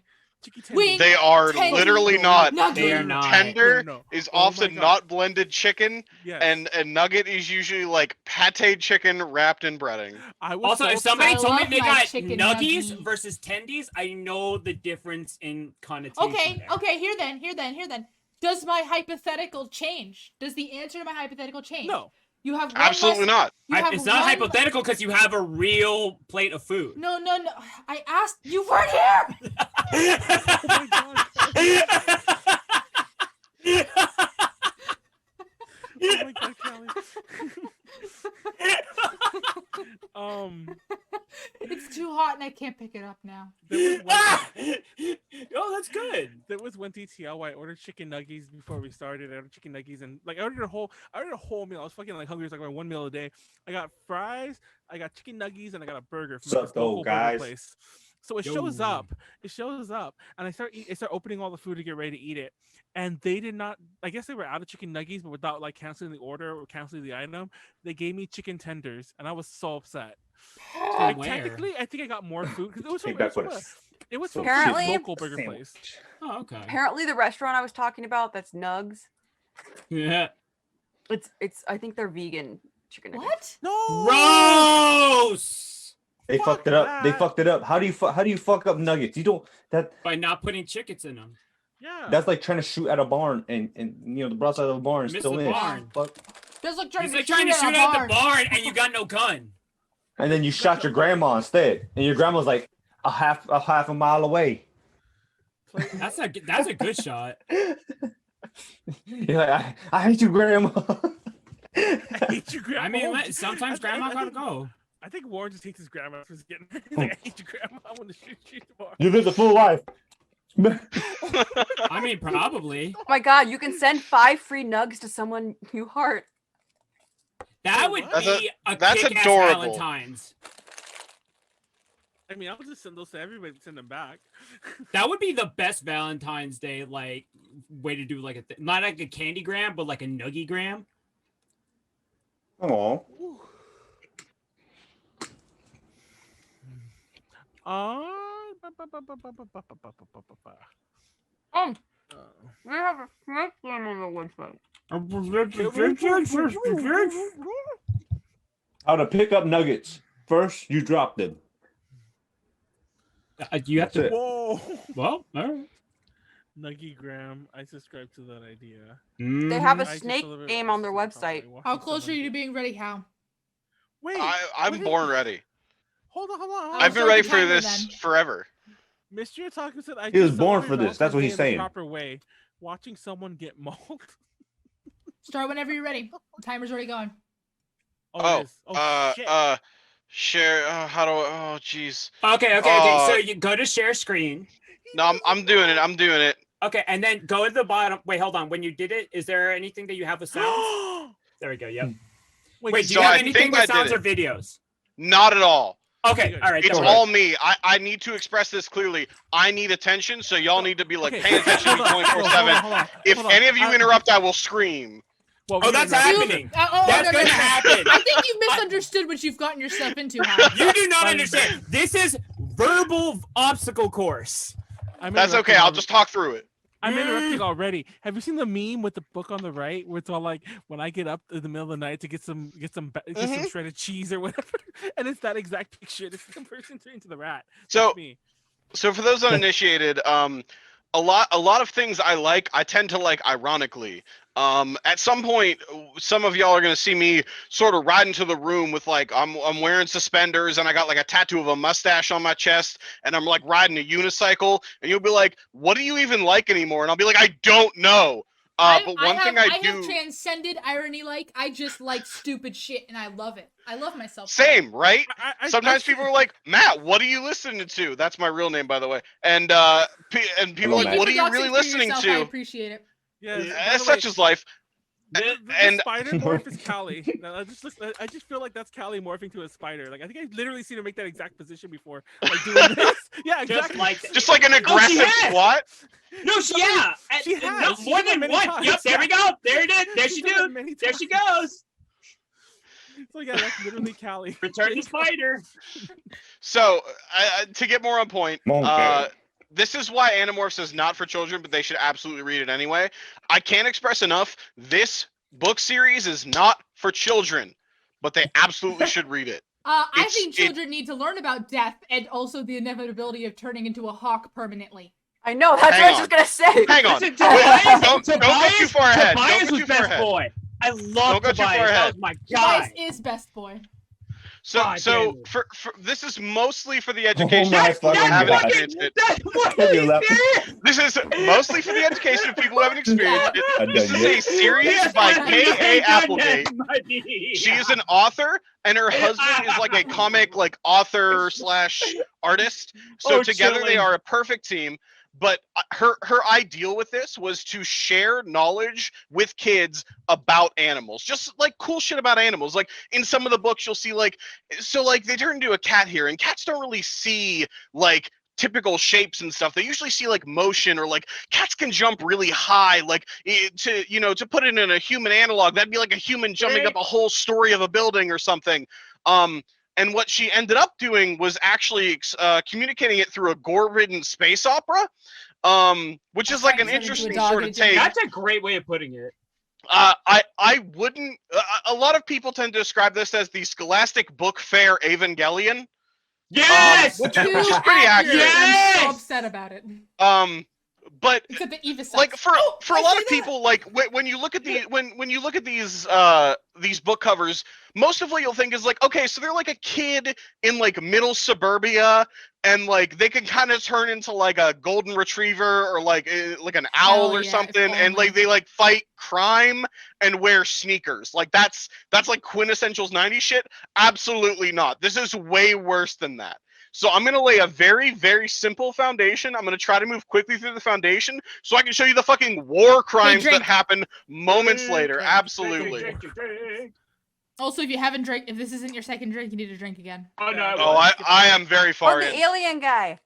So, the main thing you need to understand about Animorphs is there is a war between two species. They are the Andalites and the Yeerks. They are on their respective sides. The Andalites, oh, look, we're talking about horses. They are centaur people. Callback, full circle. They are centaur people with 7 fingers, scythe-like tails that absorb nutrients through their hooves, and they like speak telepathically. They're not they can't read your mind, but they speak without a mouth, so they have to like, you know, throw it into your brain telepathically. And they are unbelievably advanced. That's the main thing you need to know, is they are so beyond human technology, it's insane. On the right are the Yeerks. They are the ones who they are currently at war with. They are a parasitic species. They are these little stupid worm grubs, and they like to infest other species. That's how they survive and they thrive. How do they infest them?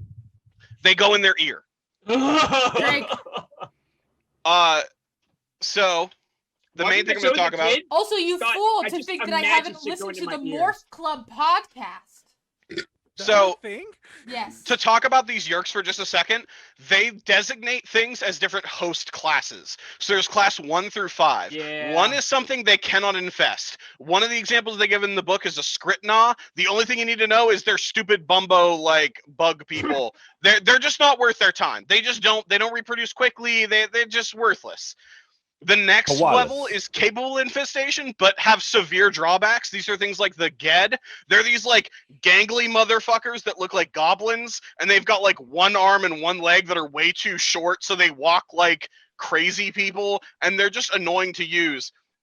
The Taxons, which are these things on the left, these stupid, gross worm people, which we will come back to. I cannot express how important it is that you remember this horrifying visage over here of this centipede thing. They have extreme drawbacks in that they are unbelievably, insatiably hungry. So even if you take one over, all you can think about is like, I could go for some chicky nuggies right now. That's all. That's all you want. I don't think we were live yet, but it was very funny because we started with like centipedes in the vagina, and I didn't know why that was being brought up. But now who's it makes to sense. say, really? What? Next level up, physically fit for infestation, but are few in number. These are the Hork Bajir. They're the guys on the right. They're those little brontosaurus-looking motherfuckers. These guys are usable. If you're like top tier of the Yeerks, you get a Hork Bajir body. They've got like these blades on their arms to like harvest bark from trees and stuff. They're like the druids of this kind of universe, but as it turns out, you can use them on people, and it slices them in twain.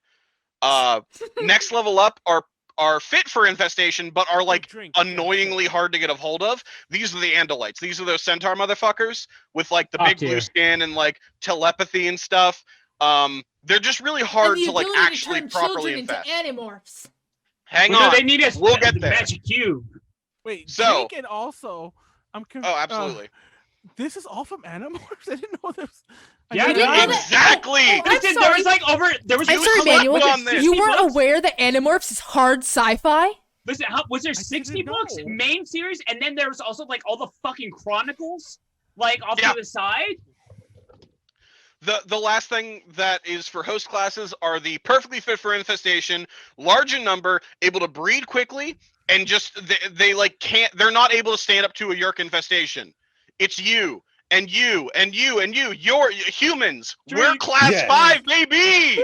I'm subhuman. But as it turns out, we're real easy to manipulate, especially if you just like go into a room and you go, USA, USA. Everyone's like, USA. And then you get infested by a Yeerk. It's like, it's step 1 and step 2. You just get a slug in your ear. Just goes right in there.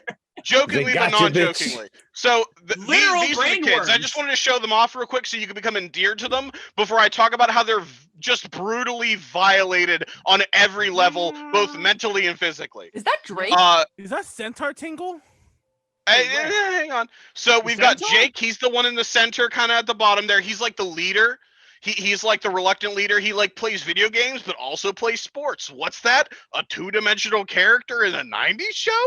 I know. Don't worry, I'll feed you, baby birds. I mean, what is more unique and special than a heterosexual white child? Drink. Exactly. Heterosexual white man.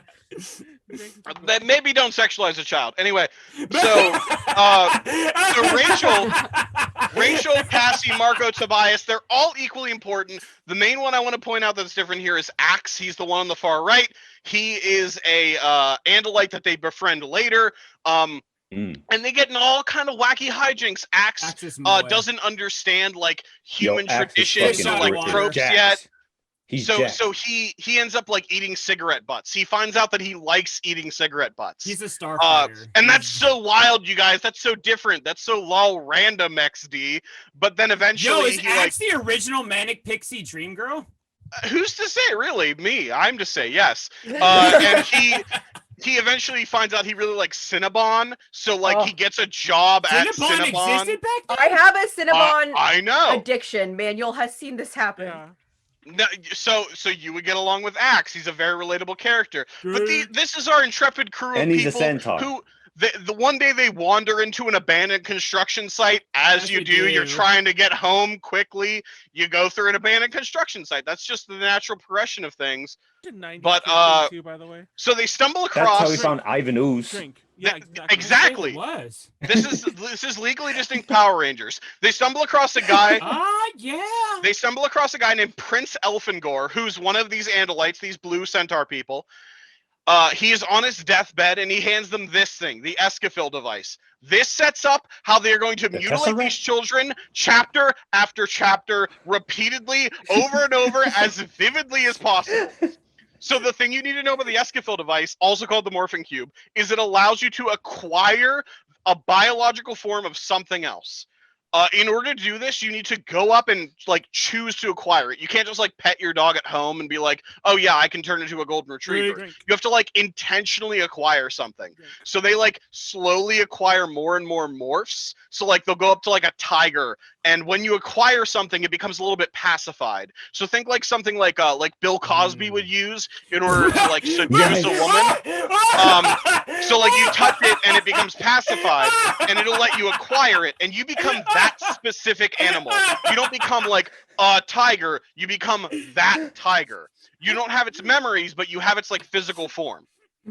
Another important thing is that there is a 2-hour limit to your transformation. Why this is important is because if you don't turn back in that 2-hour limit, you become something called a Nothlid. Wait, there was a term for it? All right, I didn't even know there was a yes, term it is for called a Nothlid. Oh shit. They threaten this as sort of like a game building sort of like universe mechanic where like, okay, here's a reason why you can't just like stay a hawk for more than 2 hours. Like you have to go somewhere, transform back, transform again. This happens on their until you become a hawk in like book 2. Drake. But no, that's a good thing because like otherwise you could just break the story by just being like, why not just be a thing for fucking ever? You'd be surprised. You'd be surprised. Why not just be a hawk forever? And then you turn back. That's what our friend Tobias thought, but he stayed a Nothlid on their first mission. He became a Nothlid on the first outing of them being Animorphs together. I mean, how old is Tobias? They're all like about 12 to 14 in the books. Okay, because I watched the show on in the Nickelodeon, series. and they look in the Nick series they're like 18 looking. Like they're probably like 20 years old playing like 15 years old. Absolutely. The other thing that's really important is that when you use the morphing device and you're able to be an Animorph, it heals all non-genetic wounds. So like if you get your leg chopped off and then you just morph and then morph back, you're fine. Drink. So drink. Oh, you think this I'll gives let that K.A. go? Applegate an insane leverage to just sort of Is that talk about her real name? Yeah, K.A. Applegate. Okay. It gives her AJ this leverage Applegate. to talk about how these children are fucking like brutalized. They get like eviscerated on a regular basis in every single book in brutal detail. We're talking J.R.R. Tolkien level of detail. She describes every single tendon being severed. It is insane. She really do be Doesn't like that. she describe the morphine itself as really painful too? Yeah, I forgot about that. For real, like when you morph into a bird, your bones just thrust through the bottom of your feet and slowly turn into talons, and like your skin is just hanging there until it can like sort of like finish morphing into something. It's insane. They make it look a lot more fun on the covers. I don't know. It still looks horrifying on the covers. I think The it looks last thing- adequately horrifying on the covers. Do you have any questions so far? Because I realize there's probably gonna be a lot of questions. Why does that cube have veins? Who's to say, really? Penis. Born in 1995. It's a Tesseract. You underestimate how many Animorphs books I read as a kid. The answer Animorphs? is 4. And then as an Animorphs? adult, I listened to the Morphs Club podcast. It's very good. The last thing for any viewers that might be watching on like Twitch or anyone who is in our podcast who does not know, whenever you morph into something, at least for the first time, you have to fight its instincts. So if you are to morph into a tiger or something like that, you have to fight the instinct to be like on the hunt or on the prowl.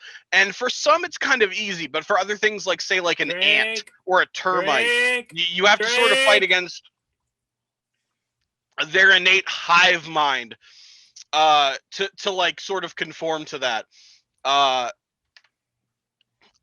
So one of the things this book goes into, and I'm going to give major spoilers here. This is the part where you like kind of like stick your fingers in your ears and like go la la la la la.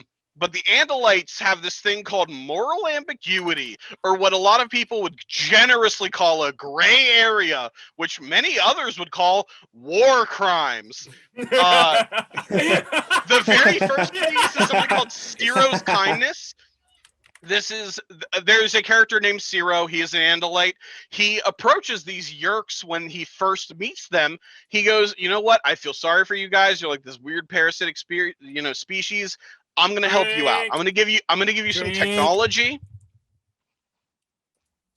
I'm gonna help you out. You're gonna be advanced. You're not gonna have to be parasitic anymore. They're like straight up chaotic evil, so they're like, fuck that. We're gonna use it to do bad stuff. So he is banished immediately. That is forever known as Ciro's kindness. I mentioned the Hork-Bajir here. If for those that remember, they're the ones with like the blade arms that like harvest bark and stuff. The Andalites decided to completely extinguish them because the Yerks showed up and wanted to take them over as like their like super suits. So they just completely eliminated almost to extinction an entire species on a planet. The last thing there, I mentioned Axe's withheld info. Axe is like this Magical Six member. He's the Green Dragon Ranger for you Power Rangers fans. That is a great way of putting that. Drink. He at one point mentions. Drink. Jesus Christ, 3 minutes goes by so fast. It's every It's 1 a minute minute each time. It's every 1 minute. Jesus Christ. Yeah. I'm gonna die. Yeah, you should have made Axe, just take it. Yeah, make it light. Make it light, son. Axe, unfortunately, does withhold info from the gang and mentions like, oh, here's a way to deal with the Yerks. We can totally do this. He neglects to mention that it'll kill all of the controllers, which is a controller is when you are a human who happens to have a Yerk inside you.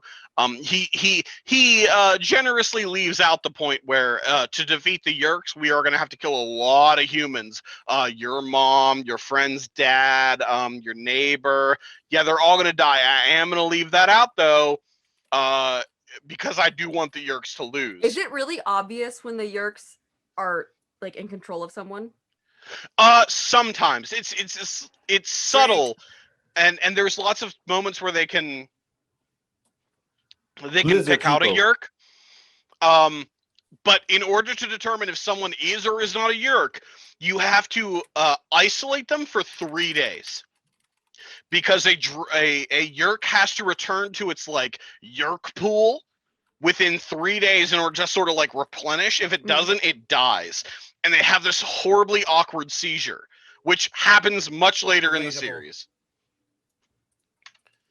I bring up the Taxons again. The Taxons are this cannibalistic species. The only reason they're important is because they are insatiably hungry. Multiple times, not only do Andalites, who have they're the origin of the morphing technology, but also these kids turn into Taxons. Like, if you chop a Taxon in half, they will start eating their other half. They are so unbelievably hungry all the time. Dope. Also eat. So they are this constant threat that like need to be dealt with. They're cannibalistic, just fucking carbuncles. Literally, they eat each other. They'll eat anything put in front of them. So they are the constant threat, and it's like this weird thing where they're like, "Hey, 12-year-olds, do you know what cannibalism is? Well. If not, you're gonna figure it out real fast." Oh god. The next point I want to make is there is something called the Elemist versus the Krayak. These are the two. Don't remember these at all. You should, because they're very important. The Elemist is legally distinct god, and Krayak is legally distinct evil chaotic god. They are in a constant like pseudo chess match in order to like figure out who's better. Sort of. It's this weird thing where they like use each other. Like they harbor like proxy wars with like other races like chess pieces. They use our entire galaxy to like play chess. Essentially, we are their pawns. I've seen that before. Like, there's a series that like specifically does, but I can't think of it. But go ahead. Anyway, Elemist is like lawful, not lawful good, just lawful. And on occasion, he'll like communicate with the kids. At one point, there is a point where they are eaten by Taxons, those like centipede things I just showed you. And he'll freeze time, and he'll show up and say, "Hey, listen, you guys are unbelievably important to the plot of the story of the universe. I will give you two options. The first option is because you are so important, I will remove you, your family, and a select few humans and other species on your world. I will remove them from the timeline and put them somewhere else to preserve your culture, because that is how important I find you. Or I can put you right back inside that Taxon and you can fight your way out. It's up to you." Shit. And the kids valiantly say, "We will go back inside the Taxon and we will fight our way out." And they do. But this forever scars the children, because they are shown a literal god who has the ability to kind of like interact with them, and then proceeds to not help them. Right? He is this like omnipotent, omnipresent god who just goes, I can like kind of help you a little bit. I realize that there are like people struggling in Africa and stuff, but like you guys can turn into like a goldfish and stuff, and that's pretty cool. So like maybe I help you out. Is that pretty cool? Krayak is the other one. He is the, I wouldn't even say evil so much as chaotic. He just wants to see like the world burn. That's all he wants. So he's constantly trying to get people to like just do whatever. I had their representations on here, but they don't have real physical forms. This is the last one. This is the big one. The children all end up doing something that you will find despicable by the end of the series. Yeah. The first one is that they are willing to fight these yerks and these people. They will literally attack yerk infested humans as like a tiger and just maul them to death. But at some point it is revealed that the yerks are susceptible, due to some scientific reason, to Quaker brand oats. Yeah, I forgot about that. It is not clear why, because science. And they go, no, they're allergic to gluten. This is chemical warfare. No we won't do oats. that. Damn it! But we will maul them as tigers and lions and like rip them apart as gorillas. But we will not pour Quaker oats into their Kandrona pools. We won't do that. That's a line we won't cross. The next one I have there is howlers. This is kind of a major spoiler for the end of the series, but there is a point where they find a mutant species called the howlers. They're these like magma men that were designed by Krayak. Huh. And when they encounter them, originally they're like, I guess these are the strongest things we ever sort of faced, so we're just gonna morph one of them. So they find one and they morph one. And they subdue it, and they find out that the howlers are basically children. They don't understand death. They don't understand consequences. They just know that like they're playing a game. So when they're beating up people and killing them and stuff, they think that's part of the game they're playing. But they are a hive mind. So when the children morph one of them, they accidentally join the hive mind. I will do so. And because they join the hive mind, all of the howlers are going to realize the consequences of their actions. So immediately Krayak kills all of them. He says like, oh fuck, I don't want to lose my army. So he kills all the howlers. The next point is the disabled army. At a point in the book, as I mentioned, the cube allows you to heal all non-genetic wounds. So kids who end up in a wheelchair, maybe at age 3 or 4, maybe kids who lose a leg early in their life, they get that back. And the Yeerks assess these kids and go, well, they're in a wheelchair, they're on crutches, they're not fit for infestation. But the Animorphs know we could turn them into animals and then they won't be in a wheelchair anymore. So they start using disabled kids as their army. I don't know if you just heard me. They use disabled kids as their army. What? Yeah. To great effect. The last thing I have there is Marco's mom. Marco's one of the kids. If you didn't see my list of kids, Marco's one of the kids. He loses his mom early in his life. It's very tragic. He grows up with just a single dad. He does his absolute best to raise Marco. Marco kind of struggles. He uses a lot of like self-deprecating humor. I relate to that highly. But at some point, he finds out that his mom is still alive and is in fact infested by a Yeerk. One of these magical little, earwigs. And at some point, Marco, after finding out his mom is alive, confronts his dad and his stepmom. And he mentions to his dad, lying, by the way, that his stepmom has been infested by a Yeerk the whole time. This is not true. He's doing it because he wants his mom back so bad. So he tells his dad that his mom is infested by a Yeerk to get them to break up in the hopes that his dad will go back to his real mom. Even the children in this series through these 4 points are fucking monsters. In the first one, they won't do war crimes unless they're present. In the second, they will do war crimes. In the third, they employ disabled people into their army. And in the fourth, Marco's just kind of an asshole. Marco is low-key always a little bit of an asshole. So, do the what about other humans on Earth like know about this? It's not just the Animorphs that know about it. Some of them do. The Animorphs, unfortunately, have to, in a like very monster of the week situation, have to like pretend that they're not the Animorphs, and they have to like keep it a secret. But very late in the series, people start figuring it out when people start like they manage to kill some of the Yeerks by starving them, by not letting them go back to their little pools. So like their teacher and their principal are like bad guys because like kids hate school and homework. So like they'll just start having seizures and like the Yeerks will die and the person will die. So they know some people are Yeerks and they like start figuring out by the end of the series. But it's also one of those things where it's like pod people, like you don't know who you can trust. So if they tell anybody, the entire series is like, we can't trust fucking anybody but ourselves. Exactly.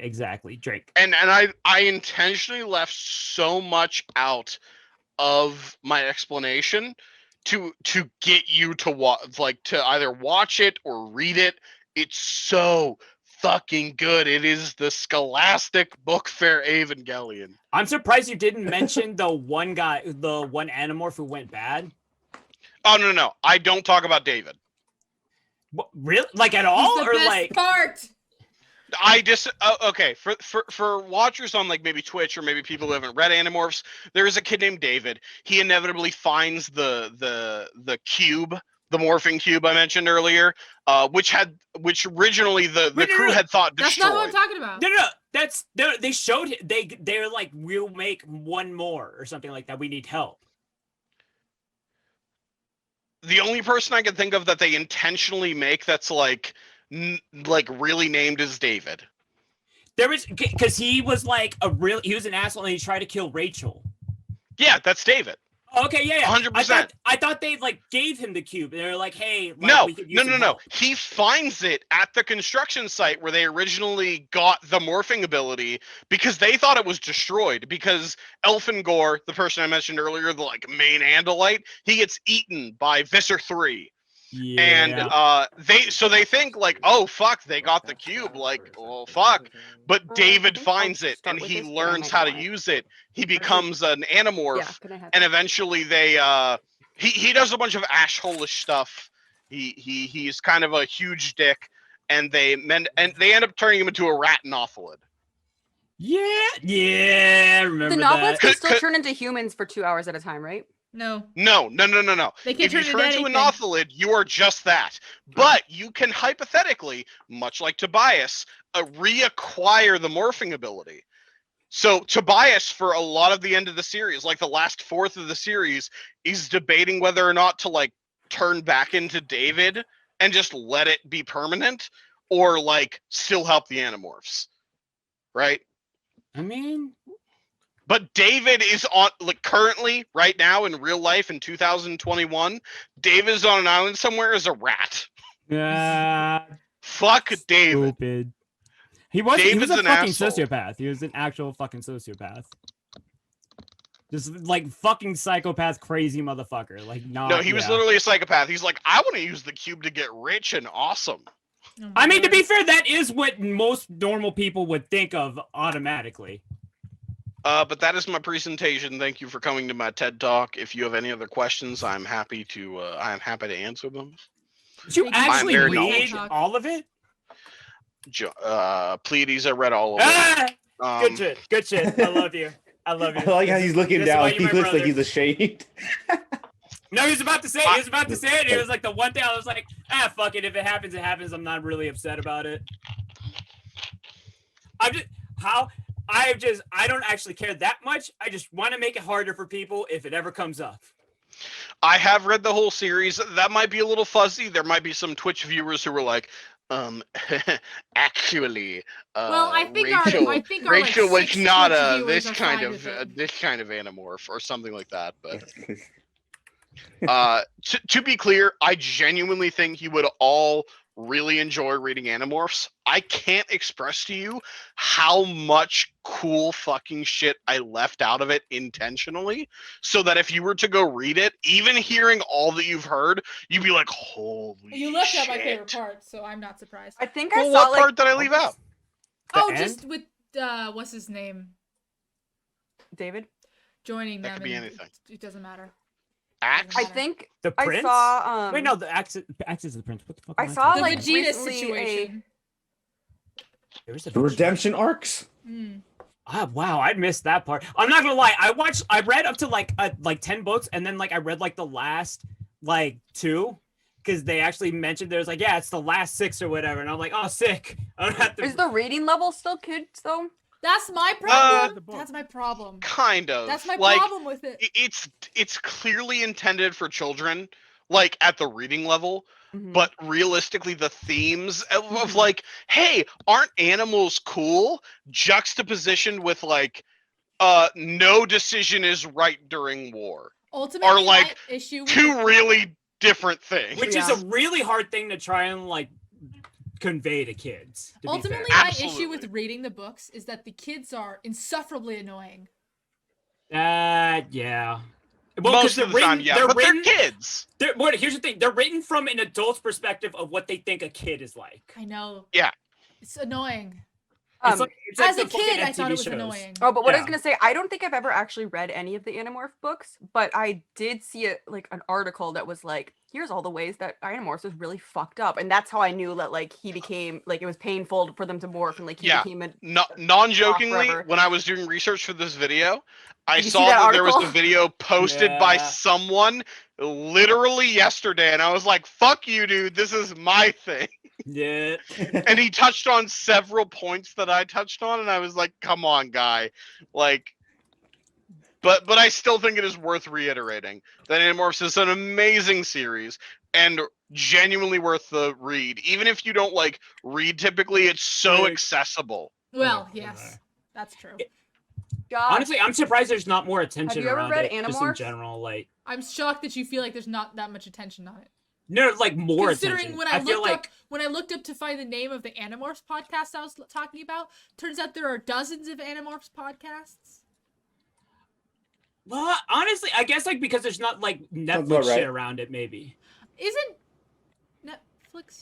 There might be someday.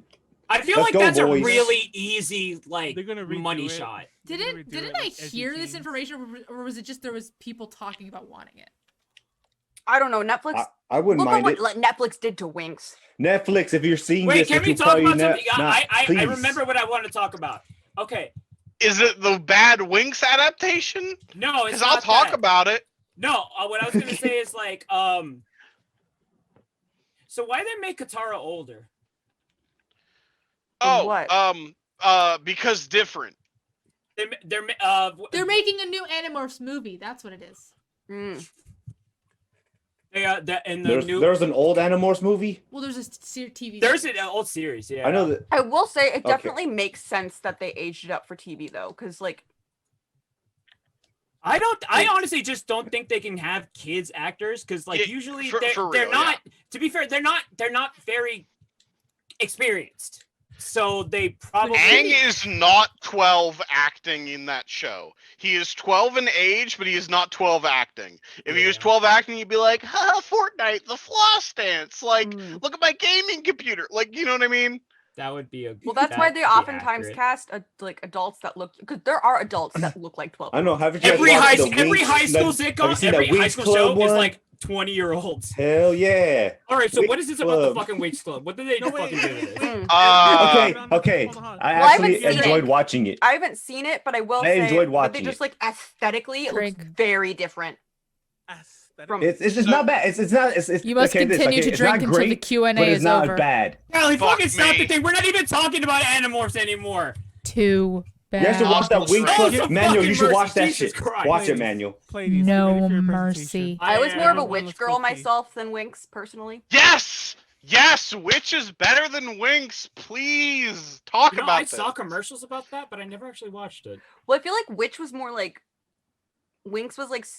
Winx, I think, was for a little bit younger of an audience. I think Witch was a little bit older. Witch seemed like it was for like 14-year-olds, and Winx seemed like it was for 8-year-olds. Arguably, it depends on which Winx dub you watch. Well, that's true. They do have Winx dub. Like there the are French?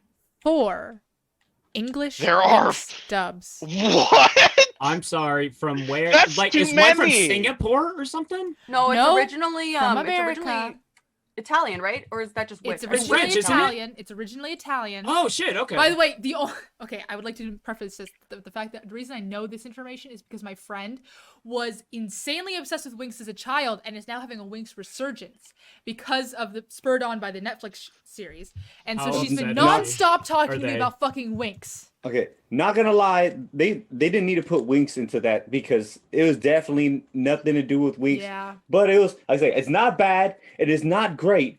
It's good, and I enjoyed it as much as people kind of shat on it. I do have a counterpoint. There is a point where the main character, major spoilers, can't express this enough, major spoilers, so like plug your little ear holes if you're not wanting to hear this. They do talk about like the main character goes like witch in a notebook and like magic in a notebook. Like she can't understand the concept of a witch or magic, so she has to write it down in a notebook. And I'm like, I have never met a girl this dumb in my life. Literally never in my life have I met a girl this dumb who has to write down the word witch and magic to understand the concept of being a witch or having magic. What's the percent? I feel like at some point, like it's just like, what's the percentage of women like eventually have like a witch phase? Hold on, guys. Hopefully 100. I love witches. Real witches. I know. It's just like I'm just like. I think Manuel wants us to. Yeah, I don't want to cut everyone off, but it's like literally almost 10:30, and we still have Pleiades. That's fair. And Pleiades always takes like an hour. Oh, that's true. Yeah, but Pleiades, the witch, start doing the your witch presentation. TV show was horrible. Just start your presentation. No, agree. Here's the thing. Here's the thing. How we're telling him to start his presentation, it will still be another 15 minutes. Exactly. Just go pee. Just go pee. I live literally a minute and a half away from this person. He can literally walk down and just yell at me. He lives on my property. I would like to suggest that you do that because I would like the shits and giggles. Which also happens to be right next to a horse barn. Yep. Do you live on his horse farm? Yeah. He lives on my horse farm. That is not a joke. It's actually not. Twitch chat, that is not a joke. This is real. This is real life. How's gonna pull up? And I can show How's gonna open up his window and you can see his fucking horse? I pull off a mask. I'm a horse the whole time. Like, oh shit. That's my B. You're Animorph. I feel bad. This is what I get for not having Twitch chat up. Oh my god. The visuals were fucked up for the past like 15 minutes, 20 minutes. Fucking tragic. Alright, hold up. I do want there to be a witch. There's actually no horses right now. Witch live action. There are currently no horses. Yeah. But the only character that I could be in Witch is Cornelia, and I don't. That's not really. I was a Code Lyoko kid. Nature. The foreheads. Earth is Cornelia. She's the only one that's white. She's the best one. But I don't look like her at all. Hang on, Code Lyoko, I don't look like though. any of them. Code Lyoko, what character do you feel like you resonate with before we get into Pleiades' presentation? The one whose name I can't remember, who I just call Hikaru, because he has Hikaru's voice actor. Can you give like a vague description? The purple cat one. Odd. Yeah, okay, cool. Anyway, Pleiades. Hit us with a presentation about something. Alright, I'm going at it. Does nobody have to pee, really? Damn. Alright. I just couldn't get over how big their foreheads are on Code Lyoko, and that's exactly what my issue was. That is 10,000% my fucking problem. Guys, well, honestly, my biggest issue with Code Lyoko was that the lip flaps didn't match at all. What's a Code Lyoko? It was an animated series on Toonami. That was like part 3D because they would go into like a virtual world. French originally. It was very anime. Very French. Very ladybug. Pleiades, give us something. I'm ready. Dick! We told you it'll be at least 15 minutes from when we tell him to do it. I'm telling you. Code Lyoko. Oh, you've never heard of Code Lyoko? Maybe I'm too young. Maybe I've seen it here. I'm gonna Google it right now. It was after they literally. How do you spell no, okay, L-Y. Okay. Oh, these things. Thank you. Thank you. If me and Pleiades know it, like Warren's not that much older than me. Code Lyoko was good. Okay, though. I remember this too. Warren might be younger than me. No, I'm older than you guys. Oh, okay, never mind. Oh man, I thought I had a big forehead, but this dude right here, he beat me. 5 head, 6 head, 9 head. Wow. I got a whole entire fucking maybe when I was a kid, I heard people complain about their foreheads. I don't know. You never heard anybody complain genuinely about their good. I don't know. Everyone around me really liked Code Lyoko. Yeah, Witch was also genuinely good, but only if you read all of the comics. I think a big part of it is like age. Pleiades, if you don't start your presentation, I will look up Constellar Pleiades and replace your profile picture with it. That I wouldn't be. All right, I'm cool with that. So, wait, hold on. You play Yu-Gi-Oh too? No. Don't out me. Yu-Gi-Oh is how me and how met. I'm just assuming that like anyone that plays in real life is from Yu-Gi-Oh because of that whole presentation that Pleiades gave. It's actually not. Wait, who? No. I don't know his name. Oh, D'Angelo. I gotcha. I don't even know your name, Pleiades. My name? Oh, I know you your actually name. said my name? I do You know said your his name on stream multiple times. Let's edit that shit out, huh? I am going to anyway. Callie's on the floor. Oh my god. Did you know that Manuel's family calls him Anthony? Or Anthony? Why? Okay, can you guys... Is that his real name? No. Well, that one is not really. That's not like a. That's not like what he said.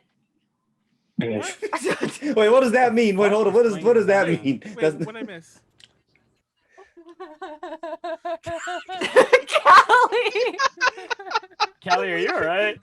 Wait, Callie, keep up. She just appears laughing already. Me too. Okay, it's been 15 minutes. Where's my presentation? Chop, chop. I'm actually trying to get it to the right screen. He deletes all his All board, then he takes all the icons off of his desktop, then he closes every single window. and Actually, reopens those his are all already presentation. there. The only problem I have is actually getting into the right screen because I have 3 of these motherfuckers on and one of them is 4K and that shit looks like a screen made for ants. Callie peed herself? What the heck?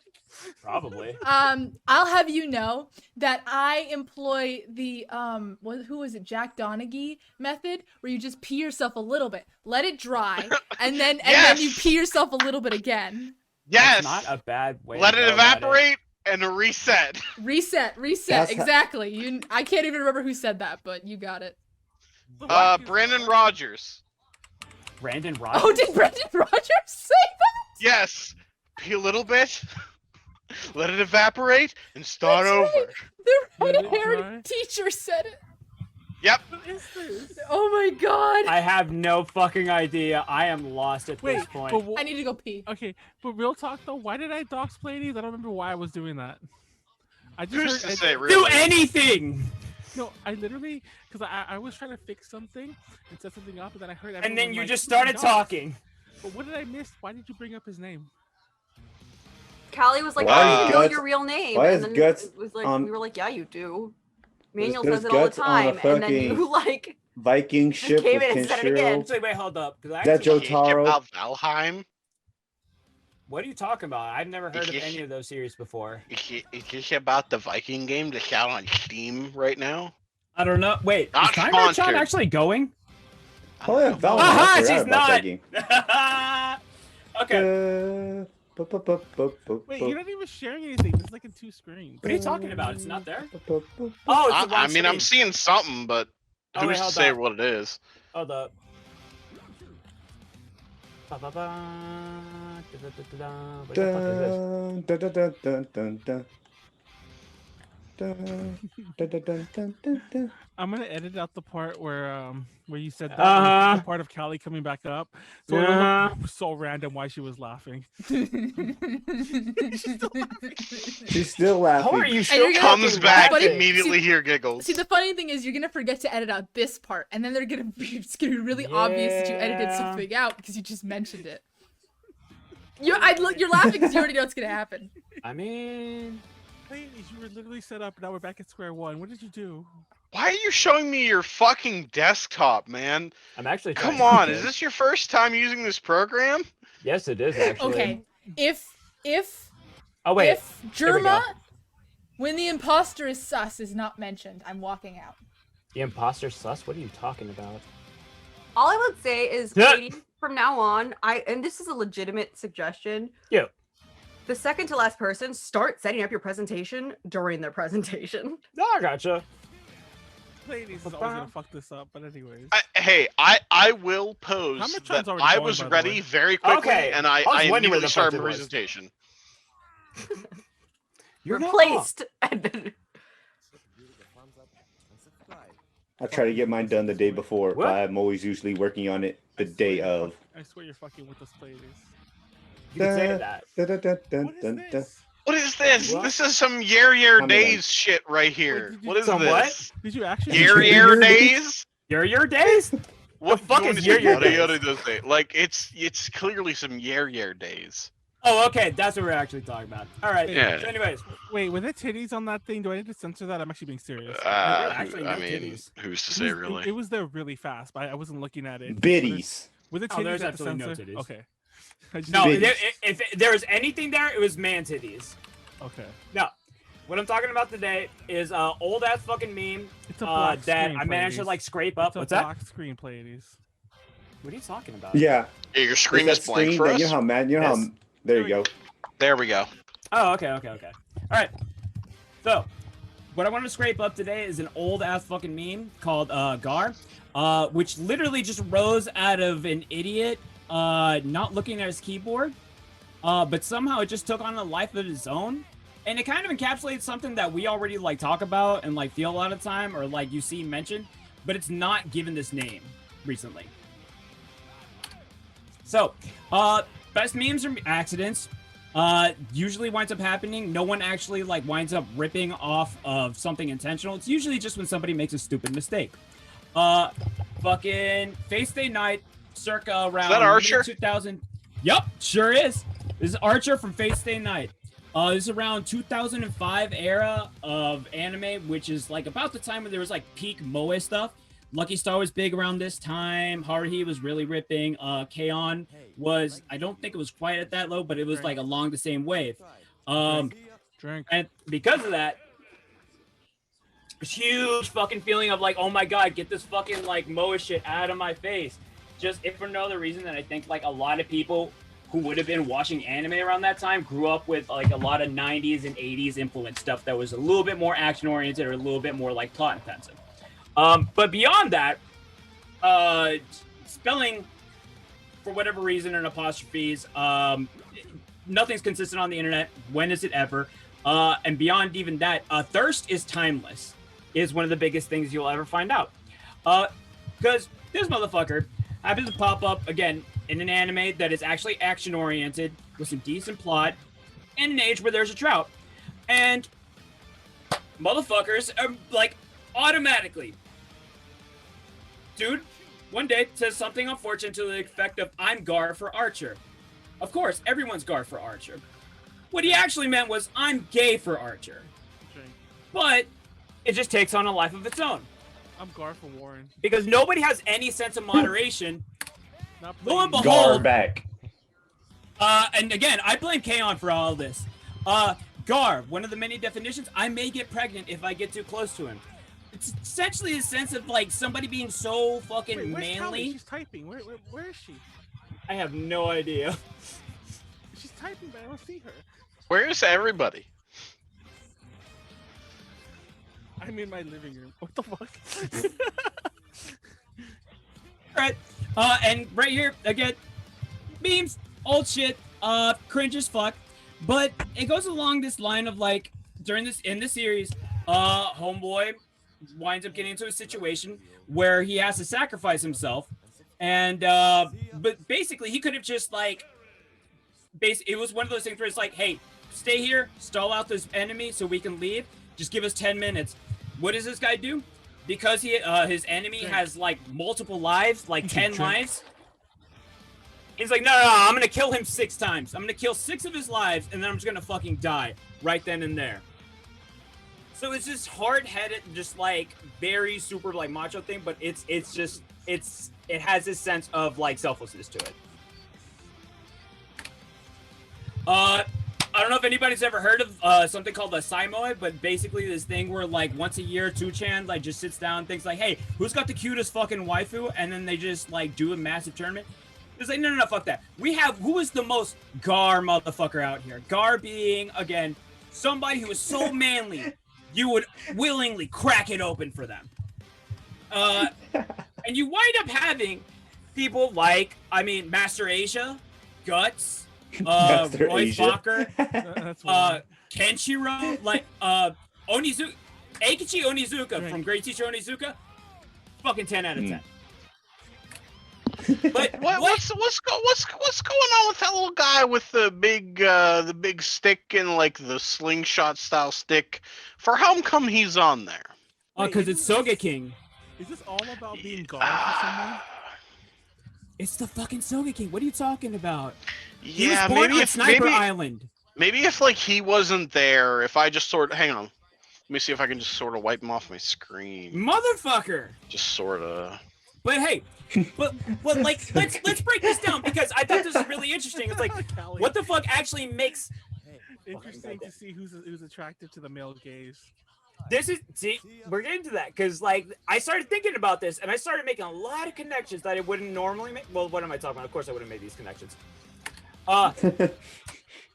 Motherfucking dissertation. Motherfuckers came out with dissertations to discuss, like, from the root word virtus, which is an old Latin word, which basically just comes down to manliness, Romans, Greek, shit like that.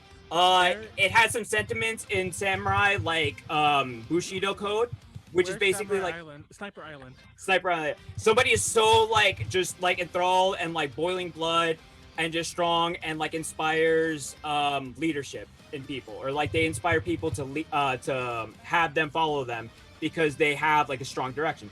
I'm not actually gonna go and make you read this because fuck that. That's an entire dissertation. So I'm gonna break this down real quick. Wait, where is Sniper Island? It's a fake fucking island. There is no Sniper Island. No, Mr. Talker redeemed the question. I was just like, I don't know if that was an answer. Oh, okay. No, there's no Sniper Island. Well, actually, I'm not current on One Piece. There might be a Sniper Island. Technically, there could be. Hypothetically. Knowing Oda, there could absolutely be one. Anyway. You know, I'm pretty sure there is. You know how he works. So he brings in bad guys from like early on, and then they're bad guys like super later on. It's the same shit. The number one thing. Continue. So number one thing you find that winds up like connecting to a lot of Gar shit is suffering. It's always motherfuckers who wind up suffering. They have big life obstacles. They can be a one shot, or it can be like a constant wave of just suffering. But in one way, shape, or form, it winds up leaving like this lasting scar. Ooh, that's my boy Zabuza. Him and Haku are bros. So bros. Just bros, nothing else. Yeah, Sappho and her friends style bros. They're-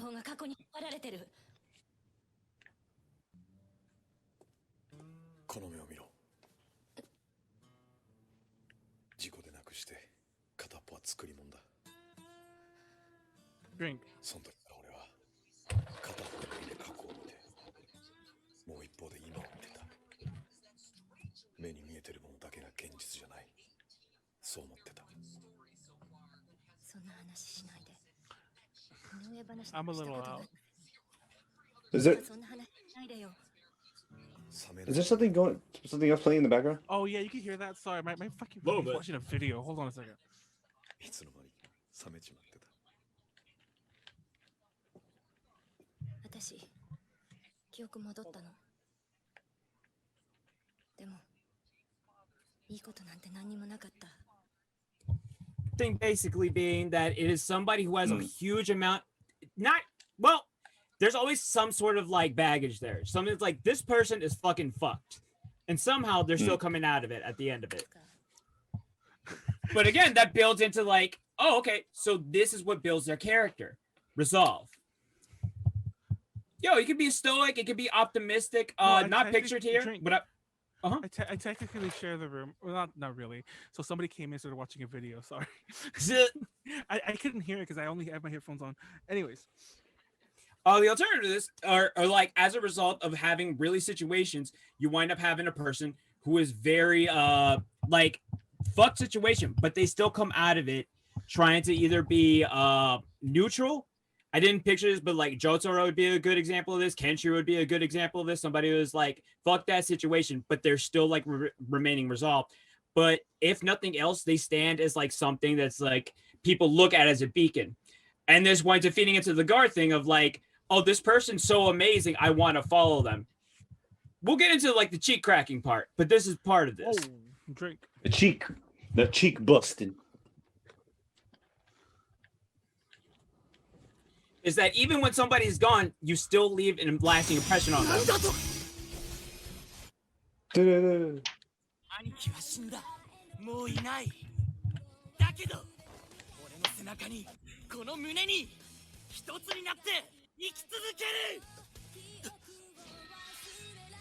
穴を掘るなら天をつく。墓穴掘っても掘り抜けて、突き抜けたなら俺の勝ち。俺を誰だと思っている。俺はシモンだ。カミナの兄貴じゃない。俺は俺だ。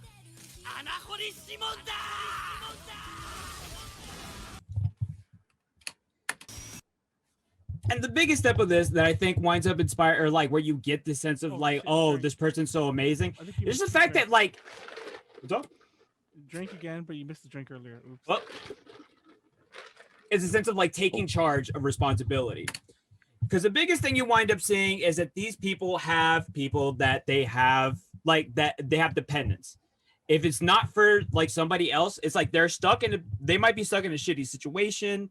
But the biggest thing is it's like other people look to them to be there. And I'm gonna put this out there because this is not somebody who gets enough shine, but Mace Hughes is a great example of somebody like that. Homeboy, like dude had to like stuck by his morals, knew what was right, and like despite having people like, well, because he had people that like depended on him, had to like stick to his morals and be like, yo, this is the correct way to do shit, because otherwise shit's gonna be fucked up. But it's really like this, it's this sense of like agency and like leadership. So, but where the fuck is the fucking coming in from?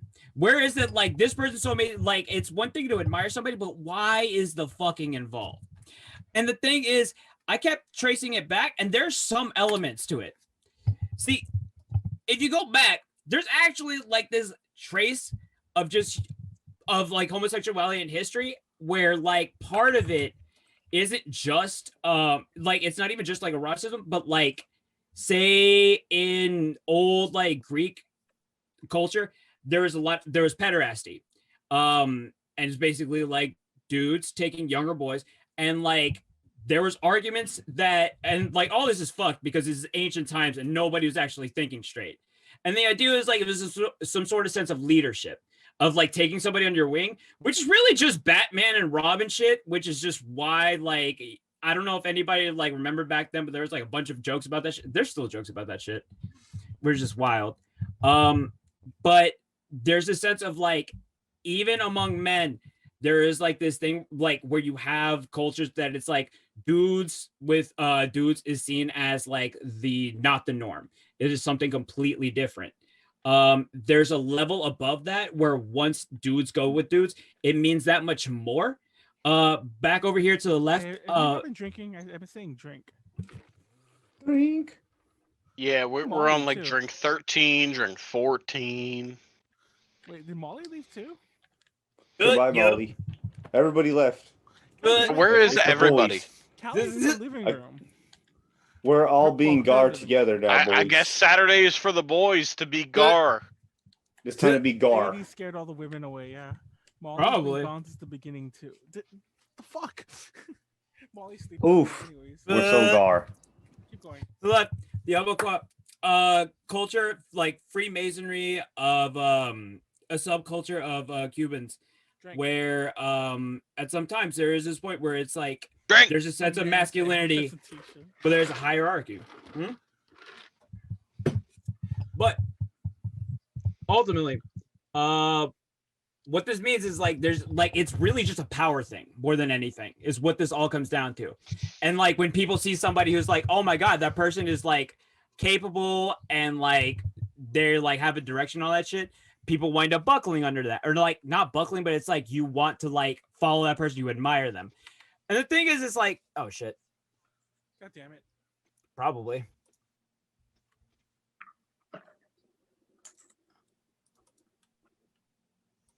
To give you gap filler, I'm noticing a lot of these Gar type characters tend to be very Peter Pan style characters, where like they intend to whisk away someone from a situation they're currently in into a magical fantasy land where everything is way more awesome. So about that, whether it's staying young forever, or maybe just getting out of the situation where like you're living with your mom and dad and they're kind of going through a rough divorce, but maybe I can take you away from all this because like and then I'm you Peter kill Pan them and shit. Oh, so let's go into that because I decided figure out there's not just that in like anime and shit. Right here, you got a perfect example of like Western Gar. Black screen.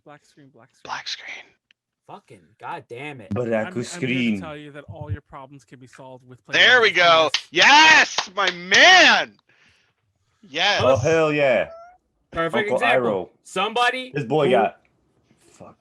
This boy got. He got usurped by his brother for the throne. His son died in the war. He got taken into prison. And despite all that, he's still like working out. He's keeping to his workout regimen.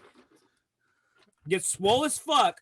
And despite the shitty situation and everything, still is out there being a paragon for like Zuko to follow and be like, yo, I want to like, this is what you need to do. And I'm always going to be here for you.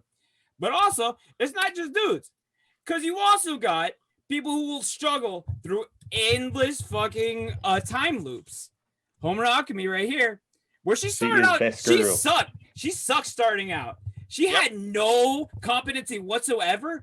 And she took like time stopping and rewinding. And was just like, all right, I'm going to get really good at shooting shit. She's from This is Mariko Magica. Yeah. Oh. Her power is like stopping time and rewinding it. Oh, yeah. That's the funny thing. My memory is that bad. But I was like drunk before the panel. Anyways, keep going. So what she does is like she just like rewinds over and over again, gets better at shooting stuff. She steals freaking ammunition from the army because she can just stop time. You only know Chinese media. But the entire reason she does is for somebody else. So you still have this element of self-sacrifice, constantly like struggling despite like shit constantly fucking up around her. She rewinds and loops over and over again because of that. So you still have the stoicism, you still have this struggling, you still have this sense of like duty. Homura is very Gar. Super Gar. Super Gar. Unbelievably Gar. Like it's so Gar. It's so Gar that is Gar. Drinking. I gotcha. You're done? Wait, are you actually done? Mm-hmm. That was the end of your presentation. Yeah, sure. Yep. I guess. Joking. I mean, like I could do more, but like I think I've made my point. Callie, are you ready to celebrate? Because I think that's the shortest presentation he's ever done in his life. I think it is the shortest presentation he's ever done. The only other thing I was gonna do is just show a bunch of pages from Berserk, because the only thing that I want to end on is the fact that Guts is the most Gar motherfucker ever. I exclusively know the term Gar. Yeah. Oh, that's Kennedy Callie's thing. He pretty. I agree with that. I've only ever heard the term Gar from I had a friend who was like really obsessed with this one thread on the Crunchyroll forums that was about 1,500 pages. The most Gar characters ever. That was people posting motivational poster memes, where it's the black border and like an image and like a text. Yeah. Only place I know the word Gar from. Yeah, I mean it's the same era as why. Yeah, that's why. Ugh. Like looking back at it, I was just like, Jesus Christ, did I actually like save this? I'd feel bad. Dang. My friend had a full 1.5 GB of saved motivational memes. Wait, I'm not gonna lie. Does Molly have a floor chair? No, I think like I think a chair. I think that's I think that's her chair. Her bed is really tall. Her bed is taller than mine, and my bed. She went to the bathroom. Her bed and never is came also back. like a foot of comforters. So is Molly dead? Here's my bed. Molly left to the bathroom and never came back. Molly's bed is here. So. Jesus Christ. GG's. It's like genuinely difficult to get on her bed. Well. Oh yeah, Molly died. Don't worry, Mr. Taco. Molly died. Yeah, sorry, Mr. Otaku. Wait, Pleiades, Man, that right there. What are you Oh. talking about? Is the hot dog still in his box? Oh, it's not there. Nope. Oh, that could be arranged. No, because it's funny because there was, Guts deserves a hot dog. Recently, He do. a friend of mine was watching a DTL. That boy, I guess they he were be caring. That'll watching the help people. presentation, And it wasn't Pleiades' presentation; it was someone else's. And you put the hot dog in whoever mouth it was, and then it's like, okay, like I mean, you were doing this. I didn't even notice it, and you're like, okay, I'm done with the hot dog, and you put it in Pleiades' box, and you left it there for about 3 more DTLs. You just left it It's in there the whole time. Yeah, I sure did. I sure did. This was the first detail it wasn't there. Yeah, that's what I'm saying. It was just so funny because she had put the hot dog. It's there now. It's there now. Oh, thank you. All right, this feels better. You now. will have your hot dog. Your hot doggy. Oh, sorry, I didn't click transition. There we go. Jesus fuck. Now the hot dog is there. I think we're all waiting for it to. Well, thanks for coming to DTL, everybody. I'm glad you tuned in, and thanks for watching on YouTube. What do we have up to A to J this week, Manuel? Molly. I called you Molly. But ready to go. Hold on. Molly. You're really quiet, Manuel. You're so quiet. Oh, sorry. Molly won the popular vote, which does not matter, by 5 votes. How got 2? I'm like mad at How. But How and Callie tied for second with 2, and then me, Warren, and Pleiades all tied for third. So they with 0. With 1. Woo! Oh, So with 1. I think somebody voted for everyone. Woo! And then probably 2 different people voted for Callie and How. And then I think we could assume who gave Molly the extra votes, but yeah. I missed when somebody was like, somebody had a bot at some point. I missed that. Oh yeah, I think it was talking made a bot. That was my friends. Oh, was it your friend? Oh, no, it was for Callie, right? It was my friend. You had like 3,000. Callie. You had thousands of votes. I remember that. Yeah. I thought you didn't like compliments. That's kind of a compliment. I know. That's an action. Callie, actually, she doesn't like compliments, but she actually does. No, Callie. See, she's not going to comment on it. Okay, maybe you don't like it. I just you can't. You don't handle. Everyone compliment I Callie don't handle right compliments correctly. Everyone compliment Callie right now on the chat in person. So I'll do it. So I'll go. It's okay. I can't read the chat, so. Oh. Callie knows how we feel about it. Callie says that she does not know how to read. I told you I don't know English, so it's kind of unfortunate. She's Do you being think it's dubbed hilarious? right now. Like you had like photo, like what's it called? Just like immediate like memory of anything mathematical, but like English, yeah. Callie seems. But like it's like that's actually useful. Callie is best. Yeah, everyone's throwing the. Leslie said you're the best. Callie says thank you, Leslie. She's like, don't talk for me. Oh my god. Okay, I don't accept that. Like, okay, Leslie, you gotta take it back down and go cry. It's okay, Leslie. If you don't take it back, I watched Pleiades' presentation through Twitch, but I was listening in my headphones like to you guys. So there's like a 10-second delay or something like that. That's weird. I had a 10-second visual delay, just like Manuel. Yeah, exactly. I was like, that's the way I experienced the DTL. Like the whole. So I heard you so talking about weird. Eero, but I didn't know who it was, and then it flipped to Eero, and I was like, what the fuck? Oh my god. he is the bestest boy. All right, that motherfucker male always. gaze is strange. Don't understand it. Wait, what do you mean? Wait, hold on. Wait, what do you mean male gaze? Do you not know this phrase? I thought you were the English major. The Gar. No, I just meant like with what's dudes male though. gaze? Wait, what's male gaze? I want to know. No, I see. Here's spell gaze. Yeah. Is it like the gaze of a male? Like No, it's not you the look at gaze. your It's the gaze. Oh, okay, so like GAZE. Oh, I see what you're talking about. GA. It's the gaze of the males. So here's the thing. Oh, I thought you meant the male gaze. So here's the thing. Like I had this The conversation gay with like, God. I had this You know what? conversation. Fuck. Warren, what you just said was literally word for word what Kate Blanchett said on that interview. Wait, what did he say? I missed it. Kate Blanchett did an interview where someone asked her about her gaze, like the gaze that she gave, and she was like, "Oh, I thought you meant gaze, not gaze." Men are. Oh my God, Leslie said men are a mistake. I'm not a man. I'm a grown ass boy. But the male gaze refers to what men find attractive. Right, but what I mean is like woman or just in general. Why does okay, I get that. Is that a meat mountain? Yeah, it is. What is that right there? Is that a meat mountain? Yeah, those get that cheese Arby's slices right now. are so lonely. That's one fuck. Wow, holy shit! I didn't even notice that. There's two. They're literally 7 meats apart each. They're lost. Oh, there goes Molly. They can't find each other. Molly, where'd you go? She can't hear us. I was joking. She has her AirPods in. She can't hear us. Callie, Hello. what I meant was like I had this discussion with like an old coworker where we were talking smoking. like, She has, like, a if it Joel- was she had a any Joel dude head. No, I who would was like eating. if there was any guy who could like who I would like be like, oh yeah, sure, I'm straight, but like who? And I'd be like, honestly, every single male guy I thought of was like it was all a power thing. Like nothing to do with like what they actually look like. It was just the fact that they were really accomplished, or like they did a lot, or they were capable of a lot, and that was the only thing. So interesting.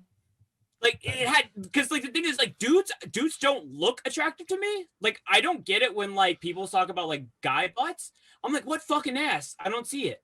But if it's like, oh, this guy did this and that, I'm like, that's cool. That okay, yeah.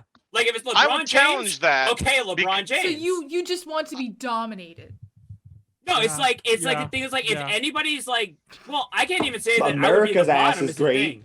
but if it's like, but the Chris Hemsworth, okay, yeah, it's all right, I guess. I'll challenge that because multiple times we've agreed I'm the power bottom in the situation, and that's what I said. I have accomplished nothing. Like I have no accolades. I have no accomplishments. I don't have any strengths. How you have are a the lot of childhood best weaknesses. friend? You are literally girl next door. I'm the Except girl next door. end up That with makes them. so much sense. You're the horse girl. America's ass. No, not the horse girl. Just like you're so saying, rude. that was very confusing. I come back, there's like an Arby's, Chick-fil-A, McDonald's sandwich over Pleiades' face. No, He's it's an talking Arby's about whether sandwich. or not It's he just an finds Arby's men sandwich. attractive. It's At just Chick-fil-A, I would never make such a Callie, thing. you missed Pleiades' entire presentation, right? Yeah, It sorry. was about anime characters that straight men would like to fuck. Yeah. Well, it's actually it's like Male anime characters. Male anime characters who would turn you gay. Wally, you won the Yeah, poll. you would like be like normally no, but if I guess Kenshiro more came up, precisely, it would be male anime characters that they would like to be pounded by. Yes. Warren getting pounded in the butt by Leslie while he's playing his Nintendo Switch. So I went to go get another slice Wow. of pizza, Oh, and yeah. then I'm already a little tipsy, so I was sitting there enjoying my pizza, and then I was like, "Fuck, it's been like 20 minutes." Well, yeah, of all times, Pleiades surprise. It actually was less than 19 minutes because he started like 2 18. minutes late. Yeah, he started late, so he had. He had like a 15-minute presentation for the first time in his life. Like I think even the first DTL, when like most of us went 10 minutes, he still went like 20 something. I think you might find this somewhat surprising, or perhaps not, Pleiades. This is the most thought-provoking presentation you've presented thus far. Listen, I thought about this honestly because I was like, what is it that like makes somebody? Because like I've had that feeling before, and again, I don't find guys attractive, but I was like, but like Neil Patrick Harris, yeah, absolutely, Neil Patrick Harris can crack it open. He will get pounded in the butt by Neil Patrick Harris. Okay. If it's Neil Patrick Harris, yeah, probably. Are you? And I'm just are you sure that there's not any like attraction at all, that you're just kind of like conditioned to not? No, like legitimately, like it's literally like there's this blank space. Like literally, dudes just don't look attractive to me. I've always thought, like in Pokemon games, I'll always choose the female trainer just because they look cooler. That's weird. They look better. They have make like fun of people who even do in that. X and Y, they had like infinite more outfits than the dudes did. That is true. Like, Hey, The this one is the thing, and reason I'm not why I saying like this is- buying girl clothes. This isn't what I'm saying that your situation is, but I remember one time I was at work, and I think I was talking to one of my male coworkers, and they like we were kind of like talking. I was like, yeah, sometimes I find girls attractive, and they were like, what? I was like, yeah, I can like look at a girl and think she's beautiful. Like, you know, it doesn't mean I like want to sleep with them. And I realized that like their definition of attractive was, I want to sleep with this person. Yeah. So that's why they were saying I don't find men attractive. They could look at a man and be like, he's objectively good looking. Like, I think he's good looking, which is the same thing I do with girls. I can be like, yeah, like Callie's objectively really pretty. I don't want to sleep with you. Sorry, Callie. See, but I can't do that. I don't want to sleep with you, Callie. Like unless somebody That's is like good. Someone clip that. ridiculously Someone clip that, attractive. Like somebody would have Callie's to be just in deep thought right now. I know. I thought she would at least react to that. Here's an example. Like, unless somebody is like Look what she listens to ridiculously Pleiades. attractive, I really don't get like people will like gush over Timothy Chalamet. I don't fucking get it. No, first of all, at least give a good example. Yeah, Timothy Chalamet, honestly, he has Chris a really Hemsworth. interesting face. America's and sometimes ass. that interest can That's Chris because Evans. his jawline is just so Yes. intense. Who And I was feel it? like that interest can like make you want to look more, which can be perceived No, as honestly, attractive. the face, it looks like, but that's the thing is like, I'm drawn to like soft features is the thing.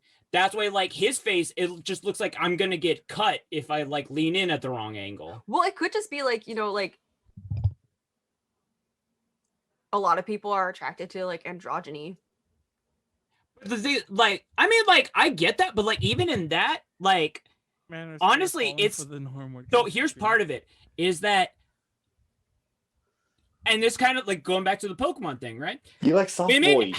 No. Here's the thing: women have like more ways to express themselves. Y'all have more clothing options. Y'all have more ways to actually look. Dudes, when it gets to winter, in America, yes. Okay.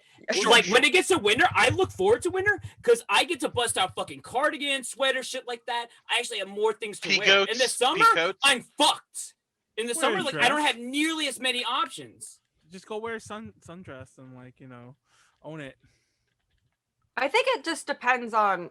I understand what you're saying in the sense that like it is socially acceptable overall in this country for a girl to literally like I could wear something from the boys section or the men's section and people probably wouldn't bat an eye. But I mean, obviously I don't have a problem with men wearing dresses, but there are people like that one. No, honestly, like I just like that's like this has to do with this conversation. Yeah. No, I'm just saying like I understand what you're talking about in the sense that like women can wear what's masculine clothing and it's like here's socially acceptable, but not the other way around.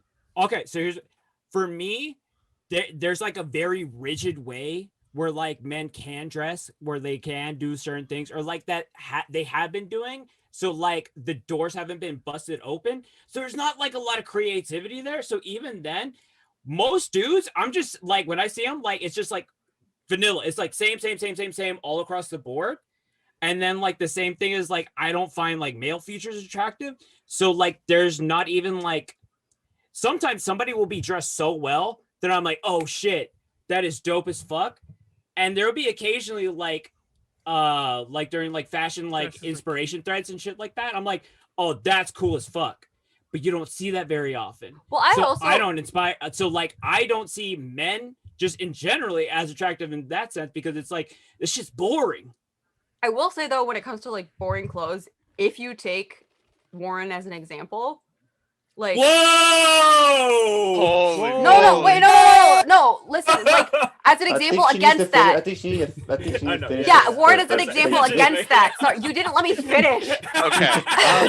That's fair. If you take Warren as an example, you guys set that up so bad. I already knew what she was getting to, and you guys made it sound hella Thank you, bad. Warren. I'm glad you knew what I was talking about. No, like you I just knew, said, just like you know, you shop, you buy women's clothes, and like, but still, when you wear them, it doesn't like it still looks masculine. You know what I mean? Like you wear it and style it in such a way that it's not like.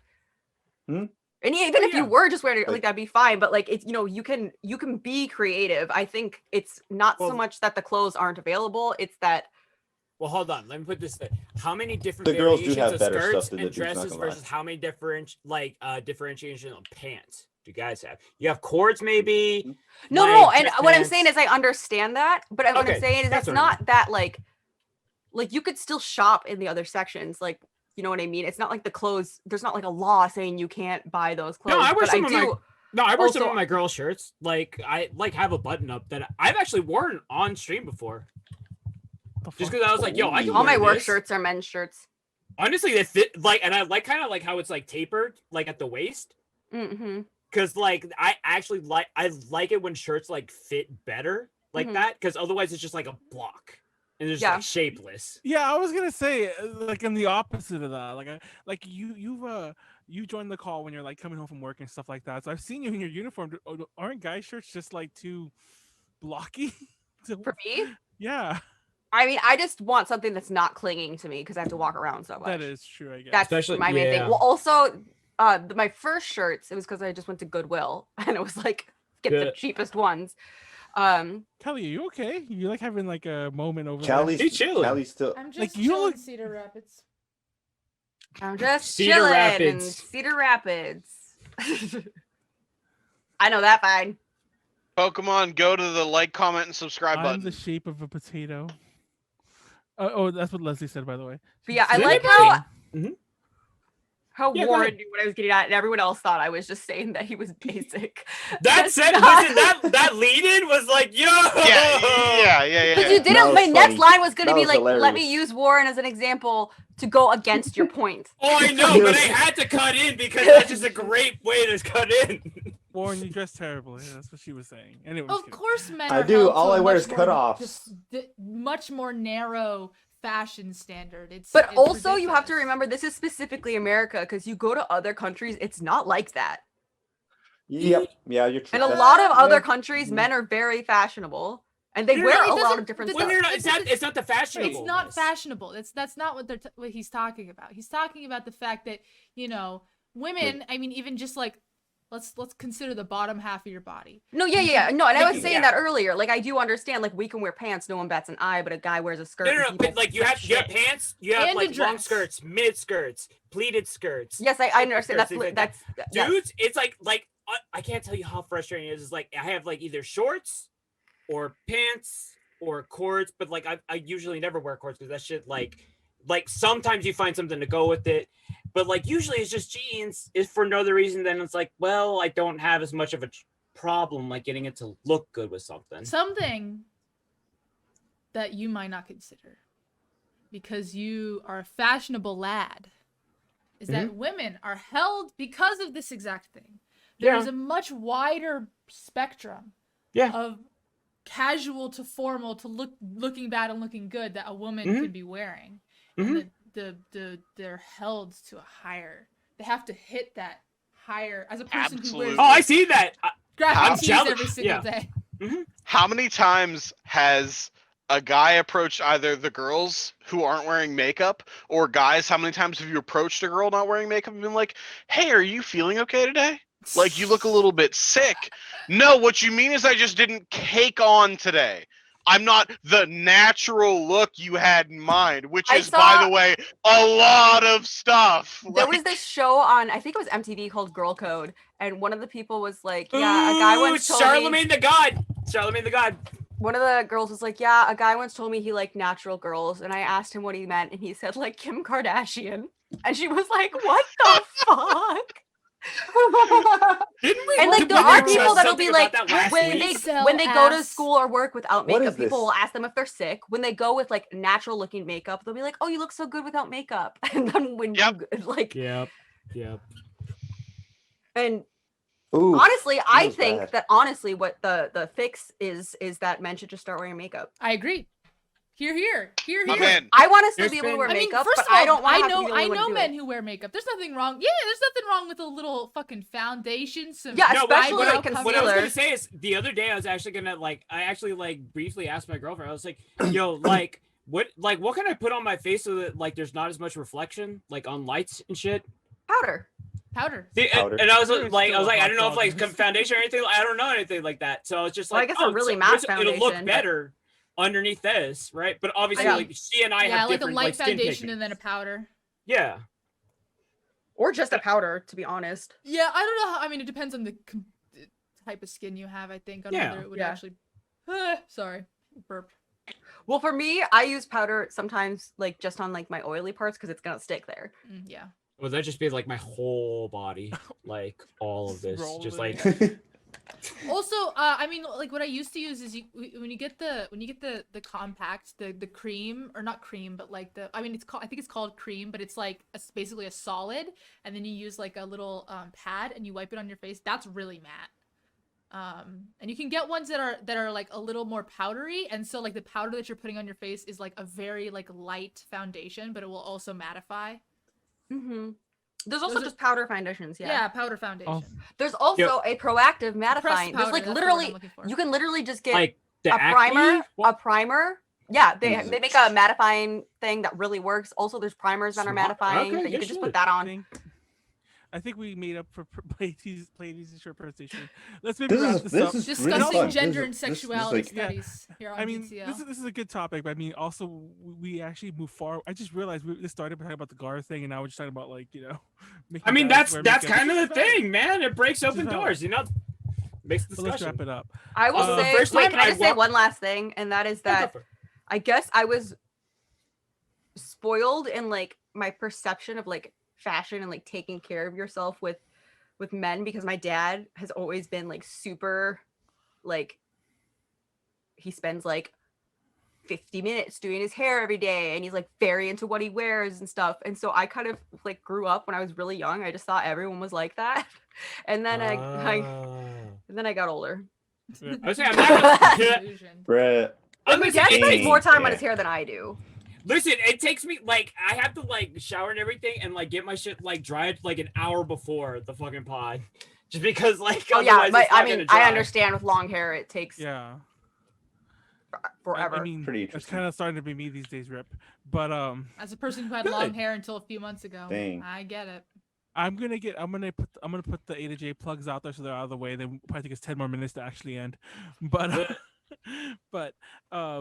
next week our schedule looks like Tuesday we're doing UPZ. I'm not sure who's on that yet. Or actually, I do know who's on it. What's the theme? It depends on if the person comes through, and I don't want to mention it. But Okay. yeah, Don't we do jinx have it. It'll probably be idol related. I'll put it like that. But so that'll be Tuesday at 6 p.m. There's Wild Arms Wednesday. That's on Wednesday at 6 p.m. Warren and I and Snacks are going to be continuing Wild Arms 1 for the PS1. Friday there's no 18 plus podcast, and then Saturday's DTL again. And I think there might or might not be a special stream in between. I know I said that a million times and it never Surprise happens. stream? But there might actually be one because now there's more people like willing to stream, so it's a lot easier. So yeah, keep an eye out for that. And just in case I forget to say it, actually no, there's a couple more plugs. We have an interview with 7 Billion Dots out. It was just dropped before the DTL. Everyone go like that. Not like that. Go read that. Like it too. But make sure you link it whenever you upload those. Yeah, that's the interview. And there's also we did one with Acme that came out like last week, but we didn't have a DTL. So yeah, we have 2 interviews up, and there's a third one coming. Believe it or not, next week. They just all kind of like happened at once. So yeah, and yeah, if you're a patron, you would have saw them all early. The freaking Acme one was sitting there for like 2 weeks, and I was like, oh my god, that's the reason that one got backed up. Did you advertise it? I did, and Acme shared it too. Okay, good. I was gonna say. The Dots one's going pretty good. Eventually, because literally we dropped it like this afternoon. I'm pretty sure within the next hour or so, like as the day progresses in Japan, somebody will notice it. Like staff will notice it. They know about it, and then it'll get shared, and we'll get like 8 billion. Well, I'm hoping they know about the interview that they did. I mean, it's being posted, and so yeah, and. I mean, we do our own advertising, like our own like pushing it as well. But like once the band does it, nothing we do will matter anymore. You know what I mean? It'll be like hundreds of likes, and my phone will be useless for a minute. But yeah. Anyway, so what? Anyone else want to add anything? What else are we adding? Callie, go ahead. You got really the 18 quiet. plus podcast isn't happening this week. No, it's not this week. Only because it's bi-weekly, so there's no 18 plus podcast. Yeah. We didn't have DTL last week. I didn't see y'all because I couldn't make it last week, and then Manuel's like, I don't want to do it anyways. Let's just cancel. Because I also couldn't do it. Oh, we didn't do DTL last week. Yeah, it was mainly because there was no Molly and there was no you. And to be honest, I was because I forgot why. I think I was just being late. Oh, that was the week when I think I had my. Wait, no, it wasn't. That doesn't matter. I just didn't want to do it. So yeah. It was funny because that it's was not bad having a break every once in a while. I thought last Saturday was Valentine's Day, and it wasn't. But I treated it like it, and I probably confused a lot of people. And then it turned out it was Sunday, but I didn't know that because I got shit-faced like Valentine's Day and was up until like 6 a.m. Sunday morning. And Isn't that just Sunday? Well, isn't that just Sunday for you, Manny? Yeah. Well, kinda. Tonight I probably won't because I've actually fully sobered up after the DTL. Like usually I keep drinking, but now I probably won't. But I mean that is a great way to sober up. But it is. It's kind of nice to not be kind of fucked up. And I actually do have somewhere to go. Wait, y'all sober? What? No hydrate.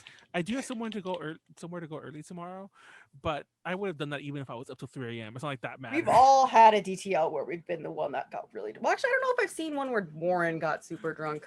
Hell no! I was there's hella times where I'm. And I wasn't there when Callie did. Well, every time I'm not there, The first one? Callie got so drunk. No, The first one. There've been like two. There've been 2 or 3 ones where Callie. There was the like 2. There was the very first one. The one that Eddie and Matt were was by on. far, I was got the real drunkest. drunk. I think I broke my blacked out. Whichever that night, one where actually. you were like starting to build houses out of your Baccano novels. Oh, my favorite. No, I wasn't that drunk then. And Pleiades was the think I was, but I drunkest wasn't. when he was basically just showed us that entire movie. No, that was probably. No, that was my favorite one because for some reason, because yours wasn't working, so he went before you. And then when you did yours, he was gone because he drank like 60 drinks. That's like, why he played. And I was doing the noodles, right? Yeah, and he kept interrupting me, and I was like, Pleiades, shut up. Yeah, Like, yeah. Him interrupting? No, that never happens. Or when he's sober, or anytime. Listen, if I don't say it, it's gonna go away. So I have to say it before it disappears. Right. No, also, I wanted to mention one of the things I liked about Pleiades' presentations today was that it was pretty. It wasn't so much that it was short, but it was to the point. There are times I swear, and now I'm the one making this last for 10 more minutes. No, you're right. You're absolutely right. No, there are times when I feel like Pleiades write a presentation, or he just feel like he was gonna wing the whole thing because there always time to make hot chocolate. There have been literal times that I'm here, I see timer charts already in the 30 minutes, and I'm like, what the fuck is Pleiades talking about? Well, see, here's the thing. Here's the thing. Sometimes I don't actually like have a quote unquote point. It's just like, hey, here's this cool thing I like, and then just talk about it. And then that's just the thing. There's not like a goal to it. It's just kind of like, hey, here's some shit. But yeah, it's pretty funny. But it's funny that those kind of ones are the ones that go on for like an hour, and I'm like, I forget which one it was. There was one that I sat through, and I thought it was just me being drunk. And the next morning, when I was, or a couple days later, when I was doing the timestamps and everything, I went to go watch it. I'm like, what was Pleiades' presentation about? And I went through it, and I'm like, no, really, what was it about? And I was sober by this point. I even asked my friend, I'm like, can you watch this? And they watched it. I'm like, I don't know what his point was. And I think it was the one you were talking about, like that loop, not the loop box, but that one app that would like have the random Mischief. drops. Yeah, No, that was literally just talking about Mischief. There was no point to it. No, I'm surprised no one told you this. You never said Mischief by name. I think that might have been a thing. I think you were trying to be coy. I think you were trying to be coy at first. You were trying to like hint at it, and I never actually said it. Yeah, and but the only reason I knew about it because I had seen a YouTube video about it before, like before you mentioned it. So I was like, oh. I think I might have like taken that as like that is okay. So Manuel knows, and I think like I might have just like intuitively thought like, oh okay, Mischief. All right. It was just so so like I funny. don't have to like explain too much about it. So like. Continue on through it. Yeah, me and the friend who I sent it to, we were all like, why did nobody like me? I'm not gonna lie, I was confused when it was going on, but I'm like, it's just Pleiades being Pleiades. I'll look at this tomorrow and it all makes sense. I'm like, why did no one else say anything? Like, Pleiades, what the fuck are you on?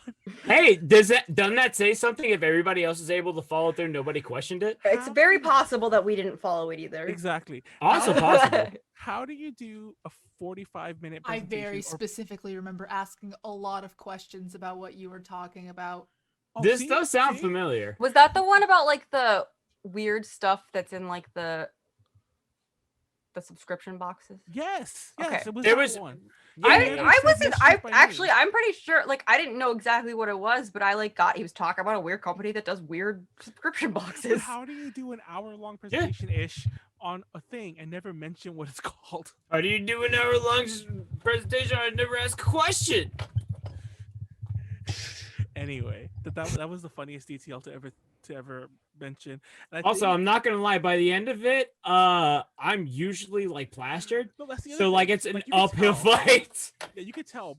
Like once you hit the 30-minute mark, I could tell that you're even when you have a pretty tight presentation, like tightly written, you're already starting to I will say, actually, I think that the funniest DTL was, why do anime boy want fuck little sister? Oh yeah, that was a presentation. Yeah, you weren't there that week. Oh, that was the one week you did too. I forgot about that. That I was also wasn't there that week, but I caught like 5 minutes of it, and I was like, I'm good. That was a good one. That was a good one. I don't remember exactly. Why do anime boy want fuck little sister or something like that? I don't. It was. That wasn't exactly what it was, but it was. That can be about literally any anime. Usually that's a little sister, not the anime boy though. Oh, I mean, no, it was It's basically. always presented. He was just doing like, Oh, yeah. he was like, here's a definitive ranking of like all the animes where the Was Yasugana Sora at the top of that list? I think that was on the list. I don't know if it was on there, but I mean, if it was at the top, it's funny because there's that anime. Was it Kiss Equals Sis or Kiss? Kiss X Sis. Kiss X Sis. I didn't know that was actually about wanting to kiss your sister. I've heard. Wow. Of it. Well, I think it's actually more. The title? He has two sisters. I don't know and what they I want to expected. kiss him. I think it's more what it is. No, The dove in dead dove in bag gif. I mean, that is good advertising. Kiss X Sis, yeah. That anime is literally the definition of like, what are you doing, step bro? Like that is 100% the energy that anime presents. What are you doing, step ladder? That's my favorite meme format. That goes, what are you doing, step frog? That was Step frog is Manuel's favorite meme. Because it's the frog and he's stuck in the VCR and it's all like, what are you doing, step frog? How did the frog get in the VCR? Have you seen the video of the pug that fell in a toilet? I'm sorry, how is that connected? Where's the segue? How is this connected? No. Speaking of segue, Anyways. Good night, everybody. I'm ending the stream now. Okay, good night. Thank you for coming. Where's the? No, don't end the stream yet. Hold I'm ending the stream now. Unless you give me a very good reason within the next 3 seconds. 3. I'm plugging myself. God damn it! I'm streaming on Monday. I'm starting my streams now, guys. Oh, what's your Twitch? Twitch.tv/Mr_Badman. MISTA_bad guy. Oh, I said bad. I just say bad man. Bad guy. I'll be. I'm kind of. Yeah, like so. To hold up, we'll talk about this after. Sony. But I want to play Stride Beta. God damn it. My first game is Dungeon Fighter, the game I was talking about earlier. So you guys just to be watching me do some the daily grind. Throw your @ in the chat so people can click it. Oh, hey, yeah, Warren, you get your fucking Twitter @ yet? I mean your Twitch Oh shit, @ I need to get Twitter. Let me. Your fucking Twitter, goddammit. I'm not even in the chat. I'm gonna steal that username. I mean, in general, goddammit. Oh, he found it. Mr. Taco, thank you for the link. Mr. Bad Guy. I'm gonna follow it too, but I remember because I'm gonna forget. If I don't do it this second, I'll never do it. Hold up. How the fuck do I do this? Good. We already did it. Already did it. It's already done. Good job, Warren. Good job, Batman. We're gonna watch your streams. What the time is it again? Yeah, what time is your stream on Monday? Oh my gosh, No, what time is your stream on Monday? Oh, it's gonna be at 6 p.m.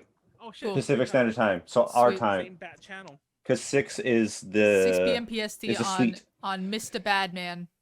Bad guy. Bad guy. It's Bad guy. Mr. It'll be linked on YouTube too. Peace out. Good night.